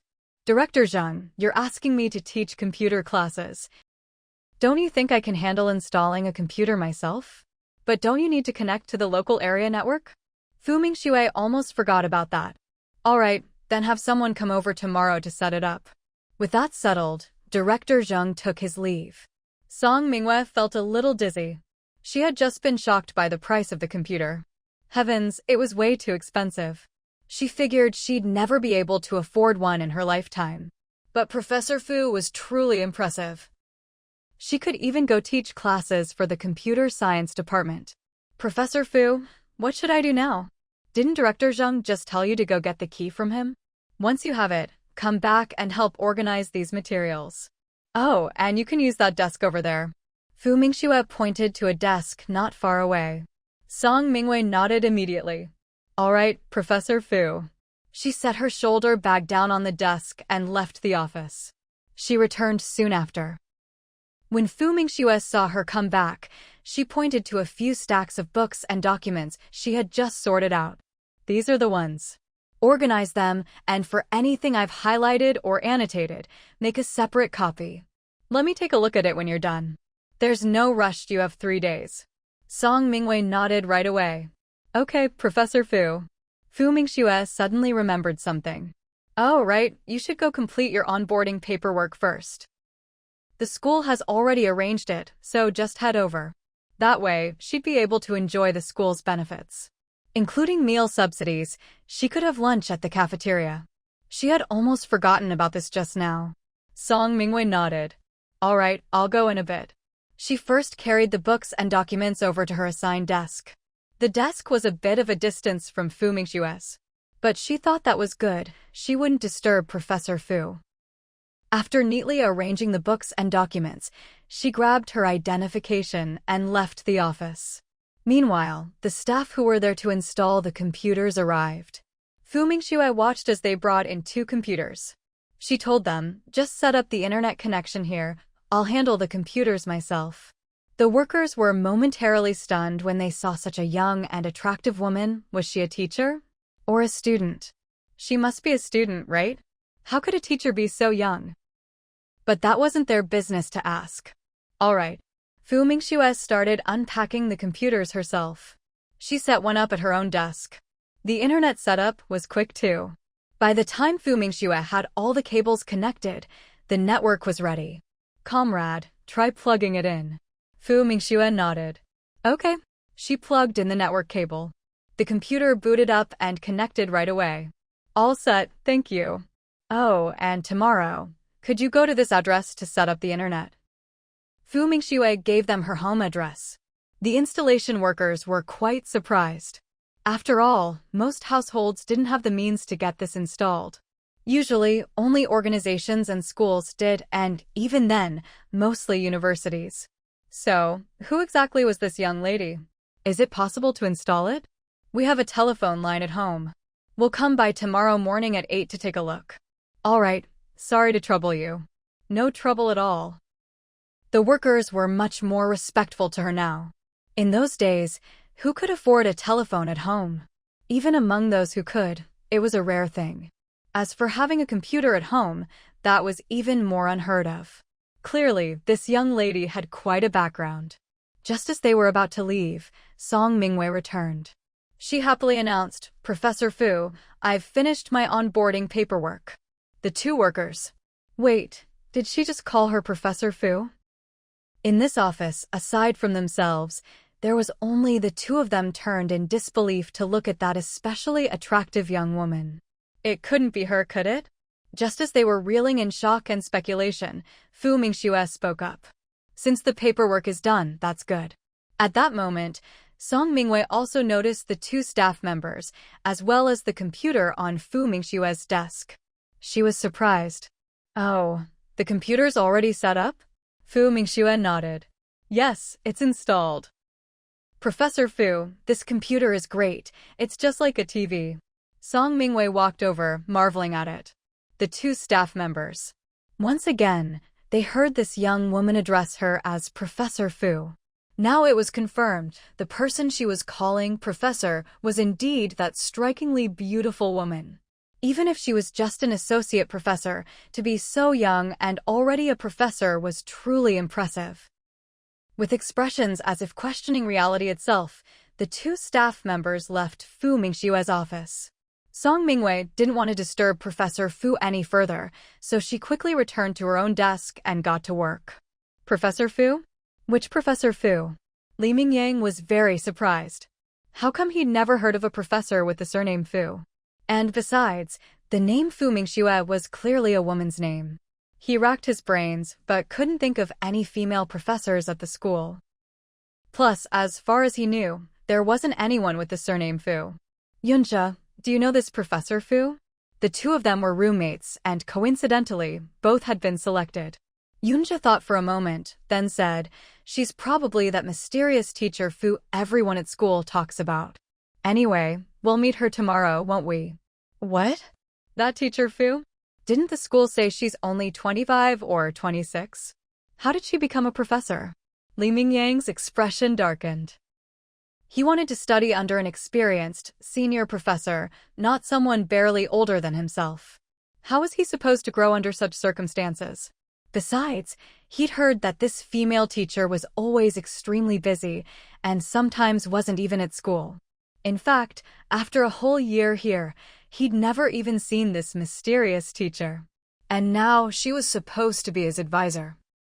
Was she even qualified? No way, I have to talk to Director Zheng. I want to switch. Without waiting for Yunwa's reaction, he headed for the door. But just as he reached it, he suddenly remembered something and turned back to his roommate. "Yunjia, why don't you come with me to see Director Zheng? We need to change professors." If not Director Zheng, then Professor Liang would be fine too. That was the kind of teacher he wanted to follow. Not someone with questionable credentials.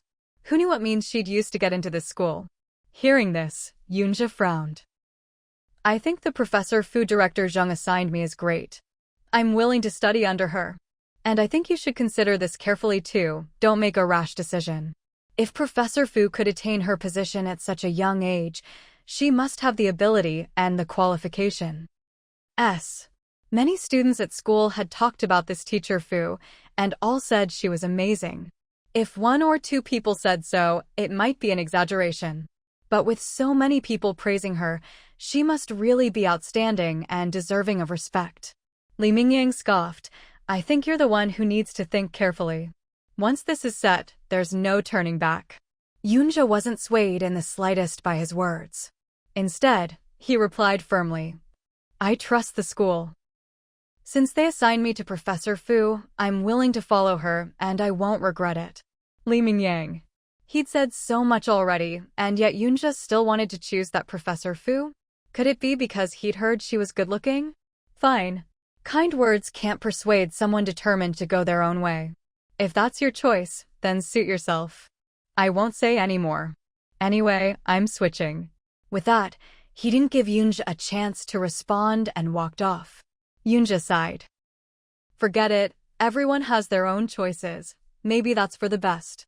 Meanwhile, Li Mingyang went straight to Director Zhang's office. He took a deep breath, then knocked on the door. "Come in." As soon as he heard the reply, Li Mingyang pushed the door open and entered. "Director Zhang." Director Zheng looked up, and you are? Director Zheng, I'm Li Mingyang, a freshman majoring in internal combustion engine engineering. As soon as Director Zheng heard the name, he remembered who he was. After all, he'd just looked at the list that morning. You're here to report to Professor Fu, right? She's in. He hadn't finished telling him where the office was when Li Mingyang, a bit agitated, interrupted. Director Zheng, can I choose my own advisor? Director Zheng. What does he mean by that? His expression changed slightly, but he didn't say anything, just waited quietly for the student in front of him to finish. Li Mingyang had already psyched himself up before coming, so he wasn't afraid. Though his voice was a bit shaky, Director Zheng, I'd like to follow Professor Liang. Now Director Zheng fully understood what he meant. He nodded immediately. All right, just go talk to Professor Liang. If he agrees, you can follow him. As for Professor Fu, I'll let her know later. What a pity. Of course, he wasn't feeling sorry for Fu Mingxue. After all, there were plenty of students eager to work with her. Li Mingyang was a bit stunned. That's it? He agreed so easily? Not even a word to try to persuade him? Seeing his dazed expression, Director Zheng asked, What, is there something else? No, nothing else. If not, then off you go. Remember to find Professor Liang right away. Every student on the list was outstanding, the best among the best. Naturally, he hoped they'd all have bright futures. All right, thank you. Li Mingyang could only turn and leave the office. But he felt a bit uneasy. Why did Director Zheng agree to let him switch professors so easily? Not even a word to try to talk him out of it? It was all too easy. He couldn't help but feel uncertain. Maybe Director Zheng also thought that a promising student like him shouldn't be following that young Professor Fu. Did he think Professor Fu would hold him back? Yes, that must be it. Once he figured that out, his gloomy mood improved a bit. He strode off toward Professor Liang's office. An hour later, Li Mingyang returned to the dormitory in high spirits. Yunjia had also just gotten back. Seeing Li Mingyang's expression, Yunjia knew he'd gotten what he wanted. Yunjia, I've already gotten Professor Liang's approval. He's agreed to take me on, and I can join his project team right away. Yunjia replied calmly, Congratulations. Li Mingyang. What's with this guy? Not even a bit surprised. Forget it. He was in a good mood now, so he decided not to fuss about it anymore. He even asked cheerfully, By the way, when are you going to report to your Professor Fu? Yunjia replied directly, You don't need to worry about that. I'll arrange the time myself. Li Mingyang ran into a wall with that response. He didn't want to say anything more. Let Yunjia regret it himself in the future. After all, what could you possibly learn from a female teacher who isn't even 30 yet? Does she even have her own research projects? Could she compare to Professor Liang, who's so much more experienced and knowledgeable? He's already over 60. TSK, all the time wasted on this. There'll be nowhere to cry when you regret it later. Yunjia had no idea what Li Mingyang was thinking. Even if he did, he wouldn't care. After all, who ends up regretting it in the end isn't set in stone. He picked up a few books and walked out of the dorm room. After Fu Mingxue connected to the university's local network, she started working on her computer. First, she set up a new firewall, raising her computer's security level by several notches. After all, she couldn't let anyone hack into her computer. Besides, no one else was allowed to use her computer without her permission. So she needed to set that up as well. By lunchtime, her computer was basically ready. She had to admit, a computer she set up herself was always much easier to use. Song Mingwei glanced at the time, then walked over to Fu Mingxue. Professor Fu, it's lunchtime. Would you like me to bring you your meal, or will you go to the cafeteria yourself? Fu Mingxue replied immediately, I'll go to the cafeteria myself in a bit. You don't need to worry about me. Just go eat yourself. In the future, unless I specifically ask, you don't need to worry about my meals. Just go eat when it's time. She was different from Song Mingwei. After all, she could go hungry for a while and be fine, but Song Mingwei was pregnant. She couldn't go hungry, not even a little. When Song Mingwei heard this, she nodded right away. Okay, Professor Fu. She went back to her desk, picked up her meal ticket, and headed out. Not long after Song Mingxue left, Director Zheng knocked and came in. Why haven't you gone to lunch yet? Fu Mingxue was a little surprised to see Director Zheng. I'll go in a bit. Director Zheng got to the point. Oh, right, I came to let you know Li Mingyang, the one you picked, has already declined your offer. He chose Professor Liang instead. Fu Mingxue raised her eyebrows at that. All right, got it. If someone chose someone else, that was fine by her. She had no objections. Seeing that she wasn't upset, Director Zheng breathed a sigh of relief. Well, since you're one short, just pick another one. Fu Mingxue had a good memory. She'd seen the list and hadn't forgotten it. She didn't need to look again and just reported a name directly. Let's go with Li Zhengfei then. The name rolled off her tongue easily. Director Zheng nodded. All right. I'll have someone notify him. Hopefully, there wouldn't be any more surprises with this Li Zhengfei. Fu Mingxue, okay. She'd given the name. Whether the student accepted or not was no longer her concern. Of course, if the student didn't want to, she wouldn't force them to stay. She didn't need students who were resistant to her. She didn't have the time or energy to tame a troublemaker. She simply didn't have the patience. All right, let's leave it at that. You should go eat soon too, or there won't be any good dishes left, Director Zheng said before leaving. Fu Mingxue worked for a while longer before finally leaving her office. She hadn't eaten at the school cafeteria in ages, and she found herself missing it a little.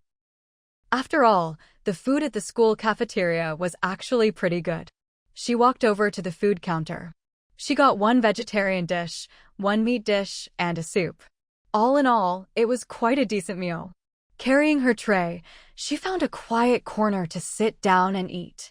When she finished her meal and walked out of the cafeteria, planning to head over to the lab area for a look, someone called out from behind her, "Hey, wait up."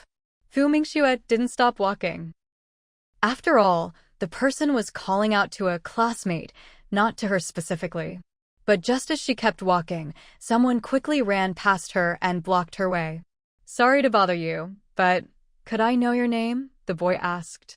Li Mingyang couldn't take his eyes off the girl in front of him. Just one glimpse of her in the cafeteria had left him stunned. He felt like he'd found his springtime. If it hadn't been awkward to interrupt her while she was eating, he would have come over sooner. He'd waited impatiently for her to finish and then rushed over. Fu Mingxue. Wait, isn't this 1985? How are people already this forward? Honestly, this was the first time a boy had ever tried to chat her up at school. Of course, she didn't come to school often, and she was always busy, plus her face was pretty recognizable. Most of the students here knew she was Teacher Fu, and that she was married. So, this must be a new student who didn't know her? Before she could say anything, the boy spoke again. My name is Li Mingyang. I'd really like to get to know you. May I ask which department you're in and what your name is? Fu Mingxue. Did he just say his name was Li Mingyang? Could it be that Li Mingyang? No way. What are the odds? You're Li Mingyang from the Internal Combustion Engine Department? Li Mingyang got excited. You know me? He couldn't help feeling a bit smug. See, he really was outstanding, otherwise so many people at school wouldn't know him. After all, he'd gotten the top score in the province on the college entrance exam to get into this school. Who didn't praise him for being smart and promising? Besides, he thought he was pretty good-looking too. Even if he wasn't the absolute best in every way, he was still pretty exceptional. A complicated look flashed in Fu Mingxue's eyes. Talk about a coincidence. This was coincidence taken to the extreme. Li, take a look at this. I'm that Teacher Fu, Fu Mingxue said, showing him her staff badge as she walked past him. Li Mingyang was stunned. Teacher Fu? She was a teacher already, and so young? She looked even younger than him. How could she be a teacher? Wait, did she just say her surname was Fu? Fu, could it be that Fu? Li Mingyang's eyes were full of disbelief as the realization hit him. How is this possible? He turned around and ran up to Fu Mingxue again. This time, there wasn't a trace of infatuation in his eyes. Teacher Fu, are you that Professor Fu? Fu Mingxue looked at him and nodded. Yes, I'm that Professor Fu. Li, is there anything else you need? She blamed her own good memory for this. If her memory had been a little worse, he would have just been another nameless passerby. Li Mingyang felt like the sky was falling. The person he'd fallen in love with at first sight turned out to be a teacher at his school. And not just any teacher, she was supposed to be his advisor. How was this even reasonable? No one had told him, this Professor Fu actually looked even younger than he was. And she was as beautiful as a fairy. Worst of all, he'd actually turned her down and chosen another professor instead. Thinking of this, he wished he could just crawl into a hole and disappear. Sorry, Professor F. Fu, I didn't know it was you. He stammered out the words, not even sure if he was apologizing for his earlier inappropriate behavior or for refusing to be her student. Either way, Li Mingyang felt like his whole body was burning up. This was just too much. It's fine. Professor Liang is also an excellent advisor. Just follow him and do your best. If there's nothing else, I'll be going now. Fu Mingxue walked past him and left again. This time, Li Mingyang didn't dare chase after her. His legs felt like they were filled with molten lead, impossibly heavy.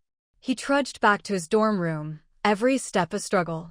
Yunja was still there when he returned. Seeing Li Mingyang's flushed face and dazed, lost expression, Yunja couldn't help but be puzzled. What happened to you? The moment Li Mingyang heard Yunja's question, it was like he'd found an outlet for his frustration. He rushed over in a few quick steps and demanded through gritted teeth, Yunja, did you know who Professor Fu was all along? Yunja. He frowned. I don't know her, never met her. But everyone at school talks about her. Haven't you heard? So many students talked about her, Professor Fu was basically a campus legend. Of course, Li Mingyang had heard the rumors. But how could he have believed them? He'd just assumed everyone was exaggerating. Besides, given her age, how could she compare to the older Professor Liang? That kind of age meant true depth of knowledge. Yunja could tell something was off. He was sharp, and it didn't take much to figure it out. You've met Professor Fu? Li Mingyang was at a loss for words. He was mortified. Not only had he met her, he'd even mistaken her for a fellow student and tried to chat her up. Just thinking about it made him want to die of embarrassment. He'd always been a model student, never once losing face until today, when he'd managed to lose it all in one go. And to think he'd even been so proud, getting ready to file a complaint, his face burned even hotter at the memory. Yunja studied him, noticing how red his face was. Even as clever as he was, Yunja never would have guessed that Li Mingyang had not only met Professor Fu, but had actually tried to hit on her. He just assumed Li Mingyang had met her and felt awkward. Li Mingyang couldn't stand Yunja's gaze any longer. He turned and ran out of the room. Yunja, all this fuss just for switching advisors? Well, maybe it was time for him to meet this Professor Fu himself. With that thought, he left the office. Song Mingwei came back from lunch and, not seeing Professor Fu in the office, decided to look over some materials instead. When she heard a knock at the door, she got up to answer it. After all, Professor Fu would never knock. When she opened the door and saw a male student standing outside, she was a little surprised. Hello, who are you looking for? Yunja was also a bit surprised to see Song Mingwei. This was definitely the right office. Could this person be Professor Fu? But his instincts told him otherwise. Hi, I'm here to see Professor Fu. Oh, by the way, my name is Yunja. When Song Mingwei heard him introduce himself, she immediately felt the name sounded familiar. Wasn't he one of the names mentioned on the list this morning? She discreetly sized up the young man in front of her and found that he was quite good-looking. He also had a certain unique aura that was hard to describe. Professor Fu isn't here right now. If you have something you'd like to pass on, you can leave a message. If you want to meet Professor Fu in person, you'll have to come back later. Yunja. How was he supposed to leave a message? That he'd just come to check in and get familiar with the place? In that case, I'll come back later. Song Mingwei nodded. Dead. All right. Seeing this, Yunja knew it wasn't appropriate to linger, so he gave Song Mingwei a slight nod and turned to leave. Once Song Mingwei saw him go, she closed the office door. Fu Mingxue didn't stay in the lab for long either. About an hour later, she returned to the office. When Song Mingxue saw her come back, she immediately reported that someone had come looking for her. Mingxue asked, "Who was it?" He said his name is Yunjia. As soon as Song Mingxue mentioned the name, Mingxue remembered. "All right, got it. By the way, how are things going for you here?" "Everything smooth." Song Mingxue nodded right away. "Pretty smooth, I'd say. There are some things I don't quite understand, but I can take my time to look through them and sort everything out." Mingxue looked at her. "If there's anything you don't understand, you can always ask me." Song Mingxue nodded. "Okay." Since Mingxue had just come in, the office door was still open. She turned her head toward the doorway and saw a young man standing there, his hand still raised mid-knock. He clearly saw her too and looked completely stunned. Yunya's gaze met Mingxue's, and he realized he was being a bit rude. He quickly collected himself. Then, in a polite tone, he said, "Hello, I'm here to see Professor Fu." Mingxue looked at him. "You must be Yunjia." She didn't phrase it as a question, but as a statement. Yunjia nodded. "Yes, I'm Yunjia. May I ask if Professor Fu is here?" The last two words didn't come out, because he had a hunch that this strikingly good-looking and incredibly young person in front of him was probably the Professor Fu he was looking for. "Come in," Mingxue said. At this point, Song Mingxue quickly said to the person at the door, "This is Professor Fu." Although he'd already suspected it, Yunjia was still quite shocked when it was confirmed. Such a young professor? She must be a real genius. He gave Song Mingxue a slight nod, then walked into the office. When he saw the exceptionally young Professor Fu working at her computer, his pupils couldn't help but contract. But he quickly averted his gaze, not daring to stare. His tone became even more respectful. "Professor Fu, I'm your student, Yunjia. I'm here to report in." Mingxue looked up at him. "All right. Come here, this is the book list I've prepared for you. Go to the library and borrow these books. Also, here's your assignment, 10,000 words, due in 3 days." She handed him a sheet of paper. Yunjia immediately stepped forward to take it. His eyes fell on the book list. Then on the assignment topic, a hint of surprise flashing in his eyes.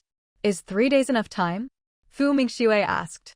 Yunjia immediately looked up. "It's enough." Mingxue said, "Good. By the way, let me introduce you. This is my assistant, Song Mingxue. You can just call her Assistant Song. If you need anything and I'm not around, you can go directly to her." Yunjia immediately nodded. "All right, Professor Fu. Good, then you can head back. Remember to read all the books on the list I gave you. I'll be quizzing you on them later." As soon as he heard this, Yunjia nodded again. "Yes, Professor Fu." He was a top student, so his memory was naturally excellent. Once he left, Mingxue turned her attention to her computer. The word she had just typed was the title of the research project the school had assigned her. It wasn't until 4:30 in the afternoon that Mingxue realized Song Mingxue still hadn't left. She couldn't help but ask, "Song Mingxue, you can go home now. From now on, your work hours are 8 a.m. to 4:30 p.m. She had originally wanted to say she could leave at 4, but she was worried Song Mingxue might feel uneasy about leaving at that time. "Oh, and you get Sundays off. Just clock in and out according to this schedule from now on." As soon as Song Mingxue heard this, she immediately replied, "Professor Fu, actually, I don't need Sundays off. If she could, she'd gladly spend half her life working at this job. She could work 365 days a year without a break." Mingxue looked at her and smiled. "Take your rest, I need to rest too." Song Mingxue. Professor Fu takes breaks? She could have sworn Professor Fu never seemed to take any time off. "All right then, thank you, Professor Fu. This is your standard leave from the school, just like the other teachers.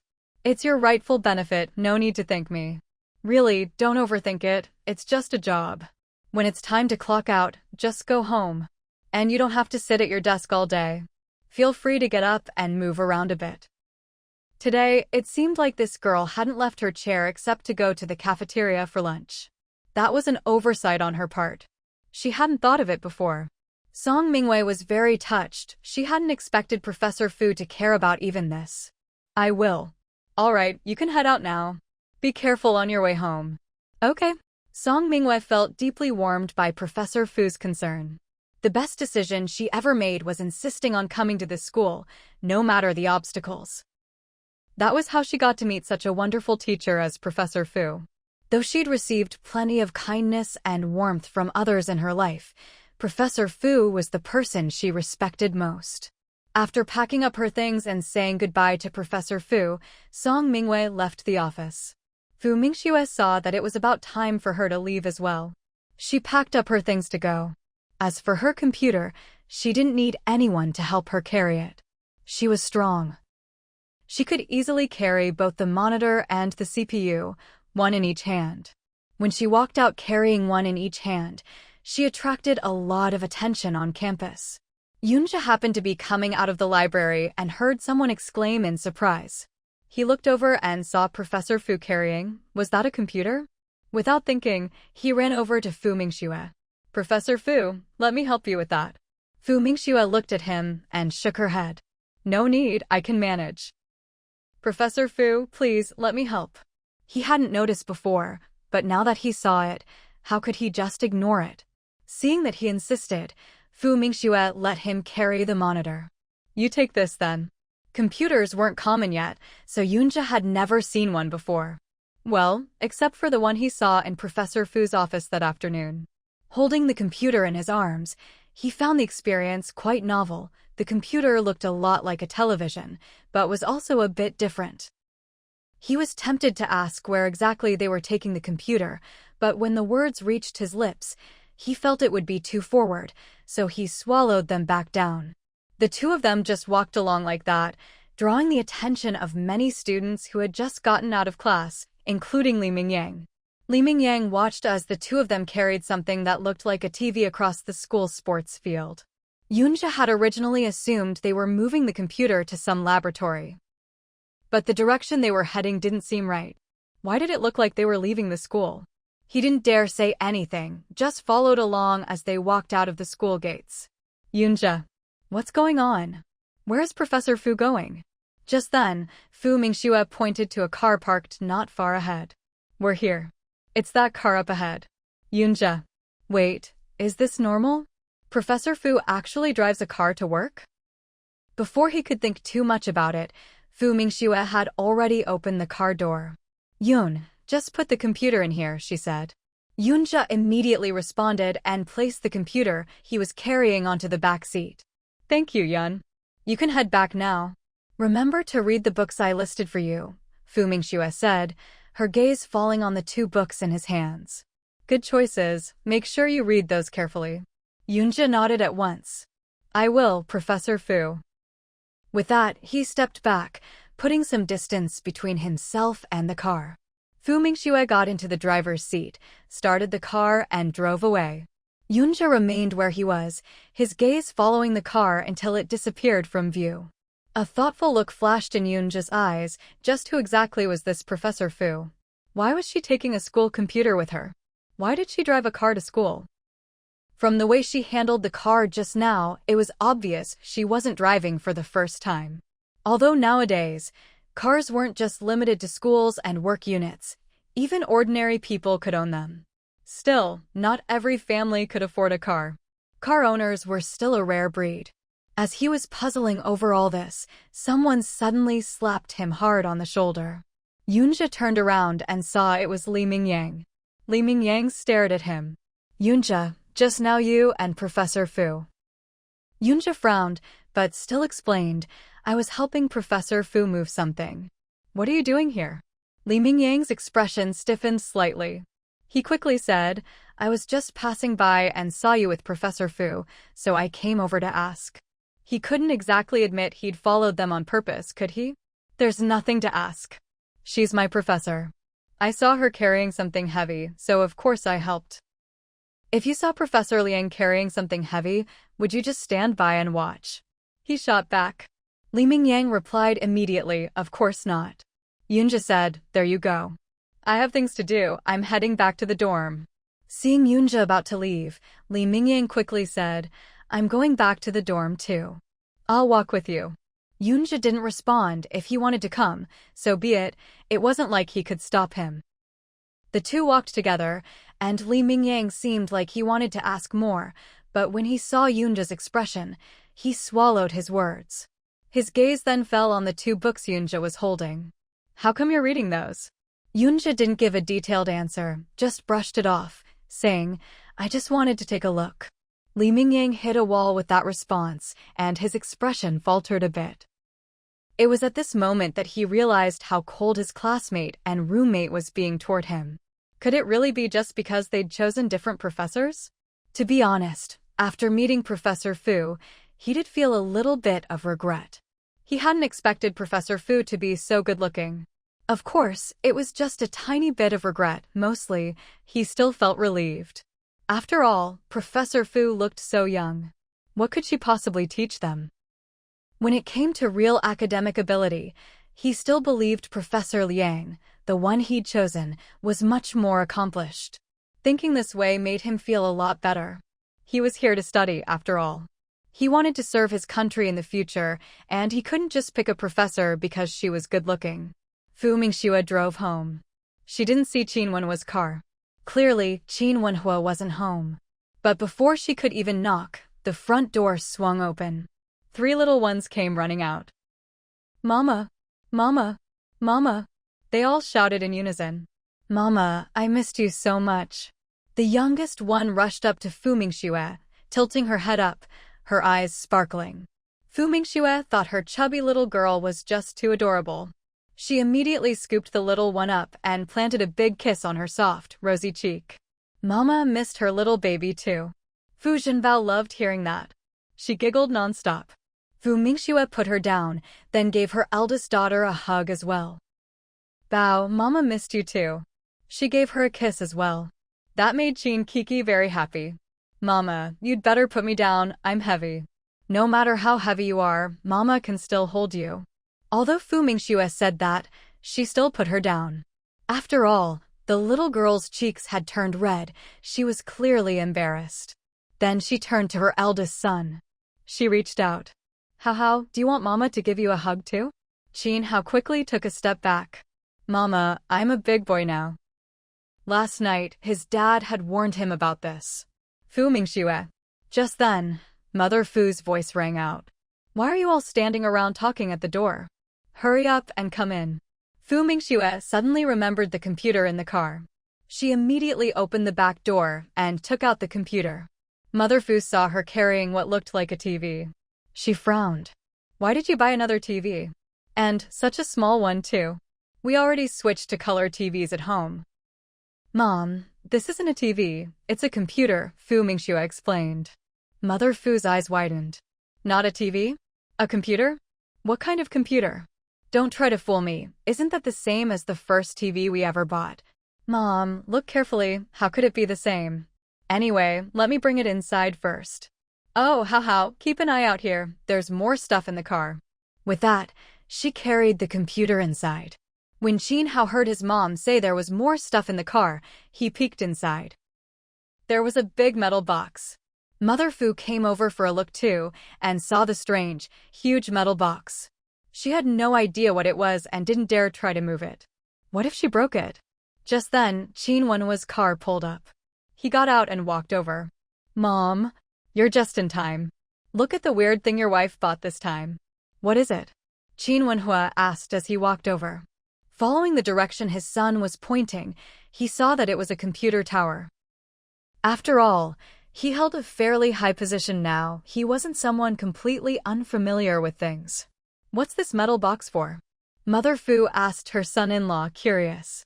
Just as Qin Wenhua was about to explain, Fu Mingxue's voice chimed in. "Mom, didn't I just tell you? That's a computer. I bought it from the school." "A computer? Electricity has a brain? What kind of newfangled thing is this? Is this metal box alive or something?" Mother Fu was baffled and couldn't understand. She'd heard of human brains, fish brains, chicken brains, but never of a metal box having a brain. Hearing her mother's string of questions, Fu Mingxue couldn't help but twitch her lips. "Electricity has a brain? How do you even explain that?" She gave up trying. "Qin Wenhua, bring the tower down, will you?" Qin Wenhua immediately carried the computer tower out of the car. Fu Mingxue closed the car door. The group headed back into the courtyard together. Where should I put this? Qin Wenhua asked. Fu Mingxue pointed, put it in our room. Qin Wenhua carried the tower into their room right away. Mother Fu, not seeing that strange-looking TV in the main hall, realized it was meant for their own room. Well, that made sense. Now that they were living at home, it was normal to have a TV in their own room. After all, the couple could watch TV together after coming home. How much did that TV cost? Why didn't you get a bigger color TV? It looked like it was only about 14 inches. It's not like their family couldn't afford a bigger color TV now. Fu Mingxue was both amused and exasperated. Mom, didn't I just say? That's a computer.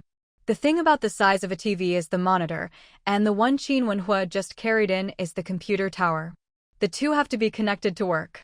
And I didn't buy it to watch TV, it's for work. Mother Fu still didn't get it, but since her daughter said it was for work, she didn't pry further. After all, she knew her daughter's job was a bit confidential. Well, you two get on with your things. I'll go make dinner. As soon as Qin Wenhua came out of the room, he said to his mother-in-law, Mom, let me help you. Mother Fu waved her hand immediately. What help? 2 people in the kitchen is plenty. You just stay out of the way. Fu Mingxue was also speechless at Qin Wenhua. Had he forgotten Aunt Ding was still around? Ever since Ding Lanqi started working for them all those years ago, she'd always been with the family. After all, not only was Ding Lanqi efficient, she was also easy to get along with. Qin Wenhua happened to meet his wife's half-amused, half-exasperated gaze. All right, he really had forgotten about that. He just didn't want his mother-in-law to work too hard.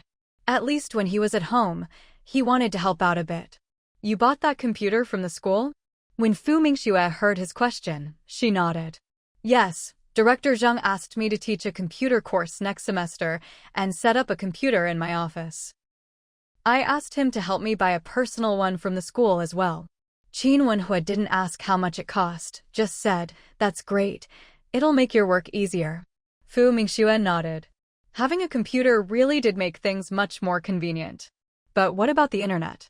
The school's network doesn't reach our house, does it? Don't worry, I have a way, Fu Mingxue replied.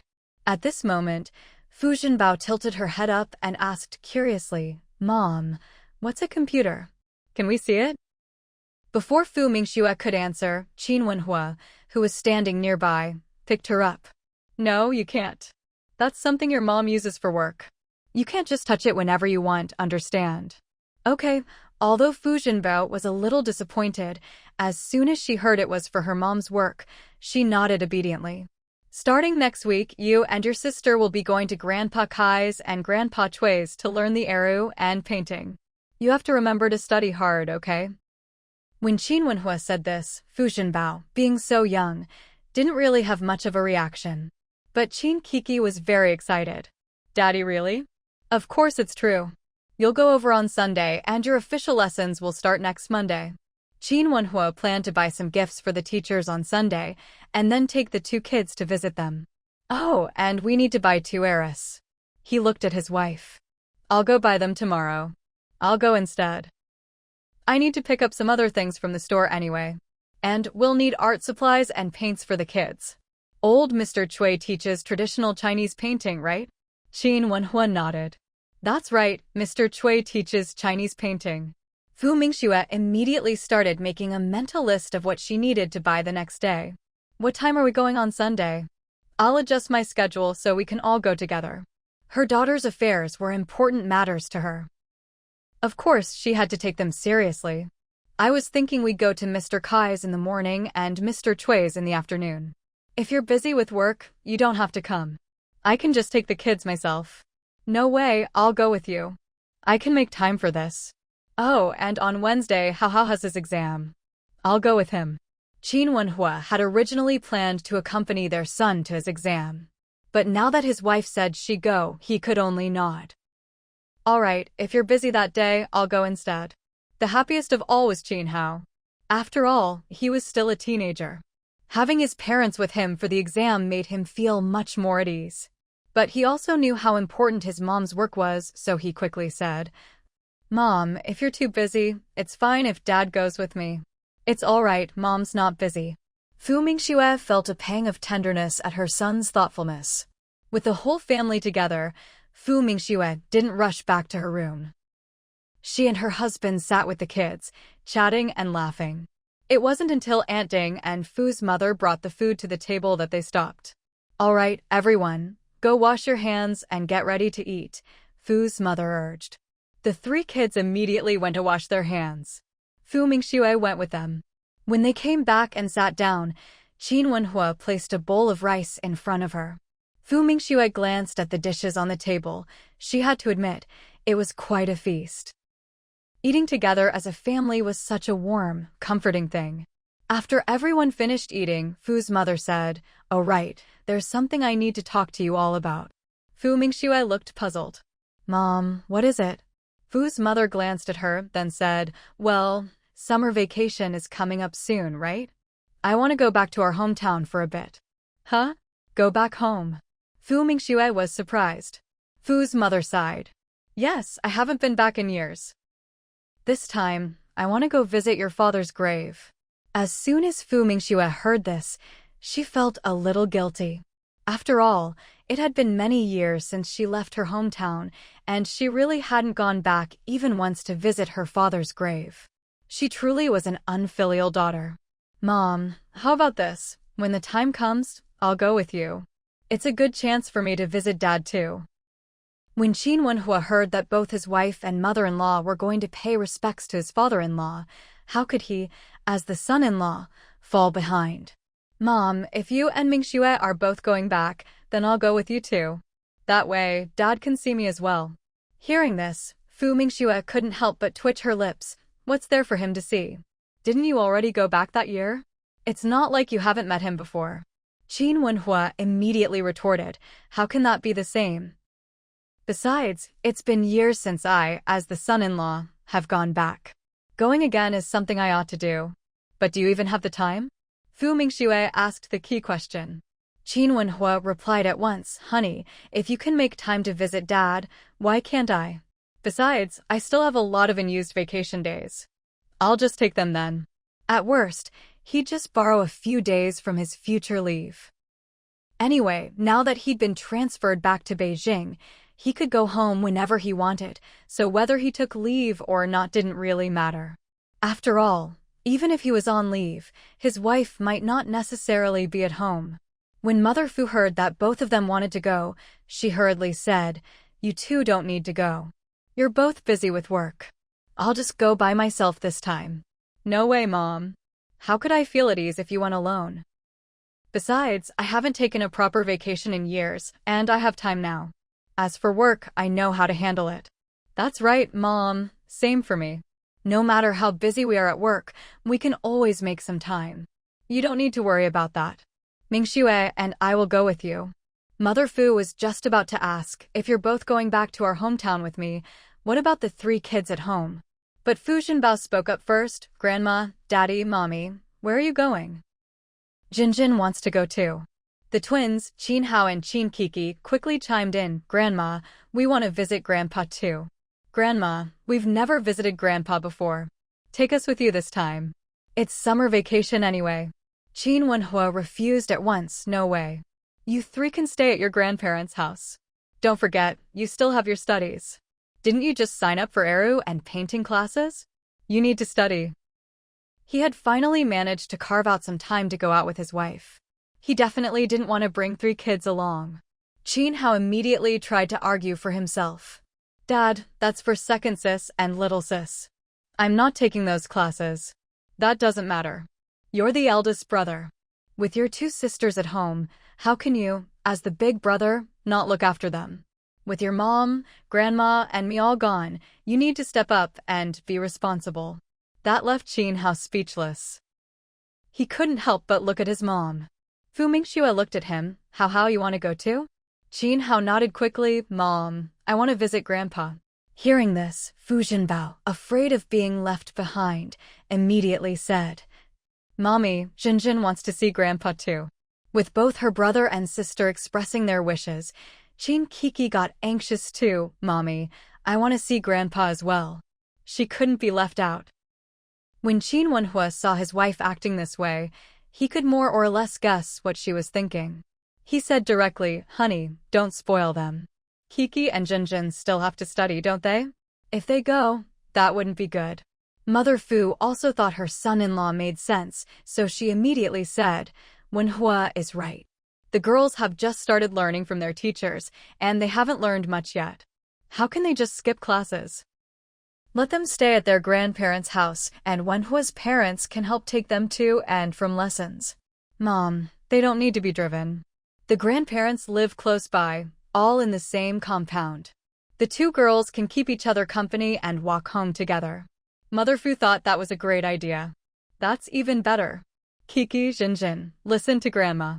You need to study hard with your teachers, your eru and painting lessons. Grandma and your parents will be back soon." At most, they'd be gone 8 or 9 days. The two sisters were starting to regret it. Maybe they shouldn't have started these lessons after all. Fu Mingxue saw the aggrieved look on her daughters' faces and reached out to pat their heads. "My poor babies, it's just 10 days, isn't it? It'll go by quickly. I'll bring you back gifts, and next year, how about I take you with me?" The three siblings' eyes lit up when they heard they could go next year. "Mom, really?" Fu Mingxue nodded. "Of course it's true. If you don't believe me, let's pinky swear." Mother Fu looked at the four of them acting like little kids and couldn't help but be speechless. "If your work is busy next year, how will you go?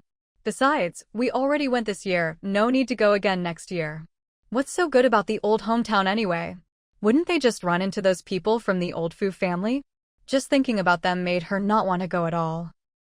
But in recent years, the old Fu family had been very quiet, with no news reaching Beijing. She wondered how they were doing now. Thinking of this, Mother Fu spat in her heart a few times. Why should she care about those people from the old Fu family? What bad luck. At this moment, Qin Hao sensibly said, "It's okay, Mom. If you're busy with work, we won't go. We'll wait until you're not busy, and then go together." What a good child. "All right, it's settled then. Take your two sisters to play. Don't bother your mom, she still has work to do." Qin Wenhua shooed all three kids away. Fu Mingxue shot him a look, then went inside as well. Qin Wenhua followed her into the room. He saw his wife fiddling with the computer. He asked, "Where do you want to put the computer?" "Just put it on this desk. Can you help me move it over there?" Fu Mingxue pointed to another spot. Qin Wenhua nodded. "All right." Once the desk was moved, Fu Mingxue started setting up. "We don't have enough power strips. Do we have any more at home?" "I don't think so. I'll go buy one." With that, Qin Wenhua headed out.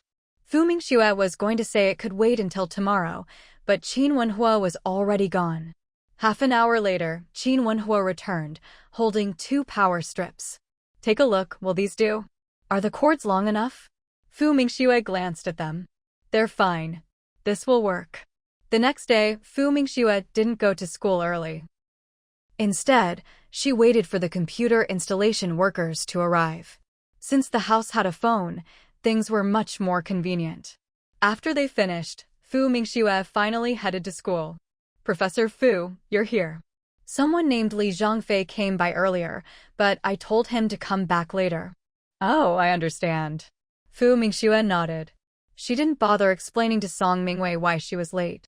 She went to her desk, turned on her computer, and started working. Once she'd finished organizing some materials, she shut down her computer, ready to head to the school's laboratory. Just then, there was a knock at the office door. "Come in." As soon as Fu Mingxue spoke, the door opened. "Professor Fu, I'm here to report in." There was no need for introductions. Fu Mingxue recognized him. He was a senior, about to graduate this semester. Fu Mingxue had taught him before, so of course she remembered him. "Li Zhongfei, come in." Li Zhongfei immediately walked in. "Professor Fu, thank you for choosing me." Originally, Li Zhongfei knew that Professor Fu had already picked someone else, and he'd been quite disappointed. He hadn't expected things to take a turn. Someone had actually turned down Professor Fu, and the spot ended up going to him. He was absolutely thrilled. He couldn't help but wonder which lucky fool had actually refused Professor Fu. Didn't that person know how amazing she was? He hadn't slept a wink last night, afraid he'd wake up and find it was all a dream. He'd come early this morning to look for Professor Fu, but she hadn't arrived yet.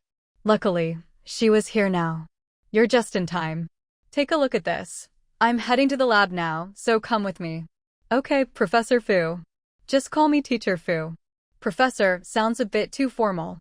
Li Zhongfei quickly agreed. All right, Teacher Fu. Fu Mingxue pointed to a stack of materials on the desk. Notes she'd organized at home last night. Many were notes she'd taken over the past 2 years, as well as information on the lab's new research project. These materials were quite valuable since they were based on books provided by her system. She couldn't take the system's books out, so she'd copied everything by hand, along with her own insights. Li Zhongfei immediately picked up the stack of materials. Fu Mingxue headed out. Li Zhongfei hurried after her, holding the materials. I forgot to introduce you just now. The person in my office is Song Mingwei, my assistant. If I'm not at school and you need something, just leave her a message. Also, make a note of my home phone number. Fu Mingxue recited her home phone number. She only said it once, confidently Zhongfei would remember. Thinking back, she wondered why she'd bothered with a blind selection yesterday. Wouldn't it have been easier to just pick a student she already knew, like Li Zhongfei? The two of them arrived at the lab. Familiarize yourself with these machines first. And this cylinder compression Sure measurement, you should already know this from class. What we're measuring now is a different type. Fu Mingxue explained a few key points. Li Zhongfei listened attentively. Before they knew it, the whole morning had passed. This afternoon, I won't be at school. You'll have to handle things here on your own. Okay, Li Zhongfei nodded. They left the lab together. The reason Fu Mingxue hadn't called Yunzhe was because their backgrounds were different. The books she'd given Yunzhe to read yesterday were more suited to him. Back in the office, she didn't see Song Mingwei. It was obvious the girl had gone to lunch. That was good. After tidying up a bit, Fu Mingxue left the office and drove out of the school. It wasn't until she was on the road that she realized she hadn't eaten. Thinking it over, she decided to drive home for lunch. Mother Fu was a little surprised to see her come back. Why are you back? I'm heading to the research institute later. Mom, is there any food left at home? Mother Fu shook her head. No, we eat early. How about this? You can make yourself a bowl of noodles. All right. Let me know when it's ready. Fu Mingxue went back to her room. Mother Fu headed straight to the kitchen. Noodles didn't take long, and in less than half an hour, they were ready. Mingxue, time to eat. Hearing her mother call, Fu Mingxue came out. Mom, where's Aunt Ding? She had something to do and went out for a bit. Besides, there's not much to do at home around lunchtime, so she can go home. Usually, she'll be back around 3. Of course, if the kids were home on holiday, Ding Lanqi would stay all day.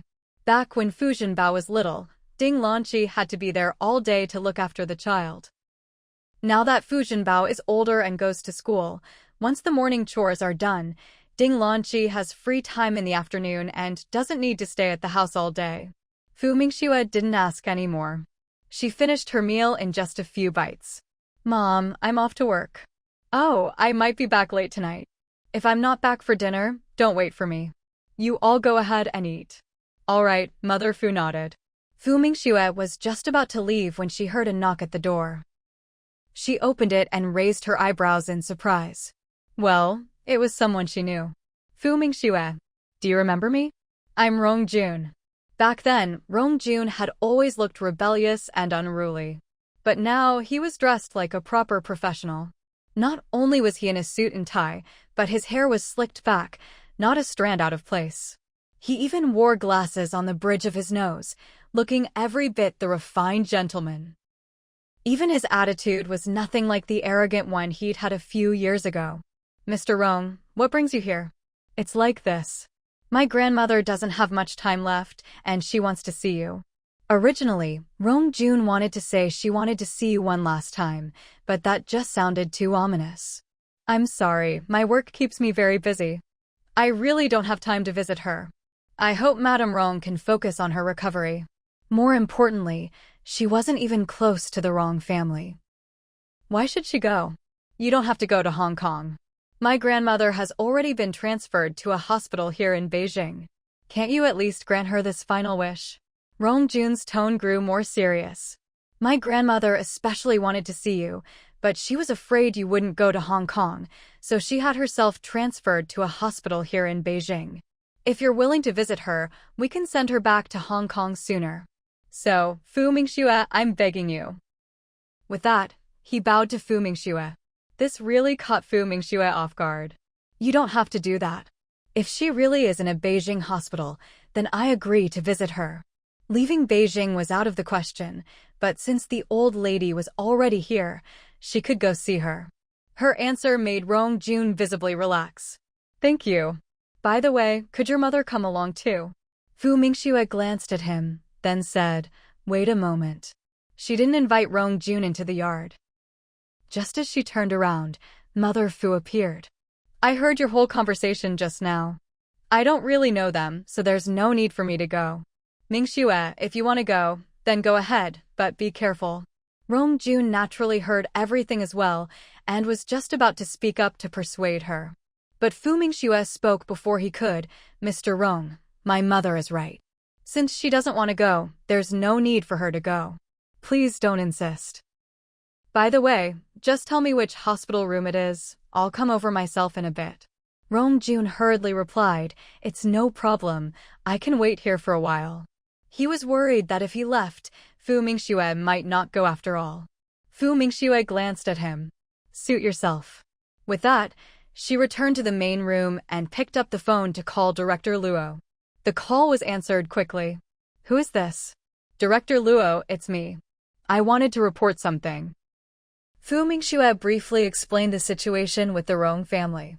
She was an important member of the research institute, and even though things were more open now, if she was going to have contact with people from Hong Kong, she still needed to report it. After all, the Rong family in Hong Kong was no ordinary family.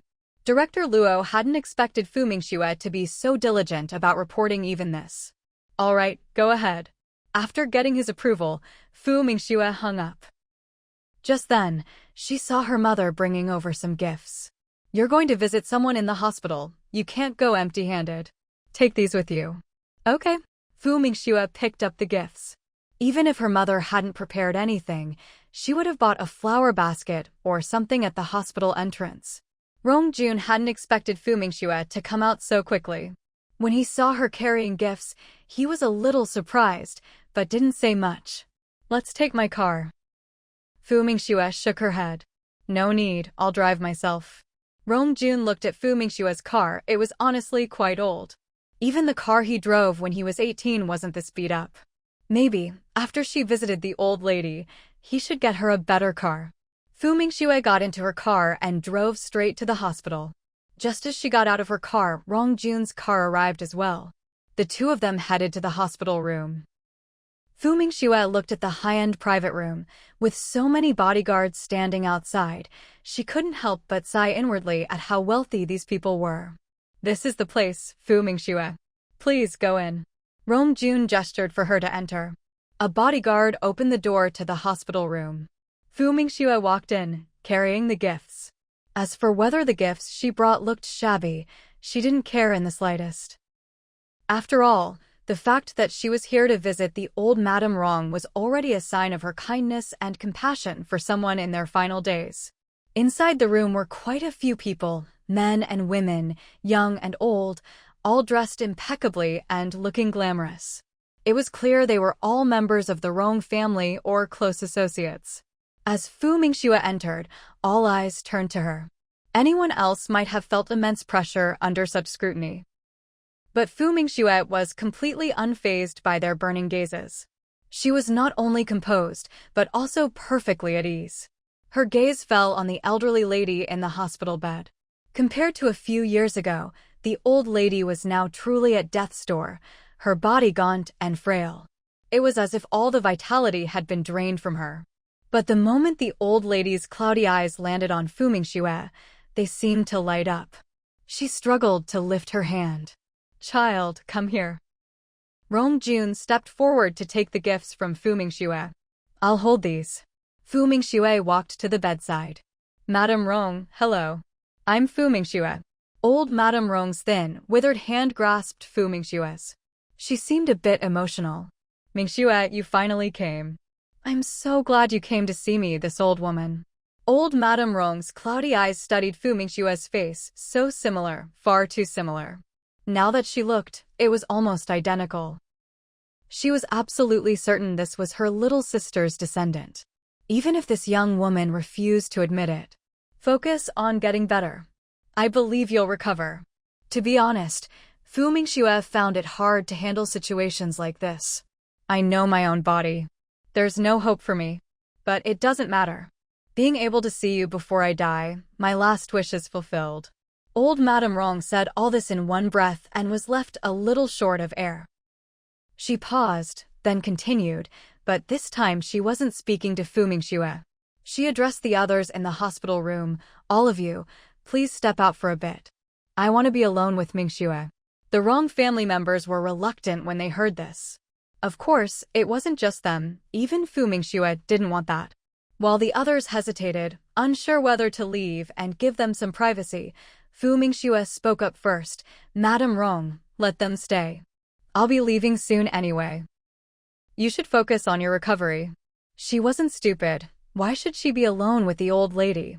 Were they even that close? Given the old lady's condition, if anything happened, wouldn't she get dragged into it? Seeing this, Rong Jun quickly stepped forward and said to the old lady on the bed, Grandma, let's stay. If you have anything to say to Fu Mingxue, say it now, she's busy with work. Old Madame Rong was a little disappointed, but she knew Fu Mingxue didn't want to be alone with her. Mingxue, I have something for you. You must take it. It was left by your real grandmother. Last time I came to Beijing, I didn't bring it, but this time I brought it especially for you. She motioned for Rong Jun to bring over the box. Rong Jun immediately did as told, taking a rather large box from a bodyguard. Fu Mingxue, this is it. Please take it. Just as he was about to hand over the box, Fu Mingxue took a step back. Sorry, I think there's been a misunderstanding. I only came because Madame Rong made donations here in her early years, and after hearing from Mr. Rong that she was gravely ill, I wanted to pay my respects. That's all, nothing more. So I won't be accepting these things. It's getting late, I should go. I wish Madame Rong a speedy recovery. Mingxue, you old Madame Rong grew anxious as she saw her about to leave. The others in the room were worried as well. Seeing this, Fu Mingxue added, Madame Rong, life is short. There's no need to dwell on the past. I think things are fine as they are now, and I hope you can let go of the past too. Goodbye. With that, she nodded slightly to old Madame Rong, then turned and left the hospital room. Rong Jun instinctively wanted to chase after her, but old Madame Rong stopped him. No need to go after her. Let her go. We'll be leaving soon as well. Also, once we're gone, have the lawyer here read the part of my will to the Fu family. Her gaze then fell on the box in Rong Jun's arms. Give this to the lawyer as well. Have him deliver it to the Fu family, to Fu Mingxue's mother. Since Fu Mingxue wouldn't accept it, then it would go to her mother. After leaving the hospital, Fu Mingxue headed straight to the research institute. As for old Madame Rong, she'd already paid her a visit, and that was enough. When she arrived at the institute, Director Zheng happened to be there as well. He was with Dean Luo and two unfamiliar men. When they saw her, their expressions clearly froze for a moment. Fu Mingxue had intended to greet Director Zheng and Dean Luo, but seeing there were outsiders present, she decided against it and planned to head straight to the lab. However, she didn't get far before one of the two unfamiliar men called out to her. Miss, please wait a moment. A very formal way of addressing her. Fu Mingxue stopped in her tracks. The man took a big step forward, blocking her path. She looked up at him, puzzled as to why he'd stopped her. Hello, may I know your name? He asked. Fu Mingxue was baffled. What did he mean by this? Was he trying to hit on her? Before she could reply, Director Zheng spoke up first. She's one of our researchers. You can just call her Engineer Fu. Engineer Fu, this is Mr. Chu. He's the engineer for the Russian-style engine. And this is Shan Yao, a returnee engineer who studied abroad. He's also one of the technical staff for this project. When Fu Mingxue first saw them, she'd already guessed their identities might be special. After all, for both Dean Luo and Director Zheng to accompany them, their status was clearly unusual. What surprised her, though, was how young the two men were, probably only around 30. Engineer Fu? It seems you're quite talented to be working at the Institute at such a young age. Hello, let me formally introduce myself. I'm Chiyu. It's a pleasure to meet you. Chiyu extended his hand to her. Fu Mingxue. Should she shake it or not? But there was no need to dwell on it, her hands were full. Thank goodness. Sorry, my hands are full, so I won't shake hands. If there's nothing else, I'll get back to work. Chiyu didn't seem to mind. He withdrew his hand naturally. I'm actually from Beijing as well. I wonder if you have any free time after work, Miss Fu. Fu Mingxue met his gaze. He was clearly interested in her. So she replied directly, sorry, after work I have to go home and spend time with my child. With that, she walked away. Chiyu was stunned. Did she just say she had to go home to her child after work? She's married so young? She looks barely in her early 20s. How could she already be married with a child? Besides, aren't researchers usually late to marry? He didn't believe it. He turned to Director Zheng. Miss Fu is married? She is. Her youngest kid is already 5 or 6. Cough, cough, cough. Chiyu is genuinely shocked. Her youngest is 5 or 6. That means she has more than one child. Mr. Chu, this is our staff's private matter. Let's not ask further. We should head to the base. The assembly over there ran into some issues, and the foreign experts need you too. Director Zheng was already losing patience with this guy. The moment he saw Fu Mingxue, he acted like some kind of playboy. Was this what happened after spending too long abroad? He really couldn't approve. Chiyu, hearing this, suppressed his disappointment. For the first time, he'd met a girl who really caught his eye, only to find out she was already married with kids. He'd rather not have met her at all. Let's go. The group headed out. Fu Mingxue stayed at the Research Institute until nearly the end of the workday, just about to pack up and go home. A staff member hurried over. Engineer Fu, Director Zheng wants you to go over to the base. There's a machine over there that's broken. They seem to need you to take a look at it. Fu Mingxue frowned. A machine broke down? Don't they have maintenance engineers over there? I'm not sure about that. That's just what Director Zheng said. Or, if you want, you could call him back. Fu Mingxue thought for a moment, then nodded. All right, got it. She decided to make the call from her own office, so she headed that way. Once the call connected, the other side spoke first. Mingxue, right? Can you come over to the base now? There's a machine here that needs you to check it out. Aren't there maintenance engineers there? They can't fix it. They've been at it for several hours already, but it's still not working. The data calibration just won't go through. You'd better come over and take a look. Hearing this, Fu Mingxue could only agree. All right. I'll head over now. It's late and getting dark. Drive carefully. Or, maybe have one of the security officers drive you over, Director Zheng said, clearly a bit worried. After all, it was already 10 at night. No need, I'll go myself, Fu Mingxue replied, then hung up. She immediately dialed home. It rang for quite a while before someone picked up. Is that my wife? Qin Wenhua's voice came through the receiver. It's me.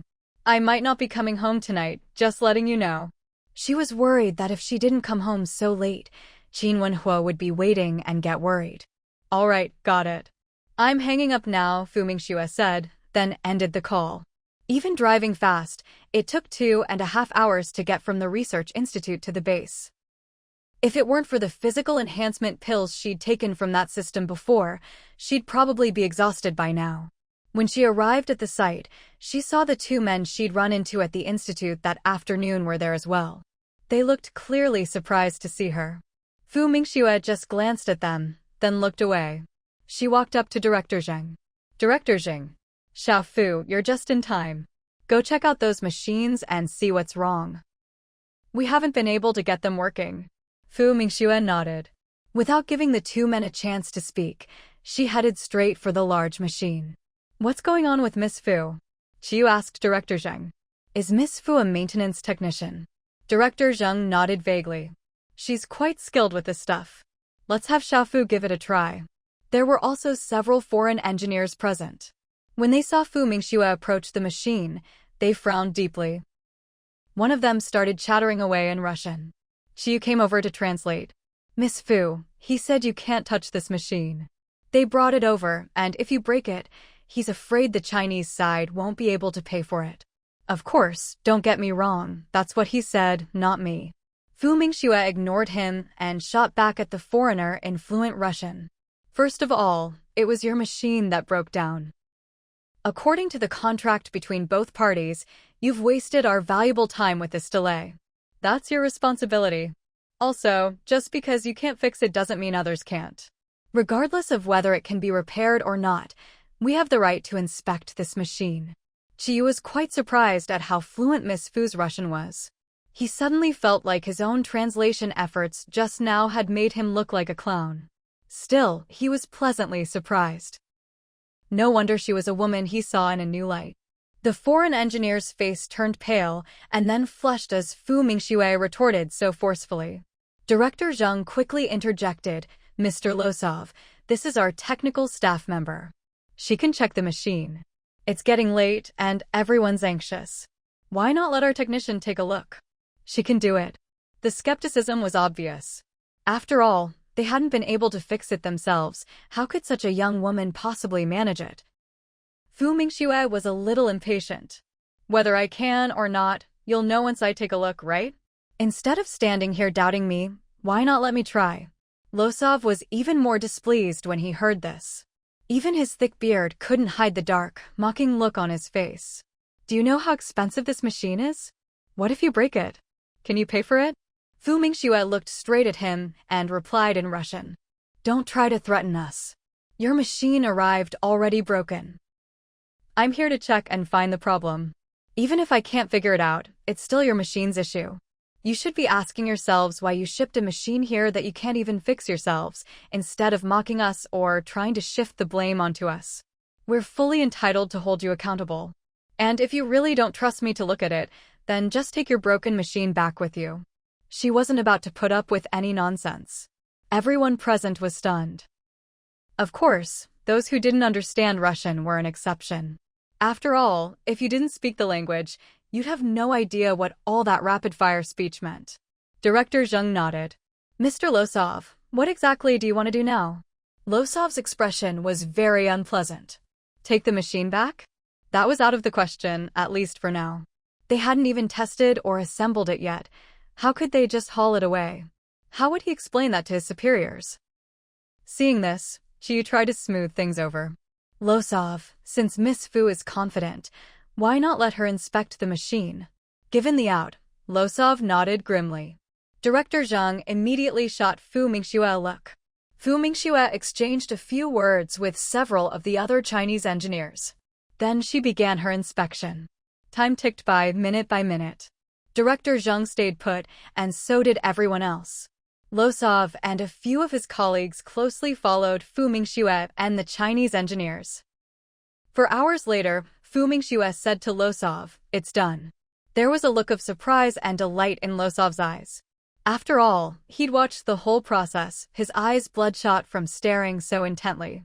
He knew full well the machine had really been fixed. He and his colleagues couldn't wait to turn the machine on. When it started operating normally, Losov and his team were visibly elated. After half an hour of checks, confirming there were indeed no problems, he adopted a respectful tone and, in somewhat awkward Chinese, said to Fu Mingxue, "Miss Fu, I'm sorry. Please forgive my earlier attitude." Luo Suafu truly hadn't expected that such a young technician could be so capable. Even the machines that they themselves hadn't managed to fix, she just repaired them, just like that. Seeing his sincere attitude, Fu Mingxue didn't hold it against him. In fact, she hadn't minded in the first place. It's fine as long as the machine is fixed. She turned to Director Zheng. I don't have any other tasks here, right? If not, I'll head back now. Director Zheng immediately nodded. No, that's all. You can go. Wait, let me arrange a car to take you home. She hadn't slept all night. What if something happened while she was driving herself? Fu Mingxue was pretty cautious about her own safety. After all, she was exhausted at this point. What if she really fell asleep at the wheel?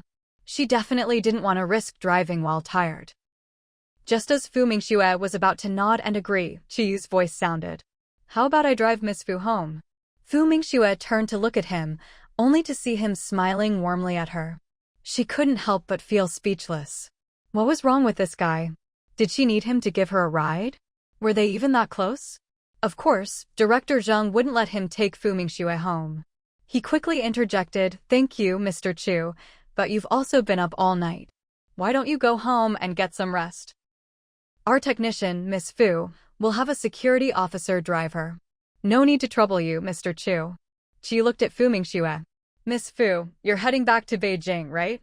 If you don't mind, could I get a ride with you? I'm heading back to the city as well." Director Zhang's job was to protect their own talent. He quickly spoke up again. "No need to rush, Mr. Chu. We've already arranged cars for all of you. If you want to head back to Beijing now, you can leave right away." Seeing this, Fu Mingxue hurried to slip away. This man was a bit too persistent. Who knew what he was up to? Qiyu. Why is she walking away so fast? Does she think I'm some kind of monster? Still, judging by her performance tonight, she was definitely not just an ordinary repair technician. Even Luo Suofu and the others couldn't compare to her. What's more, her technical skills were truly top-notch. Director Zheng noticed Chu still watching Fu Mingxue leave, so he quickly spoke up, "Mr. Chu, are you leaving now?" Qi withdrew his gaze. "Yes, let's go now." "Oh, and Director Zheng, since Miss Fu is so skilled, why not have her stay on for the assembly and testing phases as well?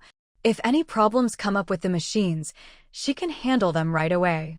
Miss Fu really is quite impressive. Director Zheng, is he really that interested in Fu Mingxue?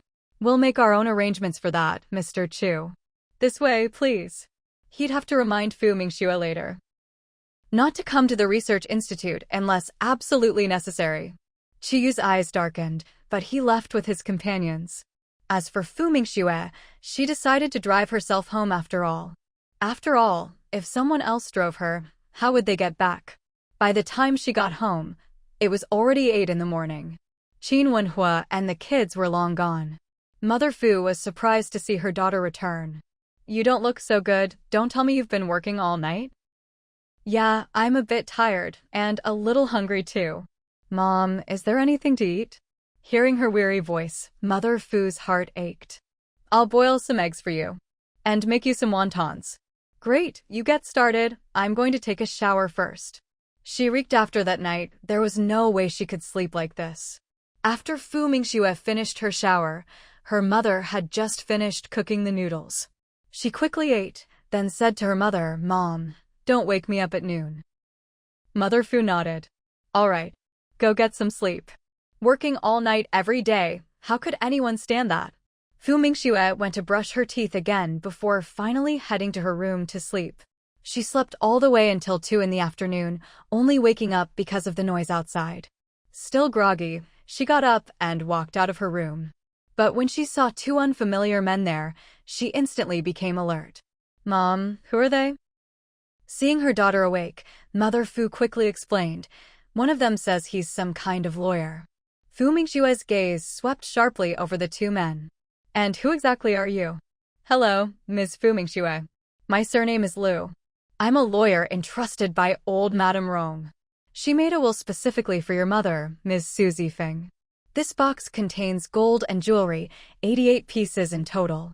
In addition, old Madame Rong left 1 million yuan in cash for Ms. Suzy Feng." Fu Mingxue. Mother Fu. Other than hearing her own name, she didn't understand a single word. She turned to her daughter and whispered, "Mingxue, what does he mean?"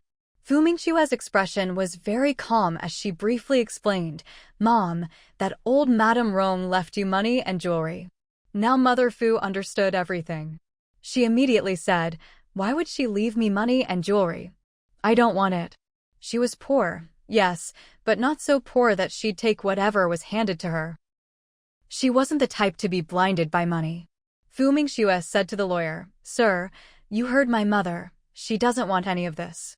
Also, we have no relation whatsoever to the Rong family. We absolutely will not accept any money or valuables from them. Please take these things and leave. Lawyer Lu is stunned. Never mind the box full of gold and jewelry. Just that 1 million yuan alone, do you know what that means? For an average worker in Beijing earning about 150 a month, 1 million yuan is more than a family could earn in a lifetime. Ms. Fu, this is 1 million yuan. It's a voluntary gift from old Madame Rong to Ms. Su Zifeng with a legally binding will. And we've already brought the money here. I can count, and I'm not deaf. You don't need to repeat yourself. Let me say it again. Please take this money and those gold and jewelry back to old Madame Rong. My mother will not accept them. If they have so much money, they can donate it or do whatever they want with it. That's their business. And also, please leave now. I don't want any accidents happening with your money in my house. I don't want your so-called windfall to bring any harm to my mother or my family. Otherwise, I will hold you and the Rong family legally responsible. Lawyer Lu. Not only did they refuse the money brought to their door, they even threatened legal action? That's right, you'd better leave now. If this money gets stolen or something, that's none of our business. This was terrifying. 1 million yuan, do you know how much that is? And you just bring it to our house? Aren't you just bringing trouble to our door? Lawyer Lu's expression was stiff. In all his years of practice, he had never seen anyone refuse such a huge fortune delivered right to their door. Fu Mingxue cut him off. She entrusted you with this matter, but we have every right to refuse money from unknown sources. People might think you're here to take a bribe. Please leave our house right now. And also, pass a message to the Rong family for me. Please stop doing these pointless things. We have nothing to do with the Rong family, and we absolutely will not accept any money or property from them. That's right, I don't want other people's money, and neither does our family. You'd better leave now or else. Fu's mother glanced around the room. I'll go get a broom and chase you out myself.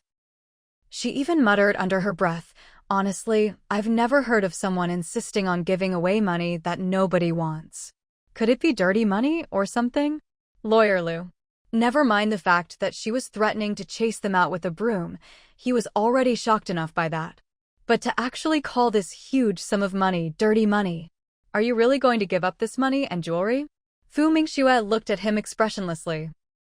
Mr. Lawyer, not only is your wording imprecise, it's also quite inappropriate. What do you mean by give up? This money has nothing to do with us at all, so that word doesn't even apply. Now, please leave. Fu's mother quickly chimed in. That's right, this money has nothing to do with us. Hurry up and go. Seeing that the two men were still standing there, she actually went to fetch a broom and made as if to drive them out. Lawyer Lu. This mother and daughter are really something else. Fine, since neither of you will accept the money or the jewelry, we'll leave. Of course, I'll give you 3 days to reconsider. If you change your mind, you can call us or come find us at the Jing City Hotel. He quickly rattled off a phone number. Fu's mother raised her broom. Impatiently, she said, stop wasting time and get out. I already told you, we're not taking any of this. Seeing this, Lawyer Lu had no choice but to leave with his things. His assistant hurried after him. He was afraid that if he was a moment too slow, the broom would come down on him. Once they were in the car, the assistant grumbled, I've never seen anything like this before. Who turns down money delivered right to their door? Do they even realize how much 1 million yuan is? Are they out of their minds? Lawyer Lu shot him a sidelong glance. Do they look like people who don't know? That Miss Fu, her words are sharp as knives, and she even brought up the law. Does she seem stupid to you? The assistant rubbed his nose. There was nothing stupid about that young woman's looks. In fact, she had a commanding presence. Anyone could tell she wasn't someone clueless about the world. Lawyer Lu said, maybe she's just too smart, which is why she won't accept the money. Besides, people who can live there probably aren't short on cash. The assistant only half agreed. It was clear the mother and daughter were doing well for themselves. But to say their family had 1 million yuan, no way. These days, anyone with 10,000 yuan is already considered well off. How could they possibly have 1 million? That's a huge sum. Unless they run a business or something. Back inside, Fu's mother finally breathed a sigh of relief when she saw they'd left. That scared me to death. I never should have let them in. Fu Mingxue couldn't help but laugh at her mother's frightened expression. So why did you let them in? Fu's mother shot her a look. The way they were dressed, and saying they were here to see you, I thought they were from your office. How was I supposed to know they'd come here for that? If they'd said so earlier, I never would have let them in. Fu Mingxue said, from now on, don't let in anyone whose background you don't know, even if they say they're here to see me. Her mother nodded. After what happened with those two today, I won't let any strangers in from now on. Who knows what they're really up to? She was definitely going to stay vigilant from now on. But what's going on with the Rong family? Why do they want to give us such a huge sum of money? And that whole box of jewelry and gold? What do they want from us? Fu Mingxue's expression didn't change. Back at the hospital, that old Mrs. Rong said she wanted to give me that box, but I refused her on the spot. I didn't expect she'd still send a lawyer over. Sigh, she's really something. Why go to all this trouble? By the way, how's her health? She's at the end of her rope. Anyway, let's not talk about this anymore. We won't have any dealings with them in the future. Her mother thought about it and agreed. Now that old Mrs. Rong was gone, the rest of the Rong family probably wouldn't come looking for them anymore. They weren't the same kind of people, why bother trying to connect? Besides, even if there was some distant relation, it was so far removed it didn't matter. There was really no need to acknowledge it. Oh, right, those two woke you up, didn't they? Why don't you go back to sleep for a bit? Fu Mingxue shook her head. No, I've slept enough. She'd just checked the time, it was already almost 2:30. She only needed a short nap anyway. Besides, after dealing with those two just now, she was wide awake.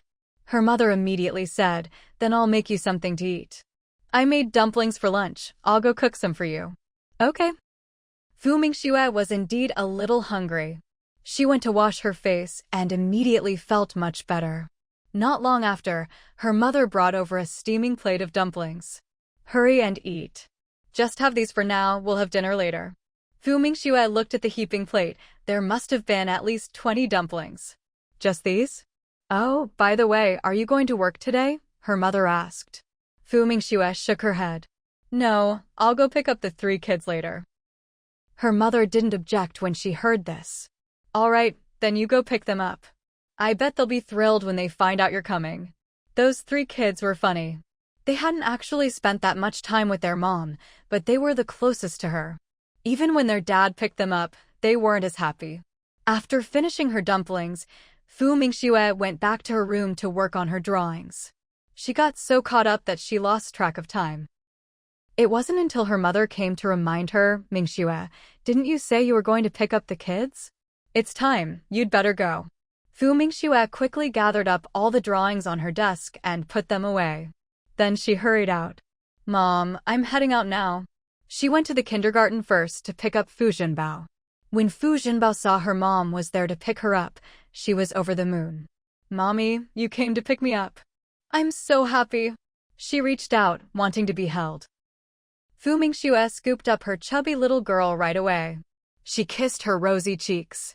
Mommy's so happy to pick up my little Zhenbao too. Come on, let's go get your brother and sister. Being carried like that, Fu Zhenbao was the happiest kid in the world. She felt like the luckiest little girl ever. Once they got in the car, Fu Mingxue reminded her to sit properly, then drove to the school. They didn't have to wait long before the twins came out. When they saw their mom was there to pick them up, they were just as happy as Zhenbao. Once they were in the car, Qin Kiki couldn't help but ask, Mommy, how come you got off work so early today? Fu Mingxue smiled and said, that's because I finished all my work, so I got off early today. Mom, you didn't come home last night. Did you stay in the dorm at work? Qin Hao asked. Fu Mingxue didn't mention that she hadn't slept all night. She just nodded and said, yes, I stayed in the dorm. Mom, can we visit your dorm sometime? Qin Hao was very interested in the research institute. He really wanted to see where his mom worked. If he couldn't see her workplace, maybe he could at least see the dorm where she slept, right? When Fu Mingxue heard this, she nodded without hesitation. Of course. When you're on break, I'll take you all to visit. After all, she still had her place there, and everything she needed was already set up. Since the kids wanted to go, there was no reason not to let them. Her answer made Qin Hao really excited. Really, Mom? We can really go. Fu Mingxue nodded. Of course. You can even stay overnight if you want. Mom, you're the best. Qin Hao was truly thrilled. That would be the closest place to where his mom worked. Mom, I want to go too. Mommy, I want to go too, his sisters chimed in together. Fu Mingxue laughed. Didn't I just say you could? Of course, all three of you can go together. So, everyone gets to go. Her three kids were all very sensible. Even though the younger two were still little, with Qin Hao there, he would take good care of his sisters. Amid laughter and chatter, the car arrived home. Qin Wenhua happened to be back as well. When he saw his wife, he went up to her with concern and asked, Honey, you worked so late yesterday. How are you feeling today? He felt he should have come home earlier, so his wife wouldn't have had to pick up the kids. I'm fine. There's nothing wrong with me, Fu Mingxue replied, glancing at Qin Wenhua. You've been coming home pretty early these days. There's not much going on at the base, and besides, I just got transferred back, so my workload isn't heavy. I can handle things during the day. It was just that he spent a bit more time commuting every day. He paid for all the gas out of his own pocket and never claimed reimbursement. With his wife and kids at home, he'd rather drive longer just to come back. After all, he got to sleep with his wife at night. Mother Fu called everyone to wash up and eat. The dishes on the table were still quite plentiful. Over the years, Mother Fu had stopped being so stingy. After all, the three kids were all growing, and she wouldn't let them go without. Besides, they had two high-income earners in the family. After dinner, Fu Mingxue chatted with the three kids for a while before heading back to her room. Qin Wenhua followed her in. I heard the Rong family came looking for you yesterday. Did you go to the hospital to see old lady Rong? When Fu Mingxue heard this, she looked at him. Did Mom tell you? Yes, I went. She probably doesn't have much time left. And not only that, today she had two lawyers bring over a box of gold and jewelry, plus the million in cash. Qin Wenhua. Fu Mingxue continued, yesterday at the hospital, old lady Rong tried to give me that box, but I refused right away. Maybe she knew I wouldn't accept it, so today she had the lawyers bring it over and said it was for my mom. But we both turned it down. Honey, you and Mom did the right thing. I looked into it yesterday. The Rong family probably has their eye on you. After hearing about it yesterday, he still felt uneasy, so he did some digging. Fu Mingxue was a little surprised when she heard what Qin Wenhua said. What do you mean by that? Rong Jun has an older second brother, and there's something off about him. The reason old Madame Rong came to Beijing to find you this time is probably because someone behind the scenes encouraged her to come. Fu Mingxue looked completely confused. What does that mean? Why didn't she understand? There's no concrete investigation result yet, but all signs point to them targeting you. The old lady might not even know about it. Luckily, you didn't accept any money this time. People from overseas may have found out that you're one of the researchers working on that new type of engine. You're involved in the project. Qin Wenhua paused for a moment before continuing. They might not have found out that you're the chief designer, only that you're a member of the research team. But even just being a team member is enough. After all, as long as you're on the team, you have access to the core project. Getting any kind of information would be easy. Fu Mingxue. She still didn't quite get it. The Rong family is such a big business, such a big family, and they've donated a lot of money in the country. Surely the Rong family wouldn't do something so reckless, right? It's not the whole Rong family, just Rong Jun's second brother. His name is Rong Kai. They don't have the same mother. He's the son of Rong Jun's father's second wife. Fu Mingxue. This Rong family is so complicated, with first wives and second wives and all that. Thank goodness she and her mother hadn't been tempted by money. After all, these days, not many people can resist 1,000,000 yuan. Otherwise, with such a complicated family like the Rongs, if she and her mother got involved, they'd be like little white rabbits, probably eaten alive before they even knew what happened. So now that we didn't take any money or gifts, what will they do next? You don't need to worry about that. I'll have someone look into it. I won't let anything happen to you. If anyone else tries to approach you, just do what you think is right. Don't worry too much. If anyone tries to contact you, just let me know afterward. Fu Mingxue nodded. Okay, I got it. But if things are really as you say, then that Rong Kai is really something else. Old Madame Rong is still his biological grandmother, isn't she? Even so, he still got her to come all the way to Beijing. Even good people can be worn out by all this, let alone someone like old Madame Rong with her health. I really don't know how he managed to convince her, or how he got the whole Rong family to agree. He's probably just really persuasive. Some people are just good with words. And growing up in a big family like the Rongs, you can bet his scheming is on another level. Fu Mingxue didn't comment. All right, let's not talk about him anymore. Whatever comes, we'll deal with it as it comes. Since she was the target, they definitely wouldn't give up so easily. There were probably more tricks up their sleeves. But for now, nothing would work anyway, since old Madame Rong would have to go back soon. Once the funeral was over, it would be a long time before anything else happened. After giving his wife a heads up, Qin Wenhua felt relieved knowing she'd be on guard. By the way, didn't you say you wanted to buy more Sihiyuan courtyards? Fu Mingxue's eyes lit up several degrees when she heard that. What, do you have news? She had 3 kids, after all. It would be best to buy 2 more, so each child could have one. Of course, the one they were living in now was off limits. She had to keep that for herself. She wasn't about to sacrifice her own comfort. Yes, actually, there are 2 families who are moving abroad and want to sell their Sihiyuan. They're about the same size as ours, but the price is a bit high. Fu Mingxue was pleasantly surprised when she heard the news. She hadn't expected to be able to secure 2 units so quickly. How much are they? One is 40,000 and the other is 42,000. That's already the lowest price. Do you have enough money on your end? I have enough. I've received quite a few bonuses over the years. Plus, I get design royalties from other factories, and with your allowances and mission rewards over the years, we have more than enough to buy both units you mentioned. If they waited a few more years, the price of these courtyard houses would definitely go up double, even. Since we have enough money, I'll go talk to them tomorrow. All right. I'll take our son to his exam in the morning, and after that, I'll go withdraw the money. Or I can just give you the bank book and you can get it yourself. Just give me the bank book, I'll handle the withdrawal. Qin Wenhua couldn't bear to see his wife running around so much. Okay.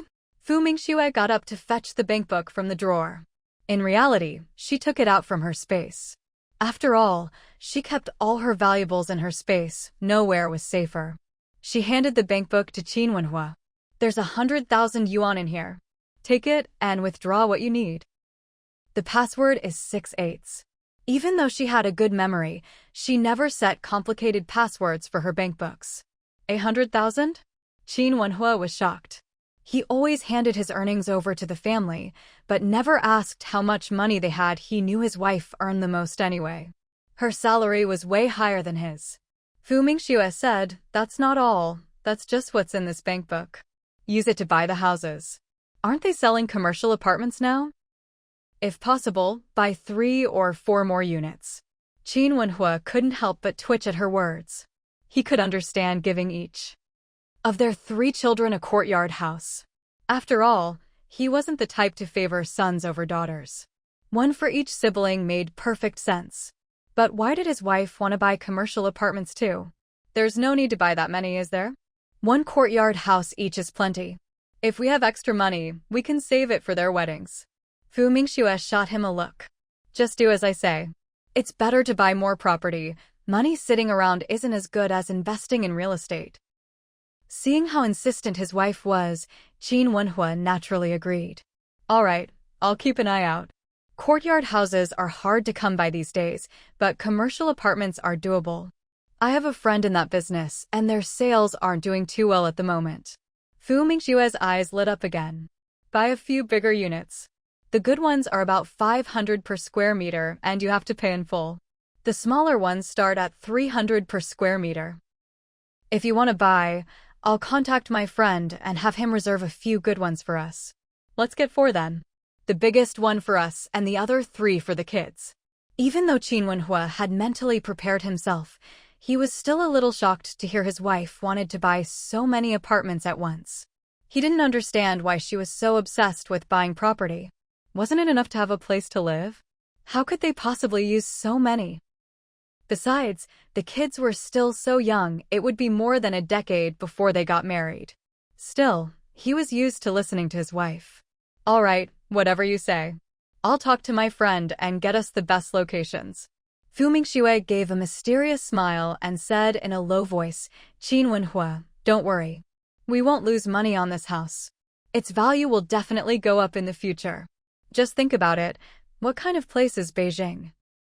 Our Guo family will only get better and better, so the housing prices here are bound to soar. Right now, buying a house doesn't cost much, but if we wait until prices rise, that'll be an asset for our children. Qin Wenhua's position meant he couldn't have any other sources of income. Fortunately, she received quite a few bonuses from her research institute, and her salary was high too. Most importantly, as long as she designed new products for other organizations, the research institute didn't interfere. Besides these, investing in real estate was the most important way for her to grow their assets. Hearing his wife's words, Qin Wenhua couldn't help but look at her in surprise. Wait a minute, what she said actually made a lot of sense. He had to admit, his wife's foresight was something he couldn't match. All right, I'll listen to you. So, about the money. Fu Mingxue immediately said, you just handle the negotiations. I still have tens of thousands here. Based on your friend's price, it's enough to buy another 4 or 5 units. Wife, you're amazing, Qin Wenhua said sincerely. His wife really was an incredibly capable person. For the one we're going to live in, let's get a bigger one, since there are a lot of people in the family. We should buy the largest unit available, ideally, 1 room for each person. Once the renovations are done, we can live here and also experience the joy of living in a commercial apartment. Qin Wenhua couldn't help but laugh at her words. What's so great about these commercial apartments anyway? You have to climb stairs, and how are they any different from those old tube-shaped buildings? Honestly, isn't living in a Sahyuan courtyard house even better? All right. Okay, now that everything's settled, you go ahead and get back to your work. I'll go check on the kids and come back to work a bit later. Wife, you just focus on your work. Let me go check on the kids. That's fine too. Just remember to ask our son about his exam tomorrow. Tell him not to get too nervous and to go to bed early tonight. Qin Wenhua nodded. Got it. With that, he walked out. Fu Mingxue had plenty to do. Just as she was about to start sketching her designs, a thought suddenly struck her. Since that Rong Kai had his eye on her, would he try to come to her house to steal something? Although she kept her important documents and books in her special space, so even if someone came, they wouldn't find anything useful. But if a thief did break in and happened to run into someone else in the family, what if someone got hurt? She wasn't worried about herself. After all, she was strong. But what about the elderly and the children at home? She felt she should bring up this safety issue with Qin Wenhua. Half an hour later, Qin Wenhua returned to the room. Fu Mingxue brought up her security concerns. Qin Wenhua thought for a moment. She was right, it was an issue. After all, these Sahyuan courtyard houses were basically like standalone units, with no security guards or anything. Not like the big compound where his family lived. I'll contact the local police station tomorrow and ask them to increase patrols in this area. Fu Mingxue was surprised. There are police patrols here? Do they patrol at night too? Qin Wenhua thought his wife was adorable. Of course there are patrols, even at night. After all, you're not the only researcher living in this area. Don't forget, there are a few others living around here too. Plus, there are other people as well. Even if it's not you researchers, there are still regular citizens, so there will definitely be patrols. And it's not just our area. Other neighborhoods get the same treatment. Hearing what he said, Fu Mingxue felt much more at ease. Still, she planned to develop a new alarm system. She would install it on top of the wall. If a stranger tried to climb over at night, the alarm would be triggered. As for the specifics, she planned to look through the books in her space again. After all, when it came to advanced technology, nothing could beat the books provided by her space. Qin Wenhua didn't disturb his wife's work any further. Taking advantage of the free time, he tidied up the house. Then he waited for his wife in bed. As it neared 11 o'clock, Qin Wenhua called out, "Honey, it's already 11. You didn't sleep last night, so let's go to bed early tonight." Fu Mingxue nodded. All right. She got up, grabbed a change of clothes, and went to the bathroom outside to shower. She'd already washed her hair earlier that morning, so she just took a quick shower. As she was about to lie down, she suddenly remembered something. Qin Wenhua, let's not tell my mom about buying the house for now. If her mom found out they were buying so many houses, she'd probably nag her bald, and if she didn't get hit a few times, it'd only be because of that rare bit of motherly love. All right, I understand. Don't worry, I promise I won't breathe a word to Mom. I won't tell the Qin family either. He wouldn't tell anyone. He wasn't stupid, nor was he a blabbermouth. Fu Mingxue knew that since she'd reminded him, Qin Wenhua definitely wouldn't say anything. If we can put the houses directly under the kids' names, then let's do that and divide them up. If not, we can put them under our names for now and transfer them to the kids when they're adults. She wasn't sure what the current policy was regarding house ownership. Qin Wenhua nodded. All right, I'll take care of it. Don't worry about these things, I'll handle everything. It's late now, you should get some sleep. She hadn't slept last night, and now it was so late again. How could her body take it? Okay, I'm going to sleep. Turn off the light. With that, Fu Mingxue closed her eyes. Qin Wenhua glanced at her, then reached out and turned off the light. He gently pulled her into his arms and closed his eyes as well. Although he really wanted to do something, he wasn't an animal. He cared about his wife's health. The next morning, Fu Mingxue woke up feeling refreshed.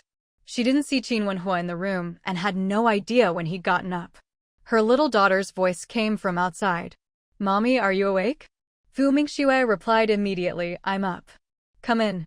As soon as she finished speaking, the little one carefully pushed open the door and came in, running happily to the bedside. Good morning, Mommy. I missed you so much. Fu Mingxue loved seeing her adorable daughter like this. She reached out and pinched her chubby little cheeks, smiling. Mommy missed you too. So, didn't you say you'd practice your horse stance every morning? Did you finish your exercise? I came to wake Mommy up so we can exercise together. Daddy said Mommy's health is important too, so I have to supervise you. Of course, if Mommy promises to sleep with me tonight, I might just turn a blind eye. As she spoke, the little one even winked and made faces, making Fu Mingxue burst out laughing. All right, then Mommy will sleep with you tonight. The word sleep hadn't even left Fu Mingxue's mouth before she was ruthlessly interrupted by a voice. No way. Qin Wenhua scooped up their little daughter. Daddy, why not? Fu Zhenbao blinked her big eyes. Because Daddy wants to sleep with Mommy. You and your sister can sleep with Grandma. Daddy's bed is small. If you sleep with Mommy, what about your sister? Your sisters, you can't just leave her behind and enjoy all the fun by yourself. Fu Mingxue was left speechless by Qin Wenhua's words. What did he mean by enjoy all the fun? So, according to him, sleeping with her is some kind of privilege? So, Daddy's the only one who gets to enjoy this privilege? Fu Zhenbao's comprehension skills were at least a solid 90 out of 100. Meeting her innocent, sparkling gaze, Qin Wenhua paused for a second, then replied, That's right. You're still little. When you grow up, there'll be even more blessings waiting for you. Oh, so what you're saying is, the older you get, the less time you have to enjoy these blessings? Exactly. One dared to ask, the other dared to answer. But Fu Mingxue couldn't listen to this any longer. Stop it, both of you. Go on, get out. I need to get up and get dressed. Wife, I'll get your clothes for you.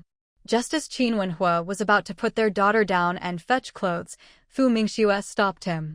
No need, I can do it myself. You just take Zhenzhen out. She remembered she had to take her son to school for an exam today, so she needed to wear something appropriate. A dress was out of the question. She'd just go with a white blouse and some dark, lightweight trousers. Once Qin Wenhua left the room carrying their daughter, Fu Mingxue quickly got up and changed. When she came out to wash up, she saw the three siblings lined up together practicing their horse stance again. Her mother was nowhere to be seen. Probably hiding to avoid getting roped into their morning exercises. After all, the kids had said they wanted Grandma to join in too. After washing up, she headed to the kitchen. Ding Lanqi happened to be there, and when she saw Fu Mingxue come in, she greeted her warmly. "Auntie Ding, where's my mom? I haven't seen her. She went out early this morning, probably to buy groceries. She left pretty early today." Ding Lanqi explained, "There's a market on West Street today. She went to check it out." Fu Mingxue wasn't familiar with this. Even though she'd lived in Beijing for a few years now, there were still plenty of places she didn't know well. After all, she hadn't actually spent much time in the city itself. And even when she was in Beijing, she was either at school or in the research institute's lab or base all day. She could count on one hand the number of times she'd actually gone out shopping or just relaxed. Thinking of this, Fu Mingxue paused for a moment. She really hadn't taken a proper break in a long time. Even during the new year, she was usually at home drawing or reading. "Auntie Ding, what's for breakfast?" "I know you love wontons, so I made some. They're boiling now and will be ready soon. There are also meat buns and a few other things." "Great," Fu Mingxue replied, then stepped out of the kitchen. By now, the kids had finished their exercises. "Mama," all three called out in unison. Fu Mingxue looked at them. "Good, now go wash your hands. Breakfast will be ready soon." The three siblings immediately ran off to wash up. Qin Wenhua came over to his wife. "You're all going to school in a bit. I'll drive you there. While our son is taking his exam, I'll go withdraw some money. Or, after the exam, we can all go check out that house together. There's no need for me to see the house, I trust your judgment. After our son finishes his exam, I still need to make a trip to the school." She hadn't gone to the school yesterday, so today she planned to stop by first. Besides, she also needed to arrange some tasks for two of her students. All right then. Although he was a bit disappointed that his wife couldn't come along, he was still happy to be praised by her like this. It also showed just how much she trusted him. At this moment, the three children had finished washing their hands and came over. Fu Mingxue looked at the three kids, feeling very content in her heart. "Come on, let's go eat." Qin Wenhua went to the kitchen to help bring out breakfast. Aunt Ding had already served up all the wontons she'd cooked. Qin Wenhua carried the bowls of wontons over to the dining table in the main hall. He first set a bowl in front of his wife, then served the others in turn. Of the three children, Qin Kiki always ate the least. After all, even though Fu Zhenbao was the youngest, she actually had quite an appetite. She could eat as much as her older sister Qin Kiki. By the time they finished breakfast, Mother Fu still hadn't returned. Since Qin Wenhua had said they'd go together, the whole family went as a group to drop the kids off. The couple first took their little daughter to kindergarten, then brought the twins to elementary school. This time, they all entered the school together. "Why do you keep asking about that, Ms. Fu? Don't tell me you're actually interested in her? You do realize she's already married and has kids, right?" Shan Yao was really baffled. He had to admit, though, that Ms. Fu was indeed young and beautiful. She was definitely the type to make a man's heart skip a beat. After all, she wasn't just good-looking, she was also very capable. At such a young age, she was already working at a research institute. Even if she was just a researcher, that was still quite impressive. She didn't care. So, what if she has kids? Maybe she only got married so early because her family forced her. Besides, a gentleman admires a fair lady. I feel like we really click, we have a connection. We grew up with Western values. What's wrong with pursuing your own love? Do you have to be so uptight about morality? Shan Yao frowned at his words. Don't forget, we're in China, not abroad. And we're here to work, not to fall in love or break up families. So, what if we're in China? Are people not allowed to pursue love here? As long as she likes me, nothing else matters. When the time comes, she can go abroad with me. Shan Yao felt very uncomfortable hearing his shameless words. His frown deepened. You really think she'd go with you? From what I saw the day before yesterday, she seems to avoid you like the plague. She has a husband and kids. Do you really think she'd leave them for you? Stop dreaming. He remembered that women here had a strong sense of morality. How could she possibly do something like that? If she really gave in to temptation, it would say a lot about her character. She chuckled. You just don't get it. Don't you know there are lots of people who want to go abroad these days? Not to mention, I have great qualifications myself, and I could get her a job that pays way more than what she makes here. She'd jump at the chance. Besides, I feel like our souls are in sync. As long as I'm sincere, she'll accept me. Love knows no borders, no age, only those who aren't loved are outsiders. Shan Yao felt that something was off about this man. After thinking for a moment, he said, I advise you not to do anything pointless. She's a senior technician. If anything happens, you're not helping her by liking her, you're actually hurting her. He absolutely didn't believe that a woman with 3 children would abandon her husband and kids for another man. How could I possibly hurt her? Don't worry, I know what I'm doing. It's just, Chiyu glanced at Shan Yao, don't go switching sides just because of the conditions they're offering you. Shan Yao's face darkened. Just mind your own business. My affairs don't need your interference. Seeing that Shan Yao was angry, Chiyu just chuckled lightly and said, I'm just giving you a friendly reminder. No matter how good the conditions are here in China, they can't compare to what's offered abroad. Otherwise, why do you think so many people are desperate to go overseas? What's more, we're only here on assignment. Sooner or later, we'll have to go back. Don't think they'll just let us stay and work here long term. She left it at that. He was genuinely worried that Shan Yao might do something foolish. After all, the two of them were partners now. As for the fact that people from Director Luo's side had already approached Shan Yao, Chi was well aware. He was just afraid Shan Yao might make a rash decision. Their conversation ended on a rather unpleasant note. Shan Yao ignored Chi after that. They still had work to do, so they left the hotel together. Then they got into the car that had come to pick them up. When they arrived at the base, Shan Yao instinctively glanced around, but didn't see the person he was looking for. Just then, Director Luo arrived, so he immediately stepped forward. Director Luo, I have a question I'd like to ask Miss Fu from the other day. Could she come by today? We need to discuss something. Mr. Chu, there's no need to call her Miss Fu. Just call her Comrade Fu. That's the appropriate way to address her here. Also, Comrade Fu has other work to attend to today, so she won't be able to come.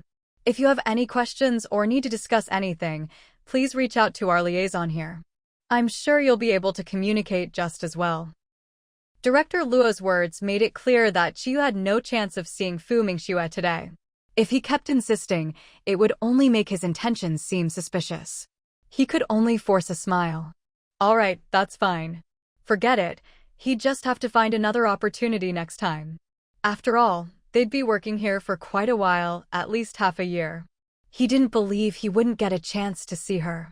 Director Luo glanced at him, thinking this young man was quite shrewd. TSK, what a waste of a Chinese face. He wasn't nearly as straightforward as Engineer Sean beside him. How did it go? Mom, I think I did really well. I should get at least a 95. Jin Hao was quite confident about the tests he'd just taken.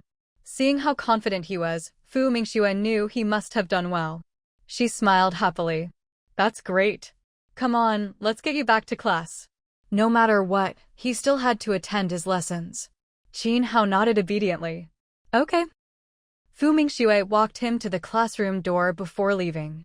She went home first. When Mother Fu saw her come back, she immediately asked, How did Hao do on his test today?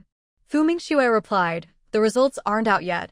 We'll probably have to wait until tomorrow. But I think he did really well. Mother Fu was very pleased. Then I'm sure he did great. Our Hao has always been a strong student. While mother and daughter were chatting, Qin Wenhua came home. Mother Fu was quite surprised to see her son-in-law return. You're back today? Are you on leave? Qin Wenhua didn't dare mention that he'd just bought 2 courtyard houses and reserved 4 apartments. Actually, he wasn't used to lying to his mother-in-law, so he felt a bit of pressure. Mom, I just had something to take care of, so I came back for a bit. Fortunately, Mother Fu wasn't the type to pry. You haven't eaten yet, have you? Perfect timing, the food will be ready soon. She could easily ask Aunt Dinglan to whip up a couple more dishes. Qin Wenhua nodded. Okay. Mother Fu left the couple alone and hurried off to the kitchen. Qin Wenhua shot his wife a meaningful look. Come on, let's go to our room. Fu Mingxue happened to want to ask how things had gone as well, so she followed Qin Wenhua into the room. As soon as the door closed, she asked, how did it go? All the paperwork for the courtyard houses is done. As for the apartments, I've already spoken to my friend. He promised to reserve the 4 best units for us. I'll go check them out when the time comes. Fu Mingxue's eyes lit up with delight. That's great. You really get things done quickly. Qin Wenhua handed the bank book back to his wife. I withdrew 85,000. I didn't take out the rest. No need to give it to me. We still have those apartments, don't we? There's no rush with the money. We can pay once the apartments are finalized. Then you keep the bank book for now. Take out money whenever you need it. Fu Mingxue pushed the bank book back to him. After all, sometimes she got so busy with work that she wouldn't be home for 2 or 3 days. Seeing this, Qin Wenhua had no choice but to put the bank book away. But instead of carrying it on him, he tucked it into the bottom of the wardrobe. Once that was settled, he turned his attention to another matter. Honey, how did Hao do on his test? Fu Mingxue smiled. Your son did great. Qin Wenhua wasn't too worried. If he couldn't even manage this, then what's the point of skipping a grade? He could just take things step by step and study steadily. The couple chatted for a while until Mother Fu called from outside, come out and eat. Honey, Mom's calling us. Let's go eat.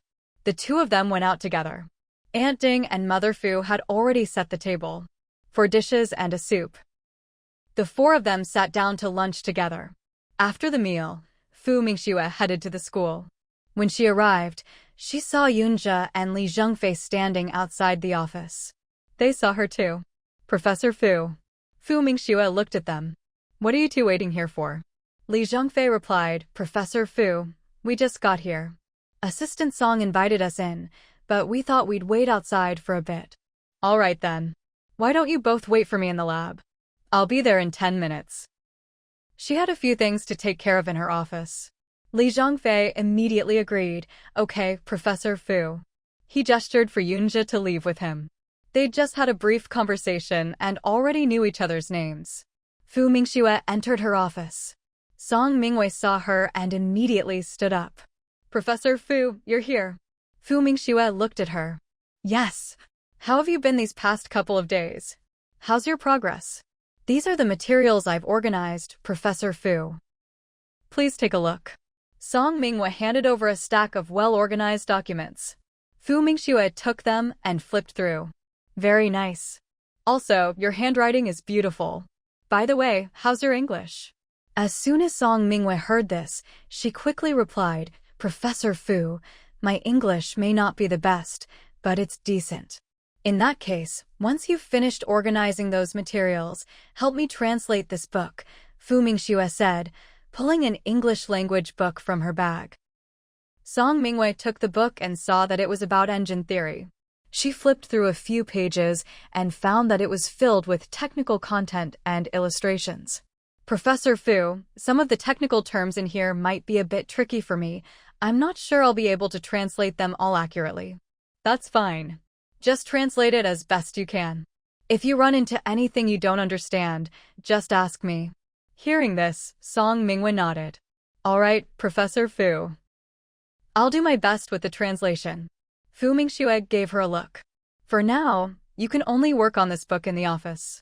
Don't take it home, and don't show it to anyone else, including your family. As soon as Song Mingwei heard this, she immediately understood that the book was important and needed to be kept confidential. She instinctively straightened her posture, her expression growing more serious. Don't worry, Professor Fu. I won't let anyone else see this book, and I won't take the translation home. Fu Mingxue nodded. No need to be so tense. Get to work. Song Mingwei hugged the book and returned to her desk. She locked it in her drawer first, took a deep breath, and then got started on her other tasks. By the time Fu Mingxue arrived at the lab, Yunjia and Li Zhengfei had already become quite familiar with each other. When they saw her come in, they immediately stood up straight and greeted her in unison, Professor Fu. Fu Mingxue nodded at them, then turned to Yunjia. How's your reading going? I'm still working on it, Yunjia replied honestly. There were several books, and even if he read day and night, he couldn't finish them all at once. All right. Use your spare time to keep reading.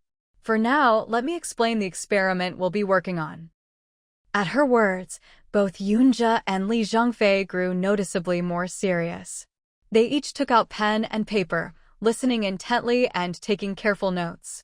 When Fu Mingxue got home from work, it was already around 8 in the evening. Qin Wenhua came over as soon as she walked in, taking her bag from her hands. Wife, have you had dinner yet? I have, Fu Mingxue replied. She'd eaten at the school cafeteria. By the way, someone from your work called the house. They said you need to go to the base tomorrow. Fu Mingxue paused for a moment. Who called? Was it Director Zheng? She thought about it. She hadn't seen Director Zheng at school today. Even if it was him, he should have called her office at the school, not her home. Qin Wenhua shook his head. I don't think so. They didn't say much, just left the message. All right, got it, Fu Mingxue said, not dwelling on it. Go take a shower. I'll make you a glass of milk. Qin Wenhua couldn't help but feel sorry for his wife. She worked so hard every day. Fu Mingxue shook her head. No need for milk, I don't want any. Don't fuss over me, just go rest. If I want anything, I'll get it myself. Then I'll get your clothes for you, Qin Wenhua said enthusiastically. Fu Mingxue. She was about to refuse, but when she saw the look on his face, she swallowed the words. All right then. After Fu Mingxue finished her shower, she saw Qin Wenhua holding a cup of something in his hand. What's that? She asked. Ginseng tea. Here, honey, have some. Where did you get the ginseng slices? Fu Mingxue asked, a little puzzled. Qin Wenhua immediately replied, Mom brought them over this afternoon. She said it's to help nourish your body. Fu Mingxue was quite surprised. Mom is so thoughtful. She's always thinking of me. You're her daughter-in-law. If she doesn't look out for you, who would she look out for? Right now, she was the only daughter-in-law in the family. His older brother had long said he'd never marry again. Come to think of it, out of the 3 siblings, only his marriage was relatively happy. His eldest brother, well, there was nothing more to say. He was still single. But that was Qin Wen's own fault. With eyes like his, he was practically half-blind when it came to relationships. As for his sister, Qin Wenying, she was even more determined. She was a staunch believer in staying single. Although she rarely went on flight missions these days, she was still incredibly busy. She was a trainer now, busy cultivating new pilots in the military, and had absolutely no interest in marriage. Their parents had given up trying to pressure Qin Wenying into marriage a long time ago. After drinking the ginseng tea, Fu Mingxue felt her body heat up a little. She looked at Qin Wenhua and said tactfully, Don't make this for me again, especially in the summer. If I keep nourishing myself like this, I'll probably end up overdoing it. She was perfectly healthy as it was. Besides, drinking hot tea in the summer, she really didn't want it at all. Qin Wenhua could tell from her words that his wife didn't like drinking this stuff. He nodded. All right, I get it. I won't make it for you in the summer. I'll wait until it gets colder and then make it for you. Fu Mingxue. What she meant was that she didn't want ginseng tea at all, not that she wanted to wait until winter to drink it. Oh well, now wasn't the time to argue about this. Honey, you should go to bed early tonight. Don't stay up reading or working. You need to give yourself some time to rest. Hearing this, Fu Mingxue glanced at her watch. I'll go to bed at 11. You go ahead and sleep first. 10 o'clock, okay? Don't stay up too late. She nodded. This made Qin Wenhua very happy. Fu Mingxue looked at his beaming face, not quite sure what he was so happy about. Could it be that he was hoping for something tonight? Fu Mingxue sat down at her computer. She was working on something. Just as she got absorbed in her work and lost track of time, Qin Wenhua came over to remind her, Honey, it's 10 o'clock. Time for bed. Fu Mingxue checked the time. Sure enough, it was 10. She was someone who kept her word. Since she'd promised, she had to stick to it. So she put her work aside and went to bed. She thought that the reason Qin Wenhua wanted her to go to bed early was because he wanted to do something. But to her surprise, after he turned off the lights, he just cuddled her and went to sleep. Fu Mingxue. So, she'd mentally prepared herself for some action tonight, but in the end, it was all just wholesome? Oh well, that was his own choice. She simply closed her eyes. And before long, she drifted off to sleep. When Qin Wenhua heard her soft, steady breathing, he couldn't help but smile. His wife really did sleep well. As soon as she got into bed, she'd fall asleep almost instantly. But, looking at it another way, it also meant she was working too hard. The next morning, Fu Mingxue woke up feeling refreshed and full of energy. Sure enough, going to bed early really does help you recover better. The three kids loved their current life the most. Both mom and dad were at home. Every day, they could see their parents around. One morning at breakfast, Fu's mother suddenly said, "Mingxue, guess who I saw when I went out this morning?" Fu Mingxue was puzzled. "Mom, who did you see?" Fu's mother didn't look too happy. "You'll never guess, it was Baisiki." When Fu Mingxue heard that name, she froze for a moment. After all, that name felt so distant now, like it belonged to another lifetime. If her mother hadn't brought it up today, she might have almost forgotten about her. "Mom, are you sure you didn't mistake her for someone else? Wasn't she sentenced to several years in prison? She shouldn't be out yet, right?" "I thought I was seeing things too, so I followed her for a bit. No, I'm sure it was her. That woman was Baisiki, and she was dressed quite fashionably. Besides, she was sentenced to 5 years last time, so her time should be up by now." What puzzled her was why this Bai woman had come to Beijing. Thinking of this, Fu's mother couldn't help but look a bit more anxious. "Do you think Baisiki might be here for you again?" That Baisiki was always scheming, and after being locked up for a few years, wouldn't she hate her daughter even more? Seeing the worry all over her mother's face, Fu Mingxue tried to reassure her. "Mom, even if she's in Beijing now, she can't do anything to me. Do I look like someone who's easy to bully? And if you run into her again, just keep your distance. Don't follow her around." Bai couldn't do much to her, but if she suddenly targeted her mom, that would be a real problem. Still, after what happened last time, Bai probably wouldn't act so recklessly again. "I just thought it was strange to see her around here, so I followed her for a bit. Besides, she lives 3 or 4 blocks away from us. We probably won't run into her much." But Fu Mingxue didn't think so. After all, some people are like magnets. You just keep running into them, whether you want to or not. Of course, she wasn't about to say that to her mom. "Mom, just ignore her. Even if you do see her again, just stay away from her. As for looking into things, we really should find out what's going on. After all, if she really had any bad intentions, they needed to be prepared. There were 3 kids at home, after all." Just as she was wondering who she could ask to look into Baisiki, Qin Wenhua, who had been quietly listening on the side, suddenly spoke up. "The Baisiki you're talking about, isn't she Song Yan's ex-wife?" When Fu Mingxue heard this, she couldn't help but turn to look at him. She nodded. Yes, she came to Beijing with Song Yan. Qin Wenhua's words surprised both Fu Mingxue and her mother. "Baisiki and Song Yan are both in Beijing? You saw them?" Fu Mingxue asked, then felt something was off. "Why didn't you mention this before?" Afraid his wife would be upset, Qin Wenhua quickly explained, "I just forgot. I ran into them yesterday morning when I was buying a house." "Buying a house? Who is buying a house?" Fu's mother immediately caught the key point. Fu Mingxue's mouth twitched. Even Qin Wenhua's expression froze for a moment. He instinctively glanced at his wife. Fu's mother's gaze shifted from her son-in-law to her daughter. She immediately realized the two of them were hiding something. "You two bought another house?"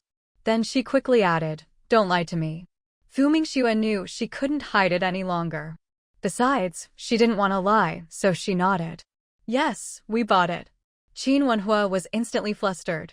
He'd actually let slip something his wife had told him to keep quiet about.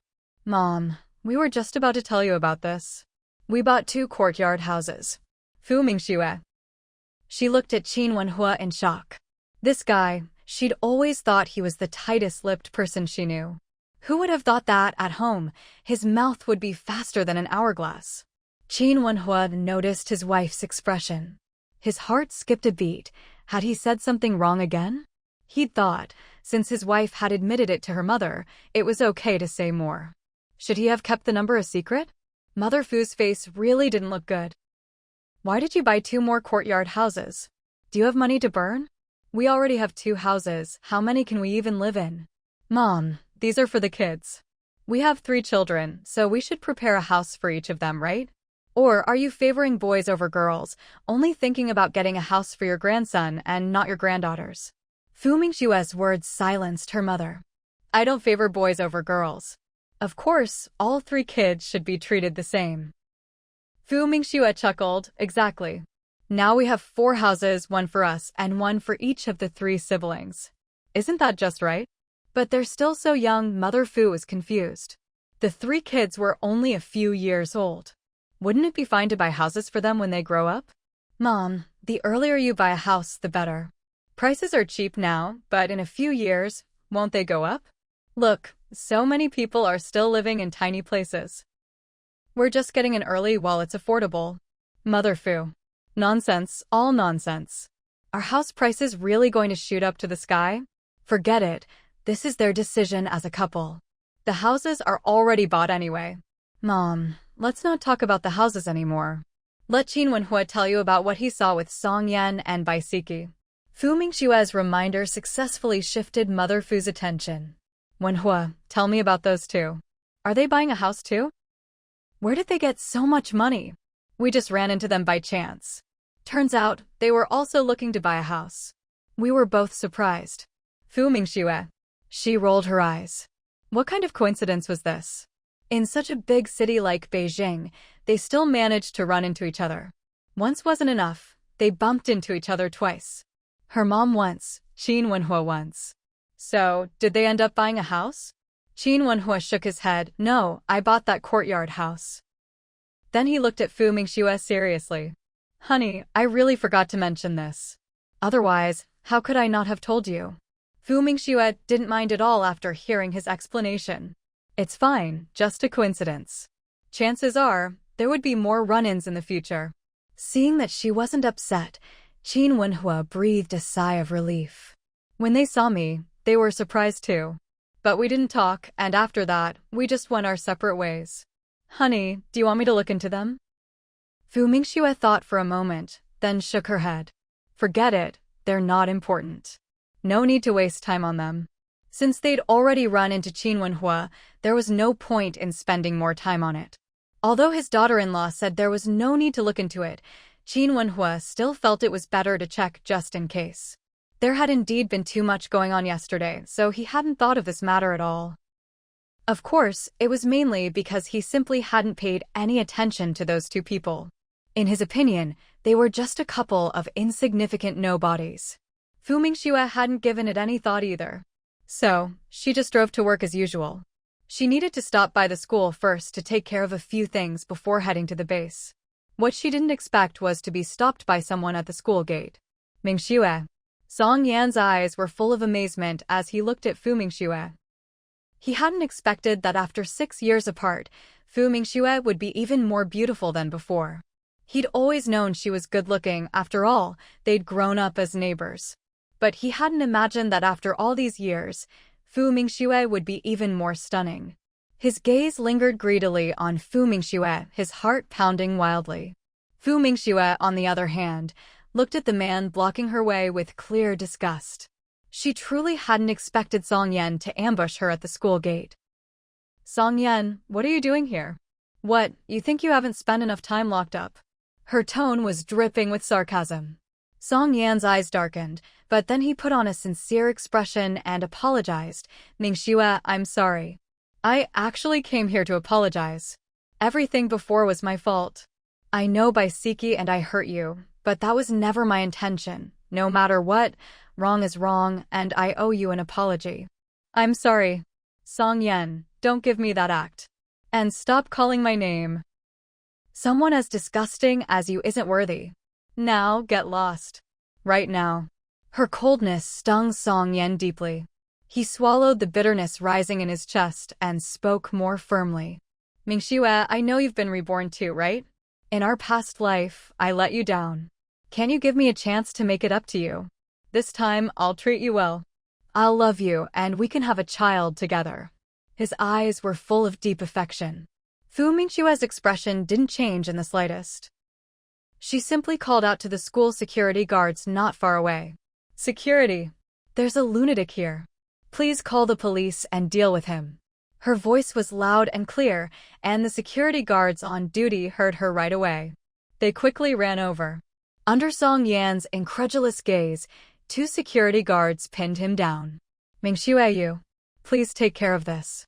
I have no idea what nonsense this man is spouting. Fu Mingxue was well known for her looks at the school.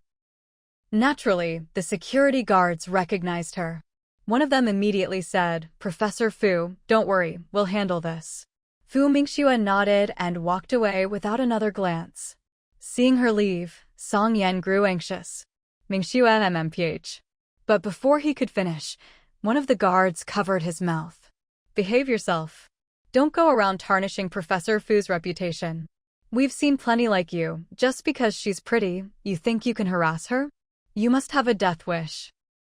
Exactly. Take a look in the mirror. Do you really think someone like you is worthy of Professor Fu? Come on, let's go to the police station. There was a police station not far from the school. Soon, Song Yen was escorted there. The police saw the 3 people and immediately asked, What's going on here? Officer, this man was harassing one of our teachers at the school. When the police heard this, the look in their eyes towards Song Yen changed. Only then did Song Yen belatedly remember that he had a criminal record. He started to panic, and a cold sweat broke out on his forehead. Fortunately, he had a strong mentality and quickly calmed himself down. Sorry, I actually know Professor Fu. We're from the same hometown. There was some misunderstanding between us before, and I came here today to apologize to her. Although he had mentioned something about reincarnation to Fu Mingxue earlier, he was confident she wouldn't repeat it to anyone. I came to Beijing 3 months ago, and when I found out Professor Fu was teaching at this university, I thought I'd come and apologize. I didn't expect her to misunderstand me again. As he said this, his face showed a hint of bitterness. The security guard thought this man was just making excuses. What misunderstanding? We saw you waiting for Professor Fu early in the morning. Besides, it was Professor Fu herself who asked us to call the police. The police looked at Song Yen. Come with us and make a statement. As for the rest, we'll investigate further. Song Yen could only nod. All right, officer. He was very cooperative. After all, he was already at the police station. There was nothing he could do but cooperate. Fu Mingxue didn't give this incident much thought. After arriving at her office and putting her things down, she went to the lab. She was a little surprised to see Yunjia and Li Zhengfei already there. You two are here pretty early. By the way, how did the experiment data from yesterday turn out? Li Zhengfei immediately stepped forward to answer, Professor Fu, it looks like some of the data is a bit high and doesn't quite match up. Fu Mingxue glanced at the notebook he handed over, scanned the recorded data, and immediately pointed out a few anomalies. These need to be lowered. Also, your propulsion force here isn't enough. You'll need to adjust that. She spent about an hour in the lab before returning to her office. This time, she noticed 2 police officers were there as well. It seemed they had just arrived. When Song Mingxue saw her come in, she immediately said, Professor Fu, they're here to see you. The 2 officers also saw Fu Mingxue. One of them spoke directly. Comrade Fu Mingxue, we're from the Nanmen police station. We're here to ask about what happened this morning. Fu Mingxue recounted the incident of Song Yen blocking her that morning. She made a point to mention that he had been lurking outside the school gate. She also briefly explained some of their past grievances. After finishing, she added, Officer, I think he might have ulterior motives for coming to Beijing, or maybe he's mentally unstable. Earlier at the school gate, he was talking about reincarnation and past lives. I really don't know what he was trying to do. The 2 officers. Song Mingxue, standing nearby, was also stunned. No need to say more. This guy was clearly not right in the head, and probably came here deliberately to cause trouble for Professor Fu. People like this are the most dangerous. As an assistant, she couldn't stay silent. She immediately said seriously, "Officer, you must take this matter seriously. Professor Fu is very important. She can't be put in any danger." The police had pretty much finished their investigation, so the two of them left the school. Song Mingwei, however, was still very worried. "Professor Fu, what if that man comes back to ambush you again? I've heard that people with mental illnesses can do very dangerous things.